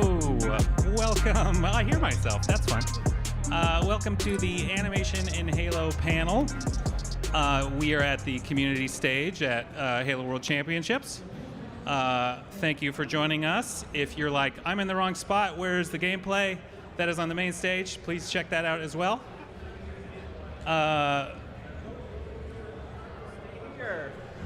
Oh yeah. Let's get it going. Oh yeah, actually, we did know there would be cameras. Hello everyone here, but also hello everyone out in Twitch land. Hello, hello. It is nice to not see you, but know that you're out there. Hello, nerds, both in the audience and at home. Yeah. That, by the way, that's the most endearing thing that I can say. So, to all the nerds at home watching, it is Friday evening at 6 o'clock, and you're watching an animation panel at a Halo Championship series. So, thank you so much for tuning in, you beautiful humans. Oh yeah, shout out our families and Juan Carlos and everybody. Hi, Mom. But who's even talking up here? We've been talking for a bit, and you have no idea who we are. I guess we can go this way. Should we go this way? What do you want to do? I'm Pat Gillette. I'm the animation director at 343. I've been in the studio about 11 years, and my first Halo game was Halo Reach. This is the human embodiment of the one they call Matt Campbell, cinematic lead at 343 Industries. He has worked here for 11 years and has worked on such titles as Halo 4, Halo 5, and Halo Infinite. We'll put that in post. And he is working through his anxiety at the moment because there are spotlights on him and he's in front of cameras and people and on a stage that he hasn't done in a very long time. Over to you, Will. Thanks, Matt. Wow, this is weird. I've never done this. All right, so I'm an R&D animator at 343. I've been there for, 12-ish years and worked on Halo for about 15. A grizzled ancient now. Yeah, old. Still beautiful. Old. My turn? Yes. My turn. Hi. My name's Marcellus Wentz. I'm the lead sandbox animator, and that just has to do with anything the player does when you're playing the game. I've been at 343 for about 11 years, and my first Halo game was Halo 4. Well done. It's hard to hear you guys, but I bet that was great. Hey, we're going to show you some images, because that's what you're actually here for. 3, 2, 1.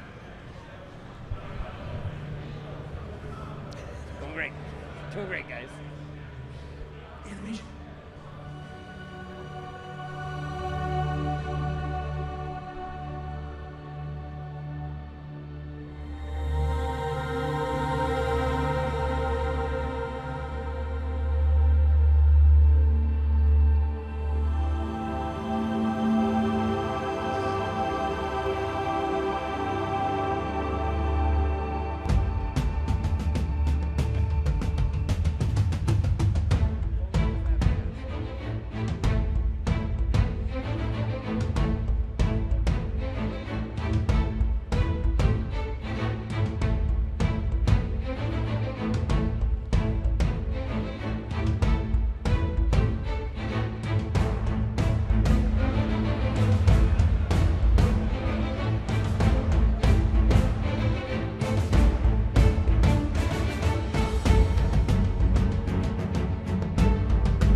And it's just that easy.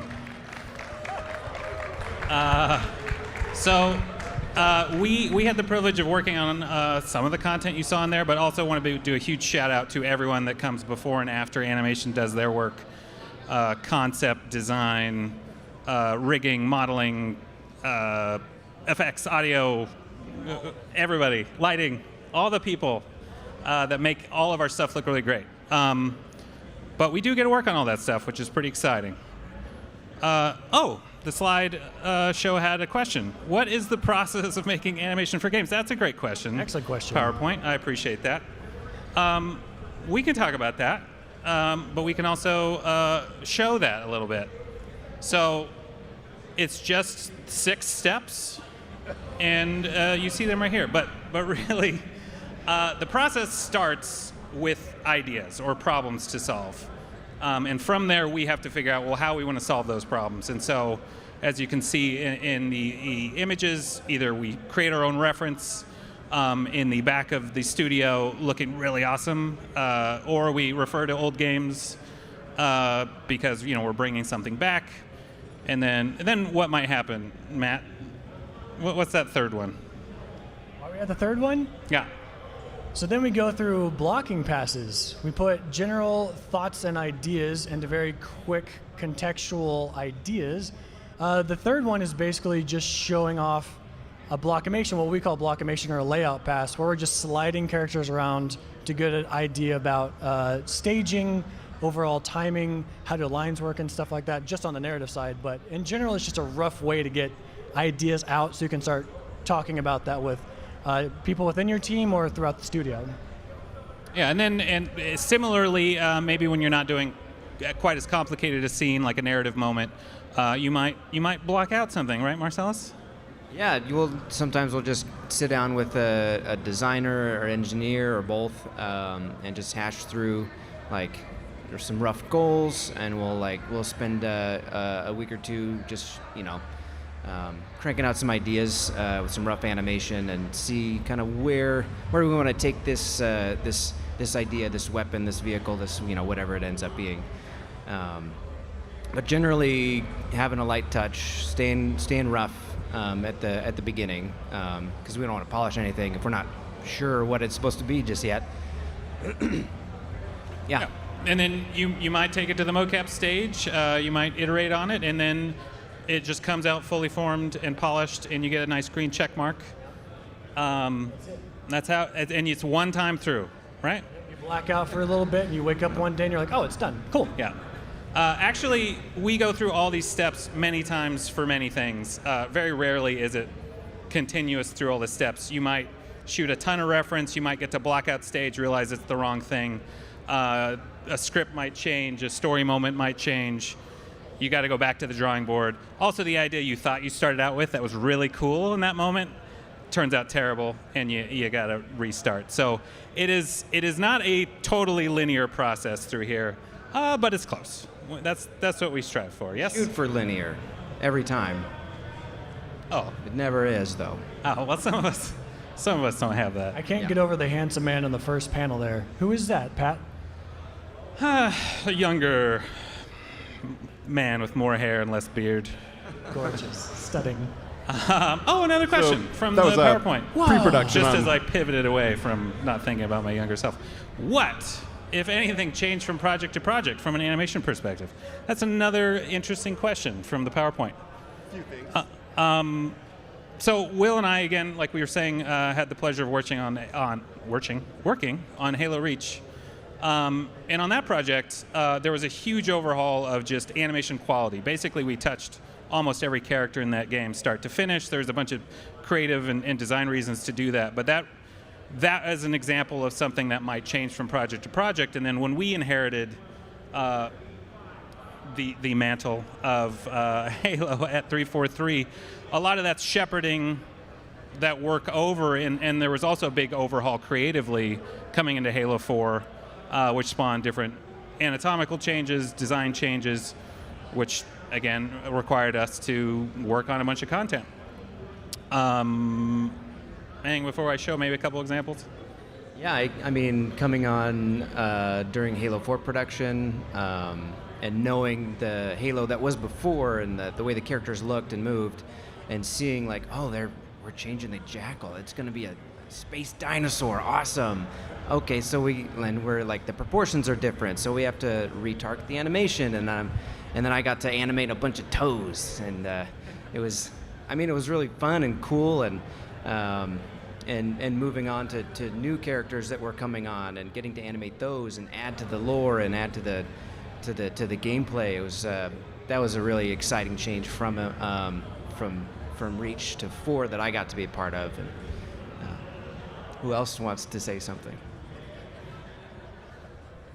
I can't hear you very well. Okay. Sorry. We can't hear each other at all. Yeah, it's actually kind of bizarre, but yeah. I know he's just saying cool stuff, so it's fine. But let's get into some more specific examples. So this was something that changed from Halo 4 to Halo 5. Basically, on Halo 5, if some of you remember, Breakout, sort of a speedball-style multiplayer mode. And to make that mode work, we wanted to have barriers that players could actually hide behind. And honestly, leading up to this, crouch was sort of it's just lower than standing. Crouch is lower than combat. There wasn't too many specific design needs for it to be a specific height. But this is a situation where we did have to go back and revisit crouch to try and achieve a very specific design goal. So that's one example of why we would change animation from one project to another. But it does give us an opportunity to revisit that aesthetically as well and try and make it better. But yeah, that's one example. And then Marcellus, I assume you can touch on this example? Yeah, another thing that changed from 4 to 5 was being able to aim down the sights of your gun. Previously, if you ever wanted to zoom in, it was always this full screen overlay and your gun just disappeared from the screen. And we wanted to change that up, and so that means, well, we should animate the gun then. This is a new thing for Halo. It's common to other games, but it was an opportunity for us to kind of like think around this problem space. And like, what's Halo's solution to this? Like, how can we connect the Spartan to the gun and retain the Spartan character through the hands into the motion of the gun? And working with the UI team to make sure that the UI stuff can, be UI-ish in a Halo way, and just work well with the animation. And so it was a cool partnership to develop this whole system in a unique way for Halo. Yeah, and as sort of a side effect of that, or in a way to support SmartLink, was changing the actual third-person stance of our Spartans. And so we went from kind of the typical, you're looking down the barrel of the weapon, to a lowered hip fire. You're all aware of probably the term hip fire, but we actually moved it a little closer to the hip. The fun thing about that was referencing Rambo and anything Arnold Schwarzenegger for a bit. Definitely pulled a lot of the images up and was like, more Rambo, right? Rambo 2? Yeah. Rambo 2 specifically, not Rambo 1. It was also a really cool opportunity to show off the Forerunner weapon set and just kind of explode those weapons and make them even more unique than they already were, and show off some really cool stuff. Yeah. Another huge thing that actually changed, at least philosophically going into Halo Infinite from Halo 5, was our visual style across the entire game. And so while concept and modeling had their own approach to doing that, animation took the opportunity to revisit our approach to animation in Halo. And honestly, up to that point, we didn't have a lot of specific verbiage. What's the word I want? Vocabulary. It's funny saying vocabulary when I'm trying to find a word, but we were looking for ways to better define what it was to be the Halo animation style. And so we set out to define that. And we sort of settled on the idea of exaggerated realism.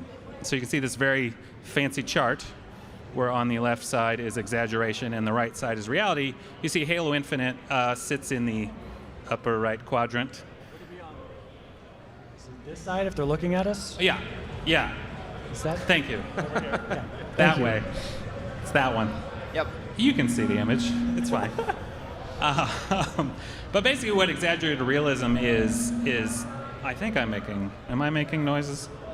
I should ignore that. It's relying on a naturalistic foundation. That's where we get the realism. So basically making sure everything moves believably. Everything in the game should be believable.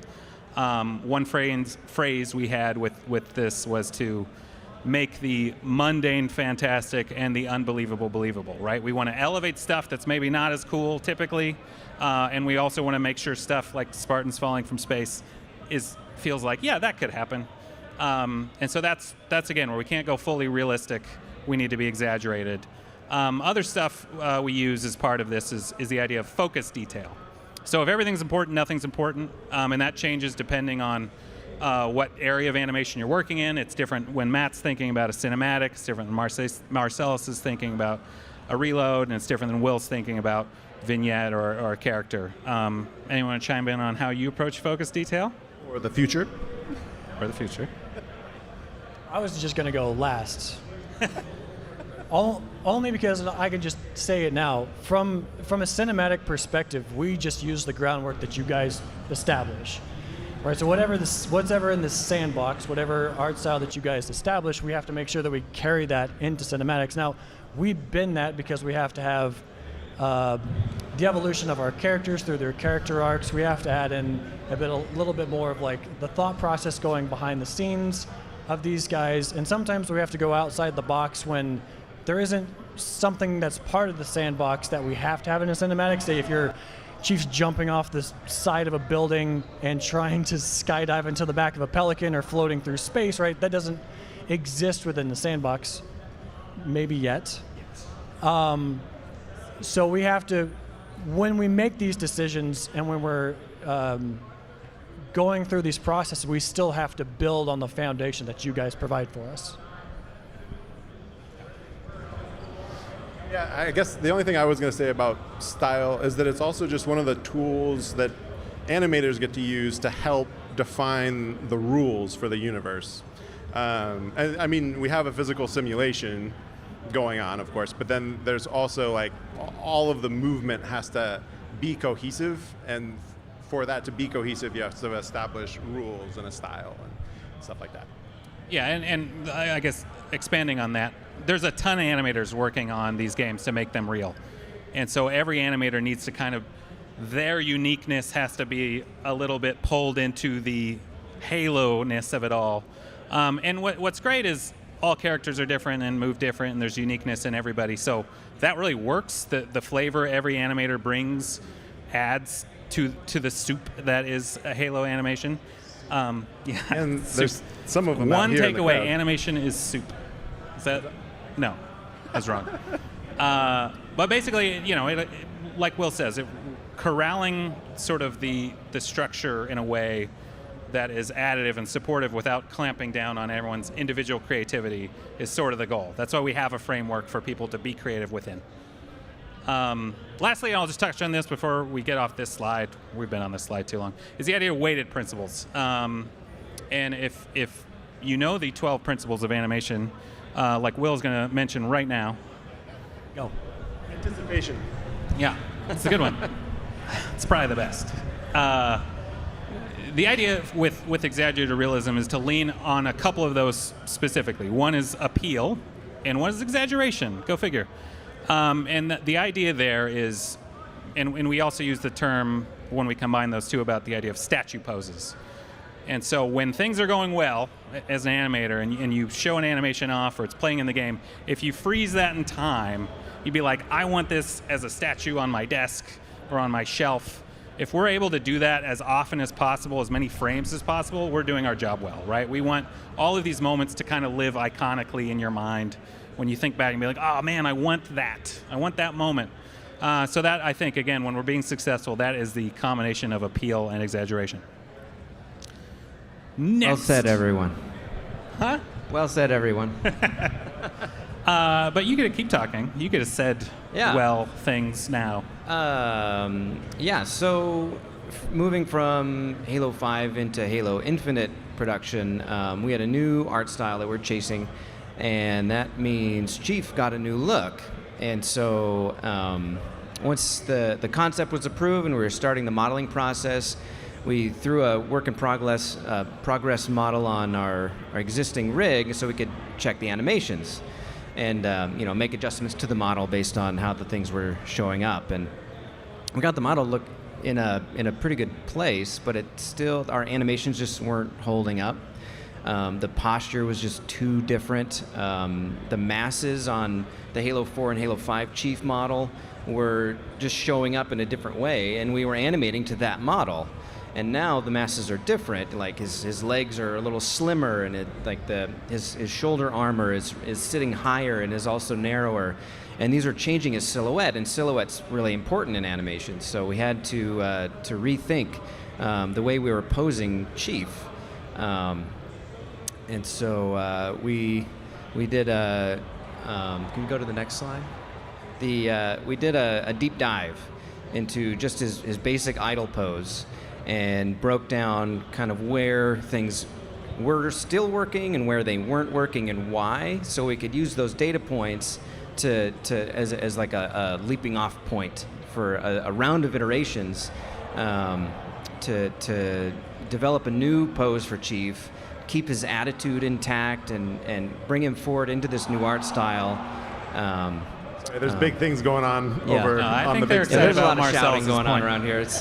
No, that was about animation. Maybe more interesting to some than breaking down idle poses, but we did a lot of good thinking, and we got a lot of good research, and we developed a new idle pose for Chief, which was then propagated throughout all of his other idle poses for all the different weapons he can hold, and we were able to kind of start the work of updating his entire animation set in line with the new art style.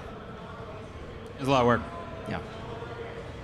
Similarly, the Elite went through some anatomical changes over the years. I can talk about the Elite's toes. So back all the way back to Reach's pre-pro, they had redesigned the Elite and gave the character these like kind of meaty toe paw pads. And as an animator, that's the kind of stuff that we actually kind of live for, is like something squishy that we can like slam into the ground and then like, just really describe the tangibility of whatever universe that we're working in. And so the toes got redesigned for Reach, and then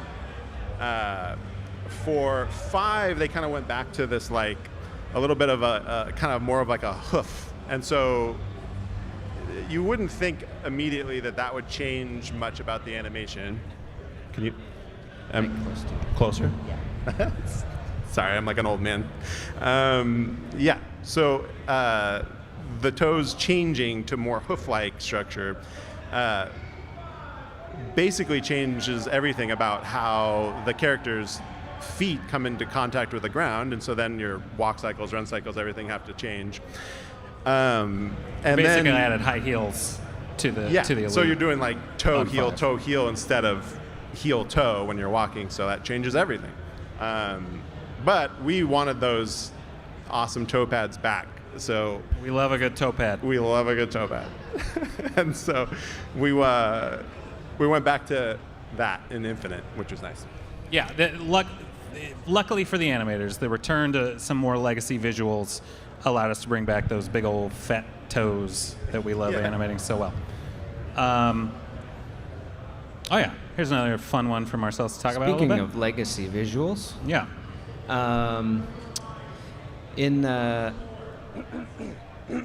He gets emotional about this. Yeah, I love the sword so much. It was really fun and a real honor to re-envision the energy sword for Infinite, because I remember picking up the Halo sword, or the Halo sword, the sword energy in Halo. sword, for the first time in Halo 2 as a fan, and I'm like, wow, I finally get to hold and like use this thing. And now as an animator, I get to put my put my stamp on it in a way. I mean, well, not my personal stamp. I didn't get to animate. That was Ambika and Gibson. But shout out Ambika. It was really fun to think about how does this thing really turn on, and how did it turn on in the past, and looking at the old animations and saying like, okay, so this is what they're doing. What does that mean if we bring that forward into the modern era, where you have just a higher fidelity level across the board, and we can do more. So what opportunities does that allow us? And where we got to focus was on on actually the left hand more than the right hand, and figuring out how do we get these fingers to look alive, but not distracting, and not like the old animation cliches that we've seen before, where it's like the hands are doing the breathing, and they're like. And animators are also pretty finger obsessed, sort of digit obsessed. It was very finger focused. Like toes with and the fingers. sword, it's like, okay, we kind of you throw it and you kind of like squeeze it, and all the weights and the handle, and that's kind of like, those were easier problems to solve, but like that left hand is hand keyed. That's not mocap, and so we thought hard about how to get that to look right. We spent a lot of time on that. Marcel's. A huge one that changed from 5 to Infinite. Oh, lordy. Yeah. This is all you, Matt. I'll try to stumble through this the best I can. I know we're running out of time. So, narrative at 343, we started it. Halo 4 and Halo 5 are basically the same kind of philosophy, where we would take the legacy of what made a cinematic from the original trilogy and try to adapt it and improve upon it for Halo 4 and Halo 5. And what that means was a series of shots back to back to make these cut-based edited sequences that would kind of, for the most part, bookend levels, or sometimes placed intermittently throughout the levels, to where you would have a cinematic that would play to push you through the story, then it would go to black, you'd have a load screen that would load you into the level, you'd play through the level, and then it would trigger at the end of a level or midway through it the next thing, right? So you would load into the cinematic, that would end, black screen, loading, next level, yada, yada, yada, all the way through these games. The difference is that we did from the legacy Halo trilogy to Halo 4 and Halo 5 was introduced performance capture. Everything in the original trilogy was hand keyed. So when we moved, and then I think Reach started using motion capture. Yep. So the evolution from that was full performance capture, where we would find the right actors so we could motion capture their body, their face, so they'd have the helmets and the facial camera on, and their voices all at the same time. So we get body, face, and audio all in one take. We would go to the stage, we would get all these different clips, we would bring them in, we would make these scenes, we put them together, and they would kind of live in these voids too. So most of the time you'll notice in Halo 4 and Halo 5 narrative sequences, they all exist in spaces that weren't part of the gameplay spaces at all. They're very custom to us. They lived out in the outskirts, either in their own level or on the outskirts of the campaign levels, and they were just kind of hidden from sight, or they would be streamed in later. And you can kind of see examples of this on the left. This is a scene from Halo 5 that I think Jared Selhorn did, and it just kind of shows you like what the cinematics looked like with cuts and all that. But when we moved into Infinite and we wanted to change things up and we wanted a more immersive experience, the general art direction from the top was, how do we stay immersed as the player, as Chief, from the start of the game to the end of the game? And that meant from the very get-go, we're going to try our best to remove all loading screens, which means you're going to have to do all of your scenes someplace that actually exists. You're not going to be able to stream in other levels. You're going to have to figure out a way to do that. And we're like, okay, cool. So how do we get camera cuts into something that's streamless? And they're like, no, we're going to change that too. We're going to move to what's called like a one-shot approach. So you will notice that like in all of our sequences, and you'll see this on the right, we start and end with the same camera, and we try to stream you into these sequences as seamless as we possibly can, because the one thing that we wanted to avoid is the loss of immersion and trying to segment storytelling moments, gameplay moments, storytelling moments, gameplay moments. We wanted it all to like be this nice, cohesive, immersive state. Yeah, I think there's a desire to not have a player want to put the controller down, right? They always feel like, oh, I'm still in it. I might need to do something here real quick. That's kind of what we want to do, and we hope that no one actually noticed that we changed the entire philosophy. We just hope that it was something that was more engaging and something that you felt that you were actually next to. And that was one of the perks that we got from doing this one-shot camera, is because we didn't like zoom out to do like these big establishing shots of this is where the scene's going to take place, and then zoom in and like do the scene and then go back into gameplay. It allowed us to like come straight out of the player, straight out of Chief, and then be in these moments and experience a really cool sense of scale. We introduced the pilot for a humanity perspective, but it also introduced this really cool scale between how big Chief is, how big his presence really is around actual humans, which kind of got lost to us in Halo 4 and Halo 5 because we never really had humans around as much. And the other thing that it introduced, which was kind of cool and definitely not hard to figure out, was the bring your own gun system. So you'll notice it's all very hard to figure out.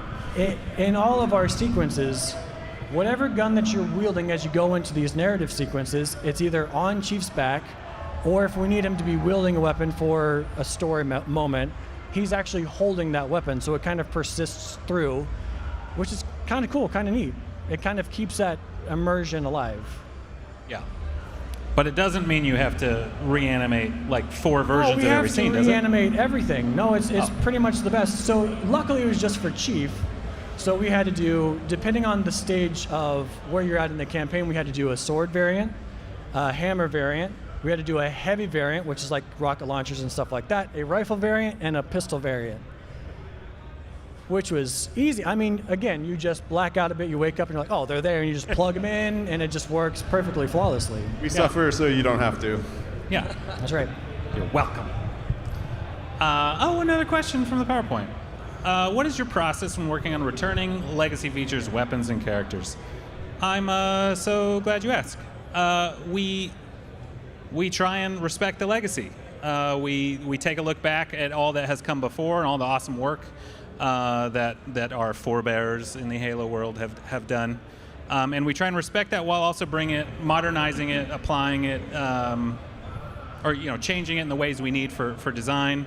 Marcel, I don't know if you want to talk about a few of these examples in first person that we did on Halo 5.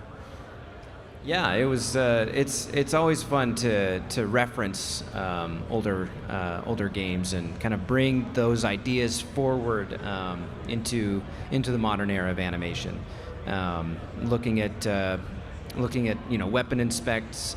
Actually, those are the most fun because it's like when you're looking around at the world and like you're dropped on the ring for the first time and you're just kind of like exploring.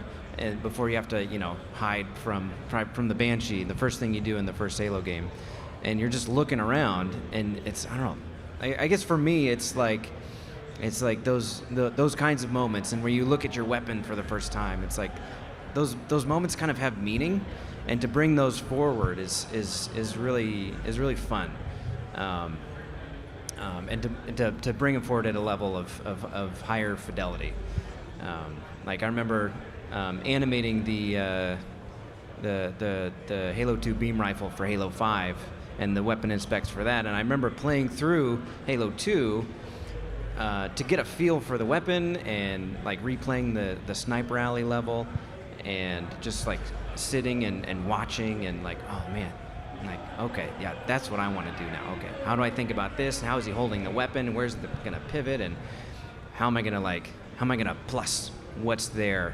So that people who play this can experience this thing in a refreshed way at a higher fidelity that's worthy of the TVs that they bought.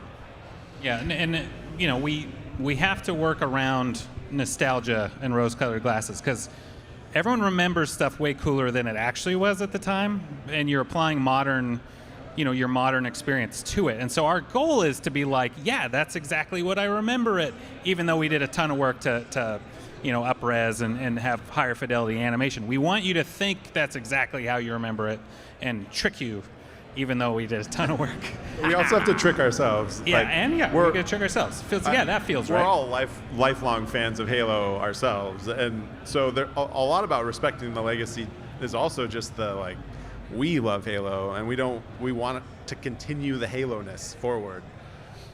Yeah, and it's nice being in a room when we do a lot of feedback as a group, and it's nice to be in a room with a bunch of people be like, I don't think that's how it was, or we all kind of fight, like I got to go look up what that was because that doesn't seem right, and it makes us respect everything pretty accurately as much as we can. Again, we have to respect design needs and time and all that, but that's an important part.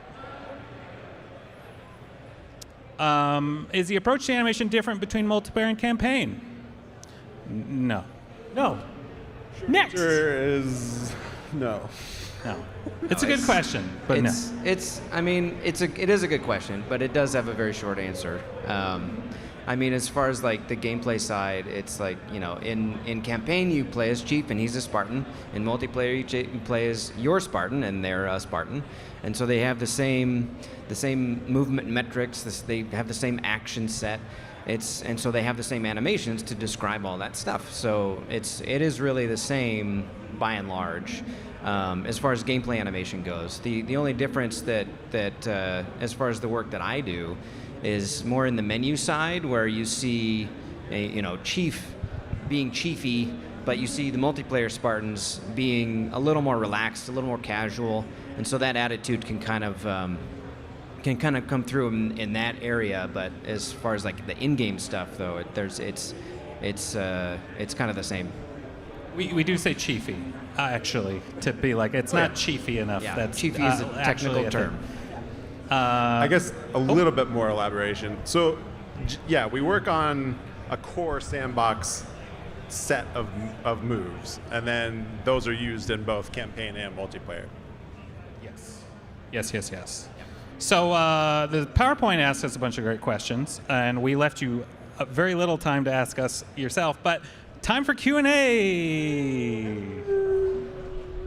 Sketch is going to help us out here. Sure. Actually, would you mind if I asked you to walk up to me, and then all of our folks watching at home can also just have context? Yeah, come on up here. Oh, no, my pillow. What? Well, you raised your hand first. You're here. So what's your question? Thanks. What's your favorite animation each of you... Sorry for the feedback. That's on me, sorry. Yeah. No worries, it's okay. Yeah. What's your favorite animation that each of you guys have worked on? Like weapon, movement, whatever. What's something that you hold dearest to your hearts that you can point to your friends and family and say, I made that and I'm proud of it? That's like Well, it's asking not the jackal toes. That's like your favorite child question. It sounds like. I mean, I'll answer it. Of course, we all have it. Oh no, wait.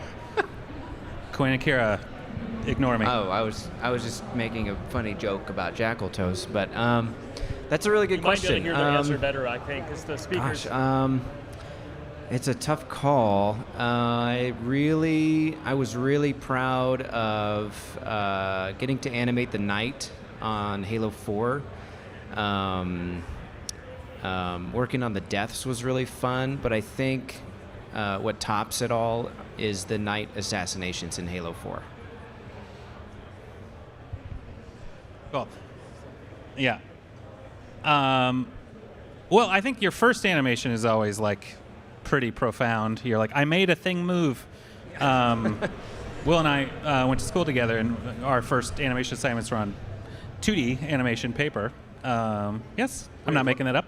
What? What did you just say? Our first animations were 2D, flip style. Oh, yeah. Yeah. Okay, great. Yeah, when you shoot that for the first time, you're like, it's magic.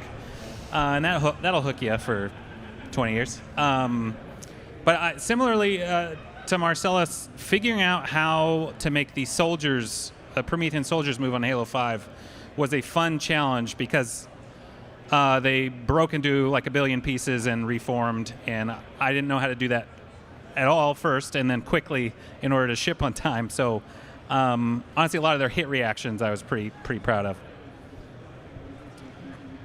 Are you going? I will go. Let's see. I think... Oh, God. Yeah, there's so many favorites, but I will say, just because of the pure like blood, sweat, and tears, probably the Discover Hope trailer. Like the first 2 minutes and 46 seconds of that was basically all me with a mocap actor. Which scene was that?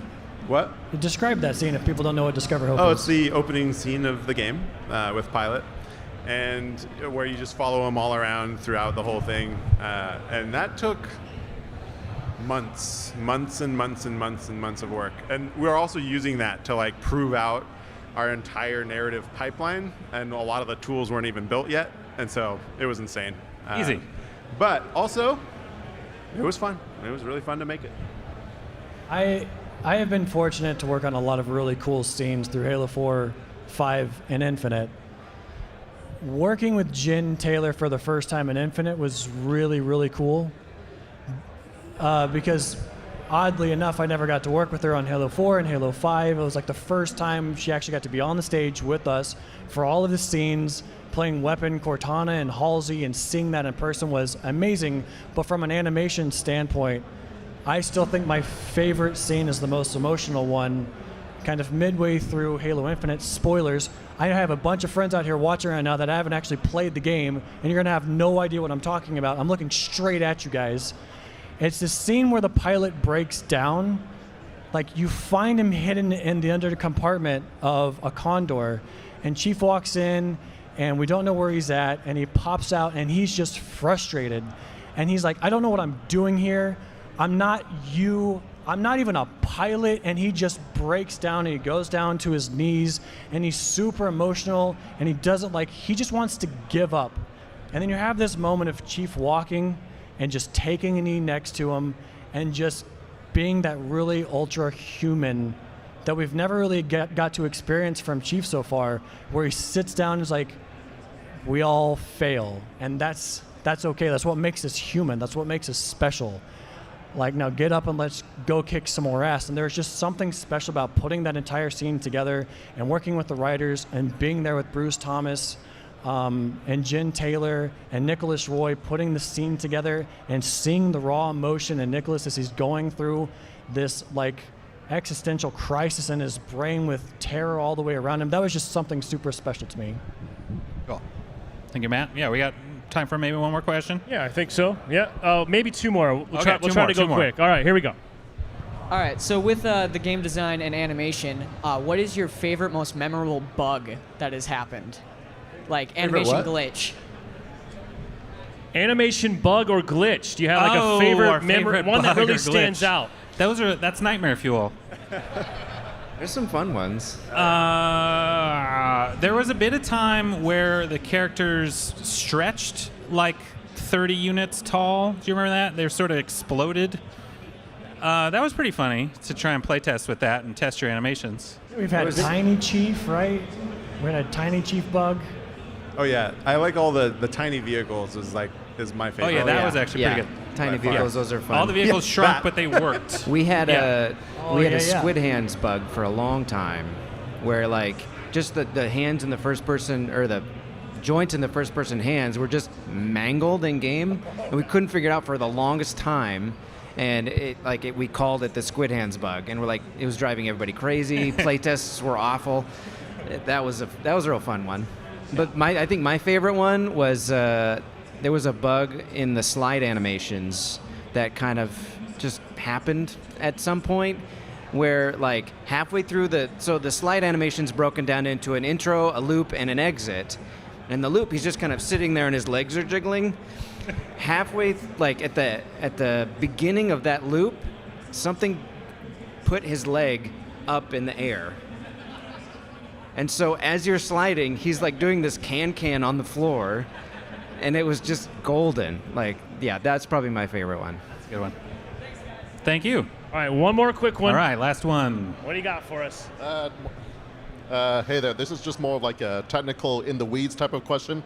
But in your animation pipeline, when you're finalizing the animation, do you guys have to finalize the environment modeling first when you're doing the cinematics, or you kind of have to work with it back and forth with the proxies? If only the environment was final before we had to do animation. All right, so I'm not the only one then. Oh yeah, no, it's a big back and forth. Yep. At its best, it's a collaboration and you help each other out. At its worst, everyone is trying to get it done, and stuff changes, and suddenly there's a wall in the middle of your scene you weren't expecting. It's just part of the development too. Like, yeah. That happened. Well, actually, I can't say that. Don't say it. Sorry, that would have been a huge spoiler, and I would have been fired. It was a big part of Halo Infinite, going back to how do you introduce seamless cinematics. Like, at the very beginning, our narrative directors would have to work with the level designers and be like, this has to be a narrative space in this area, and most times like, just make it flat. And there's a few instances where that wasn't the case. The pilot example, when he breaks down, is the perfect example, because we were trying to choose where this was going to take place. We had a little bit of freedom there, but we chose this crashed Condor, but the entire environment was just rounded down and off and away. So I had to work with the environment artist to kind of like smooth that out. Otherwise, we can't just like put random hills and patches of dirt and stuff on the mocap stage, right? So most of the time it's me yelling at environment artists like, make it flatter. Yeah. It's not flat. I have like, what am I supposed to do here? He's hovering over here and he's going through the ground over here. Just flatten it. Thank you so much for spending some time with us. Everyone here, everybody on Twitch. Stick around for all the community events throughout the weekend, and check out the main stage for all the awesome gameplay. Play more Halo. Thank you. Thank you, everybody. Exit music, cue it.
Hey, what's up, everyone? Welcome to the Content Creator Evolved panel.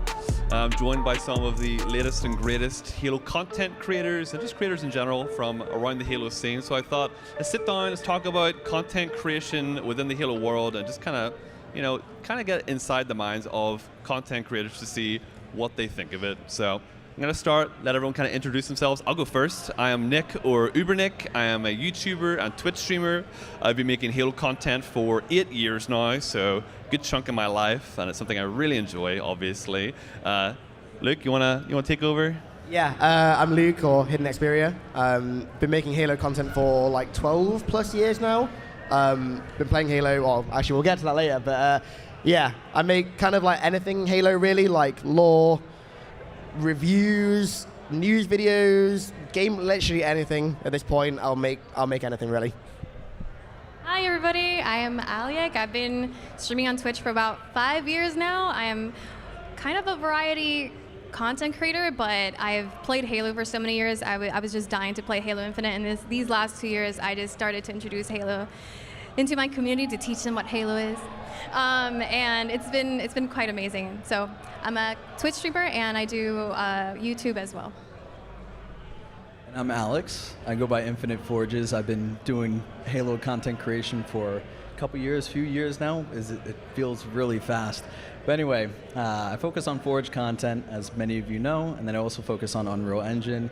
Creating immersive experiences is kind of just what I love to do. And yeah, that's me.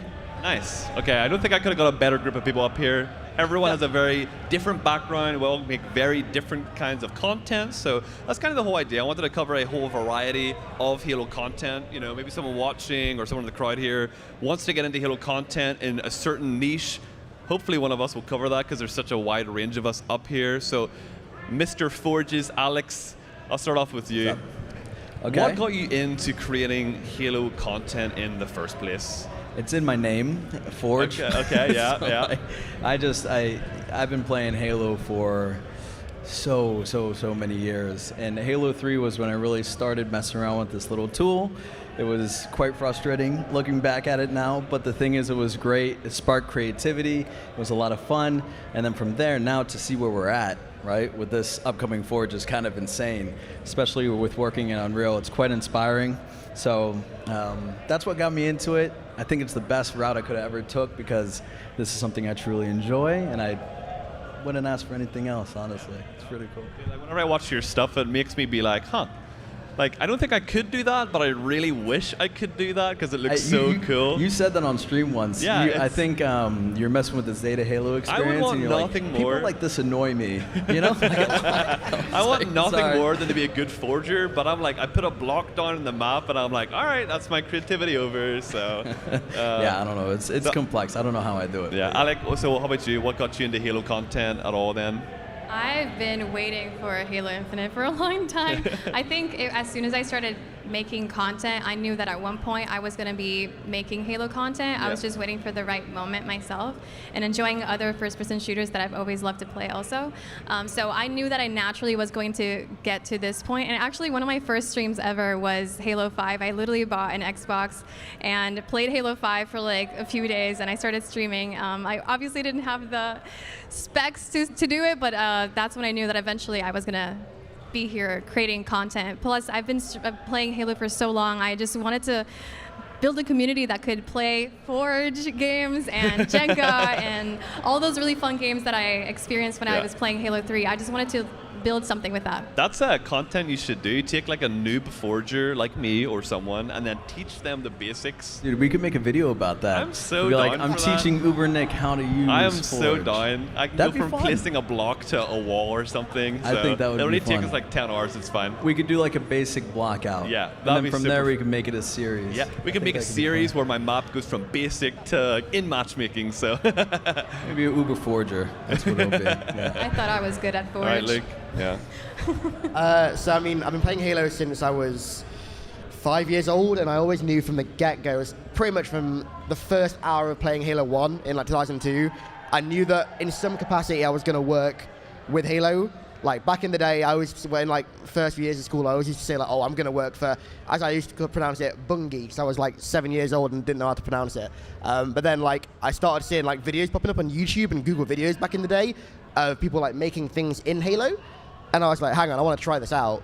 And I'd actually already made like some like RuneScape YouTube videos before that, so I was kind of used to making it. So I started making some videos about Halo, in particular of HLG, so like getting in the lead in the game and then hiding. I really enjoyed making them, and then it kind of just went from there. Really, like I kept going with it. I got really addicted to making videos, and here we are, like 12 years later. Here we are. Flood is all you can think about still to this day. Always on the brain, 24/7, even when I'm sleeping, for better or worse. All right, so I want to move on a little bit. So now we know like how you got into it. Like for you, like what is the hardest part about creating content? Not even just Halo, but just creating content in general. The hardest part about creating content is figuring out what content is, especially when you're starting out and people tell you the content is like what you're supposed to be doing, but you're just playing games and you're figuring that out, like what actually is content? What do people really want to watch? And figuring that out while you're, also playing games. Learning to identify that is one of the hardest things to do when you're starting out. And content creation is a roller coaster. You go through so many ups and downs, and it's about learning to identify. It's just a down moment. There's going to be a next high in a little bit, and learning to deal with that. Yeah, I find I really, really resonate with that, because like you can have a really good week, feel really good about the content you make, then the next week is just an absolute crash, and you feel like, you almost feel like, oh, everything's done, it's over for me, and then the next week is fine again. It's just up and down constantly. So, Luke, what about you? What do you think the hardest part is? I think, like the peaks and troughs that you go through, like you can upload one video that does insanely well for whatever reason, and then you can upload another video that you think is going to do really well. Like you're like pretty adamant when you're making it and uploading it that it's going to do really well, and all of a sudden it just does awful. Like the kind of like inconsistency of it doesn't help. I also find as well that actually thinking of video ideas is the hardest part for me. As soon as I've got a video idea written down, I'm good to go. Like I can be really productive with it. I can just like get it done to like a quality bar that I'm happy with. But actually coming up with the ideas for me is the hardest thing sometimes, which is why I actually sometimes dedicate an entire day to not editing or anything, just trying to think of ideas. Like I'll get out of my like natural like work environment and I'll like go for a walk or something and try and like open my mind up and then try and think of ideas like that. And that helps a lot, because I feel like when I've got a lot of like a list of videos I want to make, I can be just purely productive with no breaks. Whereas actually when I get to a point when I need to make a video but I haven't got any ideas, I just sit there staring at a wall like, okay, right, what do I do now? What do I do? You're like, work. Yeah. So for me, oh, go ahead. Sorry, go ahead. No, you go ahead. You go ahead. Oh, what was I going to say? I think one of the going from your creativity, I feel like sometimes people don't like expect the business side of content creation to interfere with your creativity so much. Yeah. You have how many jobs do you have when you're a content creator? Social media, you do content creation, you're a video editor. Yeah, being a content creator is not just sit down, play a game. It's sit down and think, okay, how do I grow this? How do I do everything the best of my ability? It's so much more than just like sitting down and being like, hey, I'm super fun today. Yeah, exactly. When I was at school, people used to say like, oh, you just want to sit there and play games for a living. Like, dude, I wish. Were it so easy. Yeah, it's almost like playing games is like the least part of being a content 100%. creator, Well, obviously if you're like a Twitch streamer, it's a little bit different. So for me, I more so focus my efforts as a Twitch streamer nowadays. And like, I love it. It's an absolutely fantastic. But there's days where you simply just don't want to be on camera, You just don't want to be entertaining in front of people, and you're like, well, I mean, if I don't get on, I'm not working, I'm not progressing in any way. Something that I've noticed, because I don't stream much, and the reason for that is because people don't realize how mentally draining streaming is. Like, I have so much respect for people that stream daily, like every other day, multiple times a week for like hours and end, because when I get done with the stream, I just want to go and pass out. I want to go to bed. and just lie there for like 15 hours. Like yeah, it's like a mental workout. Your brain is just ticking over for hours and hours and hours. It is insane. Like, I have so much respect for streamers. I couldn't do it all the time. I have respect for YouTubers. I don't know how you guys. I mean, I tried doing YouTube, but I feel like doing both of those platforms at the same time is insane. And people who are able to do it are just extremely talented. And also, some of them have been able to get help to do that. Yeah. So you're amazing. Alex, I see you two, right, Nick and yourself. It's like, I stream Forge, and at the end of it, I'm like, I gotta pass out. I'm done. I can't even keep up with the comment sections. I have people always telling me, they're like, I wrote that like 10 comments ago. I was like, I'm so sorry. Like, yeah, Alex, I'm I'm interested in your answer because your content is vastly different from anyone else's up here because yours is a purely creative process. You know, everyone's creative in their own way, but you're literally creating something for other people to experience in, you know, like a physical, but in the video game. Like, what's the process like for you being like, okay, I want to forge this. I think this is a good use of my time. Like, well, I mean, a lot of starting anything is just taking the time to, like you said, you sit with yourself, you listen to yourself or whatever you're feeling. I look at a lot of concept art. ArtStation is like my #1 go-to. I just constantly go through a bunch of pieces. Like the Cyberpunk level that I did in the leaked Forge version, that was built in 4 hours. And that was just stream of consciousness type of like, right? So there's no real way of me being able to say like, this is how I do it every single time. It's really, it could be sporadic, right? But I think the hardest part of that content creation is that when you do something that's cool, you put it out there, people love it, you want to one-up yourself, right? And you want to do something that's cooler or better or just more well-refined. And that, to me, is the most mentally draining aspect, not in a negative sense, but it's just, that takes so much energy to do that. Yeah. And it's it's expectations that you put on yourself, but I mean, that's just how it is. Yeah, I think the other side of like the worst part of a content creation is after you've made a piece of content that you're proud of and it doesn't perform as well as you hoped it would, it's like almost kind of crushing. It's always the stuff that you work the hardest on as well that does the worst, and then it's the stuff that you're kind of like, throw it out there, does just fine. I spent 10 hours on a map, right? And I was like, this is amazing. I put it out there and no one enjoyed it. And I was like, wow, this sucks. You did? Yeah, I mean, I enjoyed it, which is the great part about it. I get my creative release. But when you put it out there and you have so much pride for it, it's just one of those things that's part of the game. You have some wins, you have some losses, and that's just that. Yeah. So with YouTube at this point, it's almost a running joke that the videos that you put the most time and effort into do the worst, and the videos that you put the least time and effort into always do the best. Like, it's almost a running joke at this point. I put up a 45-second video of some Forge video that I shared from Twitter, and it blew up. Yeah. And I'm like, this is very strange. Well, I look at your Forge stuff that you're putting out there, and it's like going crazy. So, you know, people are obviously... Just wait till these guys get started. Yes. Yes. Okay, I'm going to flip the question now. Going from what is the hardest part to what is the most rewarding part about being a content creator. Luke, you want to lead this one?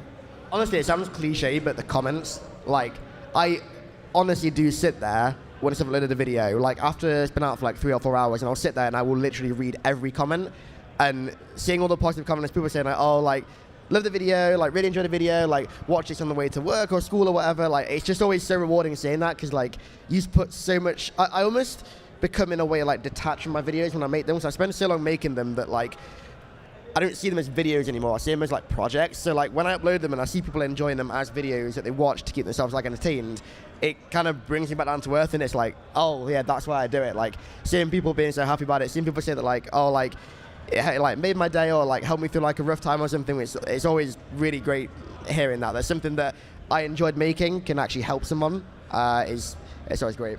Yeah. So like now that I'm more of a Twitch streamer, it's I'm still a YouTuber, but I would love reading comments. But something about Twitch is so different because you get a whole different kind of aspect to putting in the long hours, because you kind of grow a community on your Twitch that are there in like real time. So I'm looking at the crowd, I see so many people that like watch my stream, which is like the coolest thing ever, you know what I mean? And it's like the sense of like growing a community of people that, you know, not only like just watch you, but become friends with each other and start like actually caring about each other. It's extremely rewarding for me to like see, you know, like kind of like your own community become more than just about you. It's, you know, they're there for each other, which is to me like super wholesome, and it's very, very rewarding to kind of see that come together. So. Definitely agree with that. I think I got into content creation because I love entertaining. I've always wanted to make a positive impact on people and see people laugh or maybe cry if I'm acting or something. But I feel like when I impact people through content and I see people be able to meet each other, I make groups and become friends, and seeing chat's reaction to like really awesome moments on stream, and then when you get to come to these events and these people come to you and say like, hey, I love watching your streams and you make my day when I'm at work and it gets tough, and I get to hang out with the community and it just makes everything so much better. To me, that means the world to me, that I'm able to do an impact like that on so many lives that are, you know, watching on And Twitch. that's the crazy thing about events. You know, you put a face to someone's name that you've seen online for potentially years. You know what I mean? You're like, oh, you're actually a person. You know, you kind of forget because you just see their old comments all the time. So getting to actually meet people that have watched your content, to me, that's like absolutely the number one. Makes it It is. real. It is surreal. It is always very, very surreal. Alex, what would you?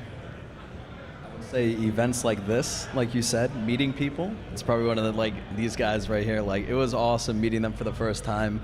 I mean, I never showed my face, so you know, I'm walking around saying, "Hey, I'm Alex." They're like, "Who are you?" And I'm like, "Infinite." They're like, "Oh," you know? Yeah, it's been cool. It's been a lot of fun. But I think the most rewarding, the most fulfilling aspect of what I specifically do with content creation is the comments that you read from people. Like, there's a lot of people that follow me that want to be artists, that want to get into the game industry, that want to just create for fun. And to know that I am creating stuff that's inspiring people to continue to create stuff is beyond anything I could ever create. It's beyond any exposure on any platform that I could ever get. It's beyond all of that. Yeah. It's really cool. Yeah. It's nice to know that what you do ripples into other people's lives. For you as well, it must be really fun to see like a map that you spend hours and hours upon, and then it's out there and people are playing on it and just creating like their own fun Halo memories on a map.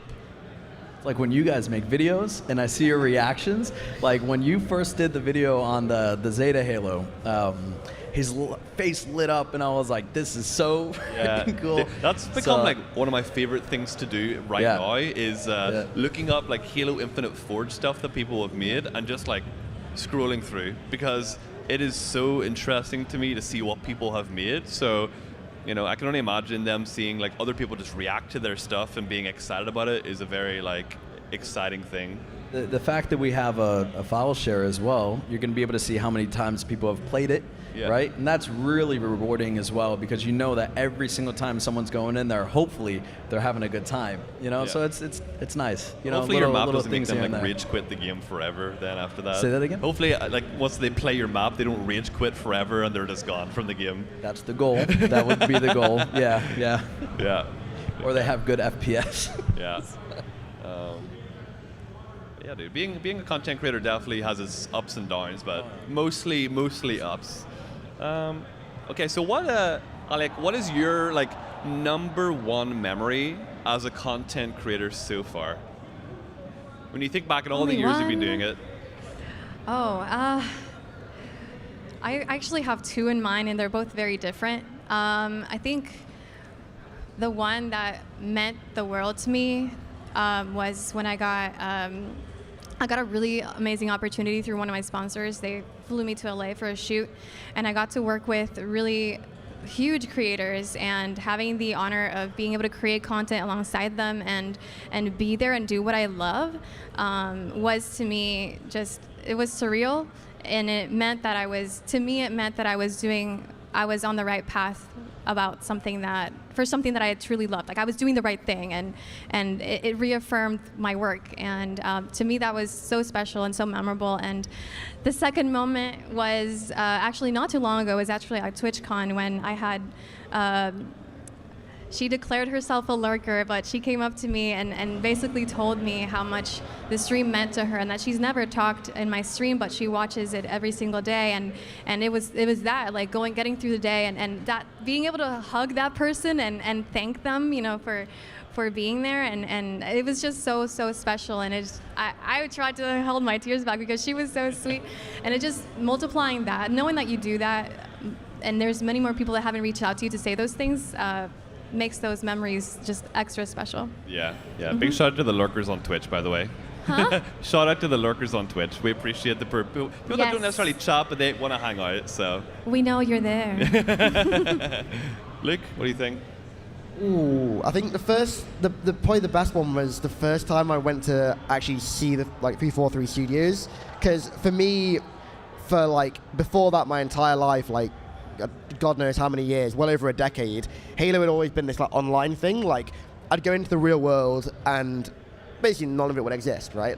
It exists when I'm at home on my PC or Xbox, but I go into the real world, none of it exists, it's not there. And then I come to Seattle, go to 343, and I walk in and I see the Chief statue and the Atriox statue, and it's like, wait, this is actually real now? So many years of seeing this stuff in videos, online and stuff, and never actually experiencing it in real life, but then actually experiencing it in real life for the first time kind of made it all seem even more real than it was. That was a very, very, very fun memory. I'll never forget the first time that I got to check out 343. Alex, what about you? I think the craziest and the best experience was IGN. When IGN shared my stuff. Oh, yeah. I'm sitting in my room, hanging out, and all of a sudden, I think it was Caleb messaged me. It's just a friend of mine. He's like, he shared just an image of it. And I was like, yeah, nice troll, dude. That's great, And then he's like, no, here's the link. And I probably screamed like a little schoolgirl. I was freaking out, dude. Yeah. That was really big validation. Like you said, that you're on the right path, that you're going in a direction that is just flow. And that's the core memory, I think, as of recently. But then also coming to this, I would say, is just my favorite because I'm meeting a lot of people I've always wanted to meet. I'm doing a lot of things I've always wanted to do, so yeah. I think that would be the two. Yeah, so. That's awesome. I couldn't imagine just waking up and being like, oh wait, I've been covered by one of the biggest publications in the world that's have mentioned me, so that'll be surreal. I don't take it lightly. I'm very, very grateful for that. Yeah. So for me, I have maybe two answers. I'm going to cheat. I'm going to be like Alec. I have two answers. So number one, probably, honestly, becoming a content creator for Space Station Gaming. They reached out to me just before Infinite came out, and I always loved the idea of being in an organization. So whenever they reached out to me, I was like, this is a perfect fit.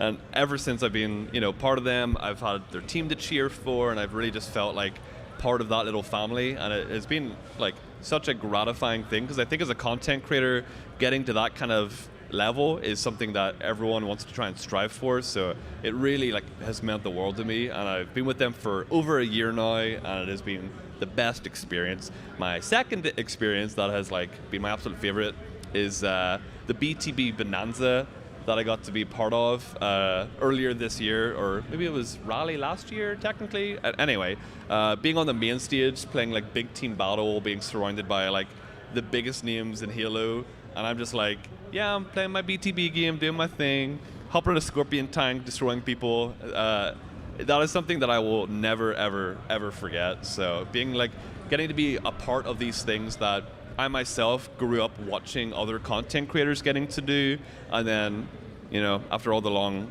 days, the hard work, getting to be given those opportunities for myself is awesome. Also, third answer, this panel is now one of my favorite memories. So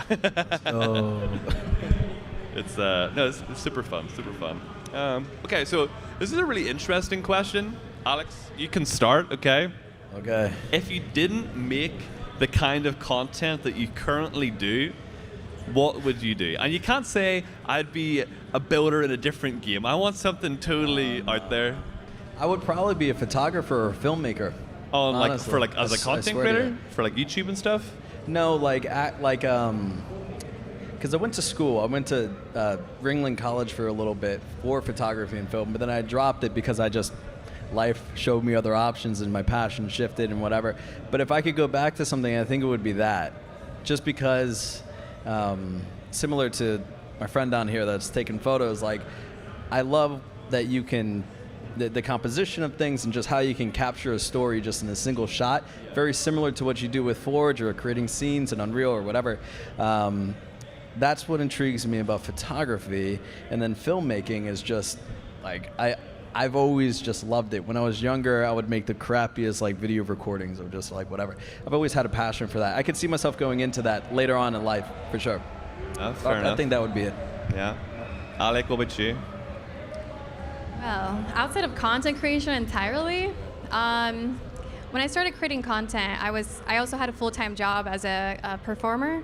It was my first job in entertaining. It was what changed my life, basically. Before that, I was doing my first internship as an event production assistant, and I loved, I was off stage, but I had this calling to I wanted to be on stage. I wanted to entertain, and I auditioned and I got the role full time, and that's when I started to do content creation on the side, to do gaming and entertainment. And if I didn't do this, I would most likely be auditioning and doing acting, theater, or plays. I feel like that's what I would be focusing. Content creation-wise, I think I would probably have an IRL backpack and I'd be traveling the world. If it had nothing to do with Halo or gaming, I would probably be doing that, traveling. Yeah. Mm-hmm. Luke, what about you? Well, completely outside of content creation. Funnily enough, my answer is actually very similar. For a while before YouTube, I wanted to be an actor as well. In fact, the TV show that made me finally be like, yeah, I want to do this is True Detective. Matthew McConaughey's character in that was I was like, oh my god, I need to do this. But then, I feel like it's quite funny because we all mention something kind of entertainment-wise, and we all make content. So I think there's definitely an overlap there. And a lot of the stuff that you would do in acting, I think, goes into streaming and YouTube as well. But in terms of actual content, if I wasn't making Halo content, I used to make zombies videos way back in the day, and I every now and then I get nostalgic for that, and I go back and watch old videos, and I miss it. I think it's funny, my first ever video on YouTube was also a zombies video in World at War, yes. So we have similar beginnings. Firstly, good taste. Yes, and, of course. Secondly, yeah, very coincidental. Yeah, but also I love the idea of variety as well. I have so many games that I want to make a video about. There's so many. Battle for Middle-earth. Shout out any Battle for Middle-earth fans out there. Tarkov, loads of other games like that I also love alongside Halo.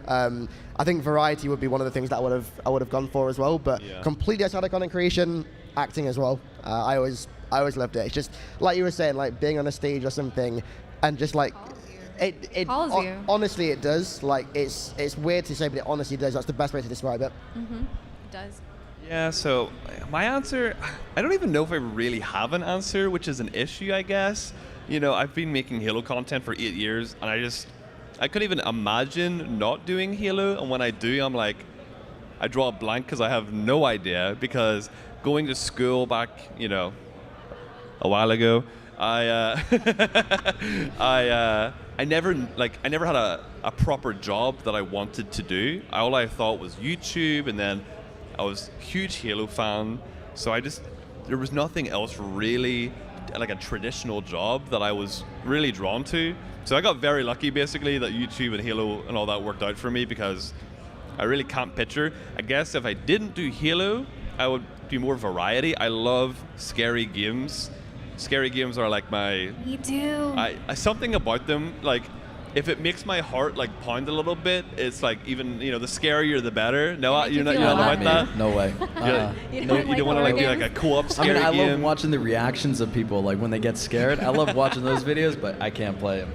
Okay, this guy loves scary games, and he has somehow never played Resident Evil 4. Yeah, well, it's on my list, all right. Everyone has one of those games that they need to play. That's on my long list of games. That's number one on your list. Yeah. So I'll play the remake or whatever. But I think, honestly, if I could just focus on scary games and just do content like that, I'd be more than happy. I'd probably be a really traumatized person. But yeah, I think that would be a lot of fun. Just because I feel scary games bring out an actual, real, authentic reaction out of people, and hilarious to me to watch someone get terrified. So yeah, no, scary games are definitely my cup of tea. But outside of YouTube and streaming, I used to be a climbing instructor for like 2 years. That was fun, I guess. Small world, I guess? Yeah, so I don't know if I'd want to go back to that, but it was fun for the time it lasted, you know? It was a fun time. Okay, so if you have any advice, if you could go back to yourself when you started creating content, what advice would you give you? Be consistent. I think the biggest thing people kind of fail to do with any kind of content creation is like, if we go in one direction, this is something that I did so much at the start, mostly because I was too young to understand what to do, but it's like, they go in one direction, then all of a sudden they get like a new idea, and then they completely pivot their content another way, and then they do it again and again and again and again, and you don't build like a proper audience doing that, because people like from one community come and watch you, and then you leave that community, and it's like, well, they're not going to watch you anymore. So like, I feel like the best way to do it, or rather a tip that I would have given my younger self, is to just like, stay consistent, stick to one thing for a while, and then once you've got a base with that, then you can start to build out. But don't try and build out before you've got a solid base, because that's, I mean, obviously there are exceptions to a rule with that kind of stuff, right? But like a lot of the time, if you try and do that, then it's not going to be successful. Yeah, for sure. I think a lot of people, unfortunately, try and do everything at once, and if you try and do everything, it is extremely hard to get anywhere. So, you know, focus on like one thing you really enjoy, and then slowly over time, if you want to expand, then, you know, kind of start putting feelers out there and see what people think. Alex, what about you? I had someone many years ago that told me something that might sound very basic to you guys, but he said to focus on 3 C's all the time, and that is obviously first off being content, second being consistency, last being care. Content, you want to make sure that what you're doing is something you genuinely love, because if you genuinely love it, then people that find your content will feel that through your content, and they'll want to see more. I've seen people that make the mistake of doing things just to appease to an audience or to a trend or something that always falls flat. That's not a long-term, that's not a healthy long-term mindset to have. So doing something that you actually have a real interest in, so that energy comes across, and make sure that it's high quality, of course, but always be challenging yourself and just pushing yourself forward. Secondly, being consistent, right? But it's not just being consistent in posting, it's being consistent in experimenting, constantly looking at what you're putting out, seeing if it's working or not, and constantly shifting and changing, if need be, to see what could work better in the future. As well as, like for me with Forge or Unreal, or for any of you guys in anything that you do, consistency in upgrading your skill sets and whatnot. All of this sounds obvious, but it's very easy to get into a space where you essentially are finding success and then you plateau. The only thing that's going to get you out of there is consistently trying to just one-up yourself. And then lastly is care. It's just you want to build a genuine connection with your audience, because that's the only thing that creates a foundation that's strong enough to last long-term. You know, a lot of obvious things, but it's still important. I feel like those are things people could lose sight of. The thing is, a lot of it's obvious in hindsight, but when you're doing it for the first time, none of it's obvious. It's not obvious. No, there's things that people can look past, because when you're seeing numbers and numbers and numbers, right, or when you're not seeing numbers, you can either get lost in that, right, or you could totally just be unmotivated and whatnot. But remembering those 3 things, if you do those 3 things long enough, you'll build a platform and you'll build an audience. Yeah, for sure. Definitely a healthy balance of looking at numbers and not looking at numbers. Like, you need a healthy balance of knowing when to do it, when not to do it, and when you do look at the numbers, what do they mean? Learning what they mean. I wanted to go talk about consistency. Being consistent schedule-wise is so important, especially when you're on Twitch. Like, you need to set a schedule, and you need to stick to it, especially when you're starting out. That's something that I struggle with, unfortunately. Huh? I'm really bad about that myself. So I'm getting bad about that myself right now. I need to fix my schedule. One of the moments when I realized that I was sort of starting to be successful streaming was when I had a really consistent schedule. I would start my stream at 12:30 every single day. It was also the same game. I was playing lots of Warframe, and the community knew where to find me. They knew exactly when, they knew what directory to find me, and they were always there. And it worked really well for me, so consistency is definitely something that you want to be having in your content. A lot of questions, one of the main questions that I get are how are about, should I do it? Should I start content creation? And for those people, I say use the tools that you already have to start streaming, and don't wait. Don't spend money to test to see if you like it or not.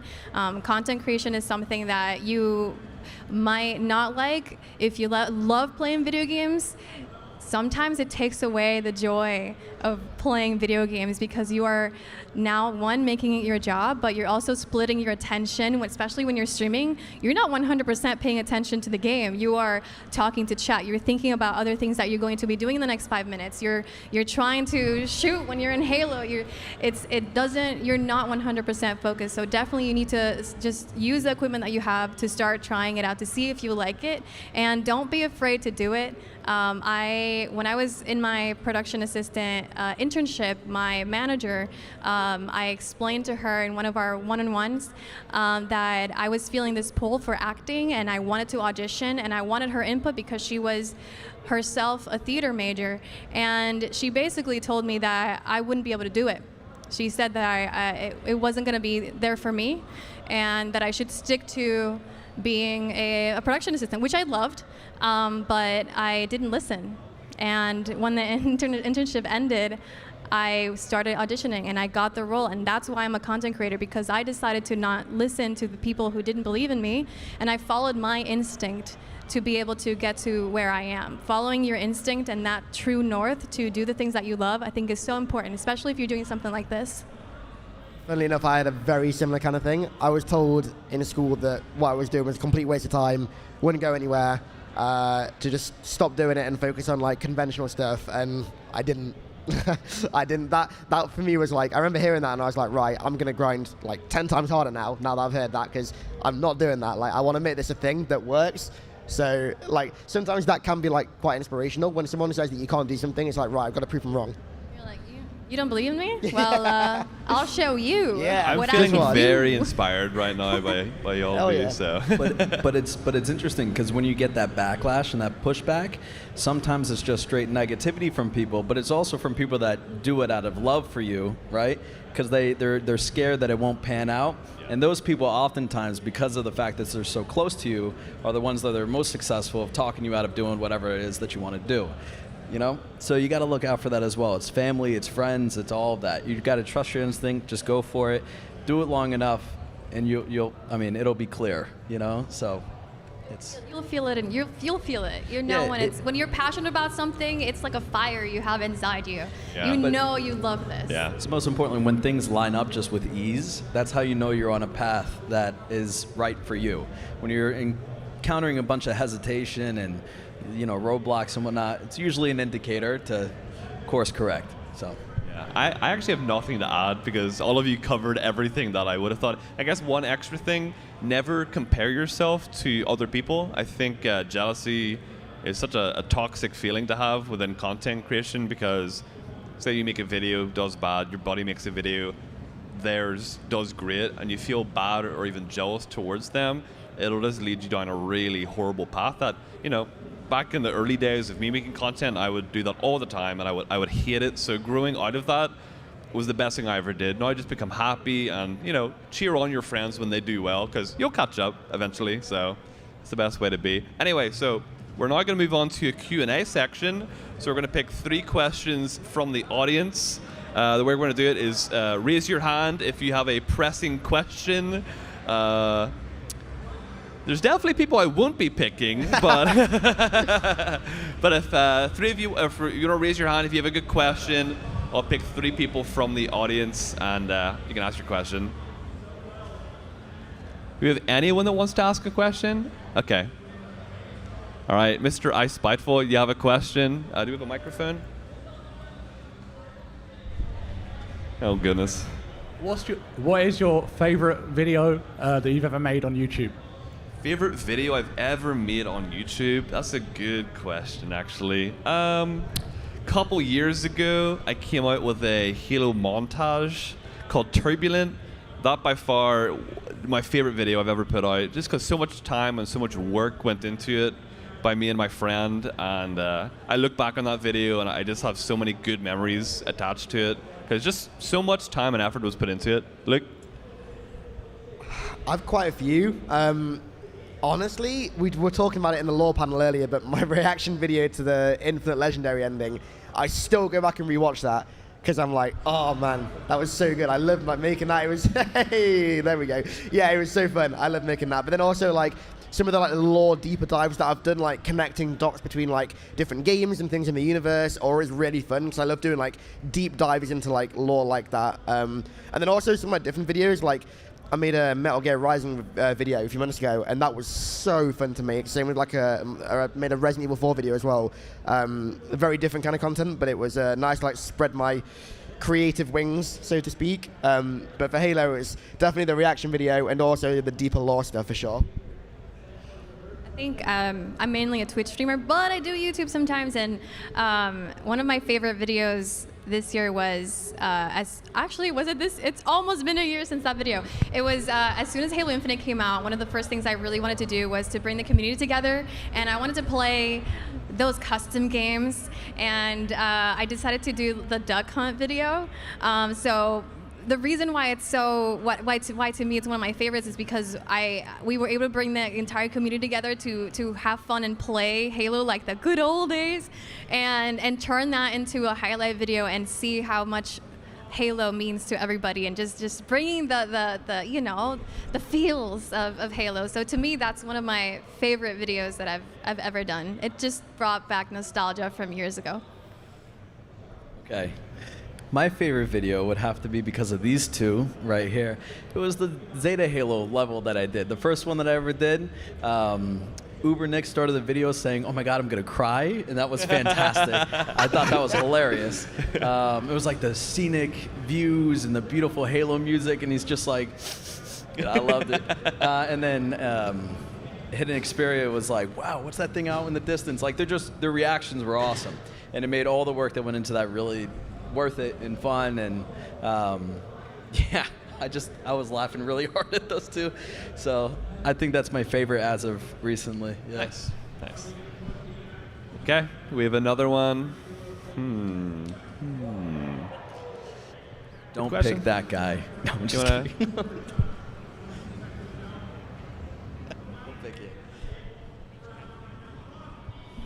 What's up, guys? Kind of surprised not to hear you guys talk about this, but how important, or obviously networking is kind of important, just like in anything else, but how do you guys, in today's day and age where it's so like saturated, how do you guys recommend going about networking? Obviously, I don't want to go spamming people and stuff, right? Can you repeat it one more time? We have like this stage over there, so it's really loud. We have the main stage right at the side. So networking, like, it's important, right? I'm surprised I didn't really hear much about it in this panel, but how do you, in today's day and age where everything's so saturated, how do you guys think about going about networking is the best way to go about it? Luke, do you want to take this one? Yeah, that's a good question. I mean, content creation nowadays, like, it's simultaneously really saturated, but also like there's new niches opening up all the time that you can like dive into and fill. I think honestly, like, my best advice for that is the same advice that I gave like when I was coming up with like video ideas. I just go for a walk, like go get some fresh air, like free my mind, and then they kind of come to me. And it's the same kind of thing with that. Like, even though like I remember thinking like maybe like 8 years ago, like, oh, there's too many YouTubers now, there's like no room for any new ones. But there's always new ones coming out of the woodwork that are getting big like out of nowhere. So there's always room for more people. I feel like that's the thing with the industry. It's like it is literally, pun intended, infinite. It can keep going indefinitely. So I think regardless of how saturated it is, there's always going to be a niche that you can fill. You just have to find it. And obviously, the more saturated it gets, the harder it is to find that niche. But it's definitely out there. Yeah. We have time for one more really quick question. I wanted to add something about networking. Josiah? I guess they're not going to do that. So I think it's fairly important that you believe in yourself when it comes to these sort of things. But I was curious if at least one person, who in your life do you believed in you the most when starting out, or at least when you revealed this sort of thing to your friends and family? Because when I first started, at first, it took a little while for me to kind of reveal it to the people around me, because you're worried that, like, you know, are they going to tell me that I should give up on this? Are they going to tell me to keep going and, you know, support that? You're always worried about what their reaction is going to be. So for each of you, who do you think supported you the most? And I guess kind of, like, you know, let these people know who you appreciated the most. It's a good question. Let's try and be quick fire with this, but my parents, my friends and family, my parents always never knew what YouTube was, but they were like, if it makes you happy, go for it. Making YouTube videos requires a lot of time, a lot of sacrifice, a lot of social time you don't get to spend with your friends. My friends always understood that it was important to me. So without their support, I don't think I would have been able to, like, make it as far as I have, because if you don't have that support structure, it would be so much more difficult. Yeah, I mean, for me, it's definitely my mum, because she supported me from like day one when I had like 0 subscribers, was making random Halo 3 videos. And then also one of my friends back home, Isaac, who I used to make Call of Duty videos with like 12 years ago, we like kind of at the start made videos together, and that kind of got the ball rolling quite a bit, because that was when my channel just got made. So yeah, those are probably the two, mum mostly though, because she had no idea what I was doing at the start. I was like 12 years old, and I was sat in my room recording myself playing Halo 3, and she was like, why are you doing that? You can make money from making videos? I will never forget when I got my first check from Google for 71 pence, which in the US is about 75 cents. They sent me a check in the mail for it. I was like, look, Mum, I can make money from this. 75 cents. I think I've been really lucky to have been surrounded by people that love me, that do support what I do. I think the reason I play Halo is because of my mom, by the way. I think she's watching. Hi, Mom. She was the one that bought me Halo, and she started playing Halo herself. And so she knew she understands what it is I'm doing in a certain way. But I think it's easier for my parents to accept what I do, because I already got my degree and I can do whatever I want in my life. So after I did get that first full-time job, they were like, okay, this makes sense. We're gonna support you. And people that I've been surrounded by have always supported me and listened to me. So I feel like I've been very lucky to have that support system. But if you don't have that support system, you always have to believe in yourself and keep trying. There will always be people that will not believe in you, and you can only believe in yourself, and you yourself know what you can do. That's very true. So obviously my parents were a big part of me just exploring, always experimenting, and just going out there and trying new things. But I would say it's my brother. I hope you're watching. He is the one person that has always just been like, you want to do this? Go do this. You want to do this? Go do that. I have no idea how to set up a PC, so none of this Unreal or Forge stuff would even be possible without my brother, because I would have probably burned the house down. But, like, you know, the thing is, he has been incredibly influential in my life. He's a younger brother. I love him to death.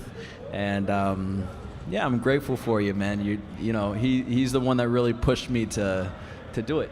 So yeah, very wholesome. My brother. All right, I think that's it. Thank you all for watching. I hope you enjoyed our little panel talking about content creation. So yeah, I appreciate it. Cheers.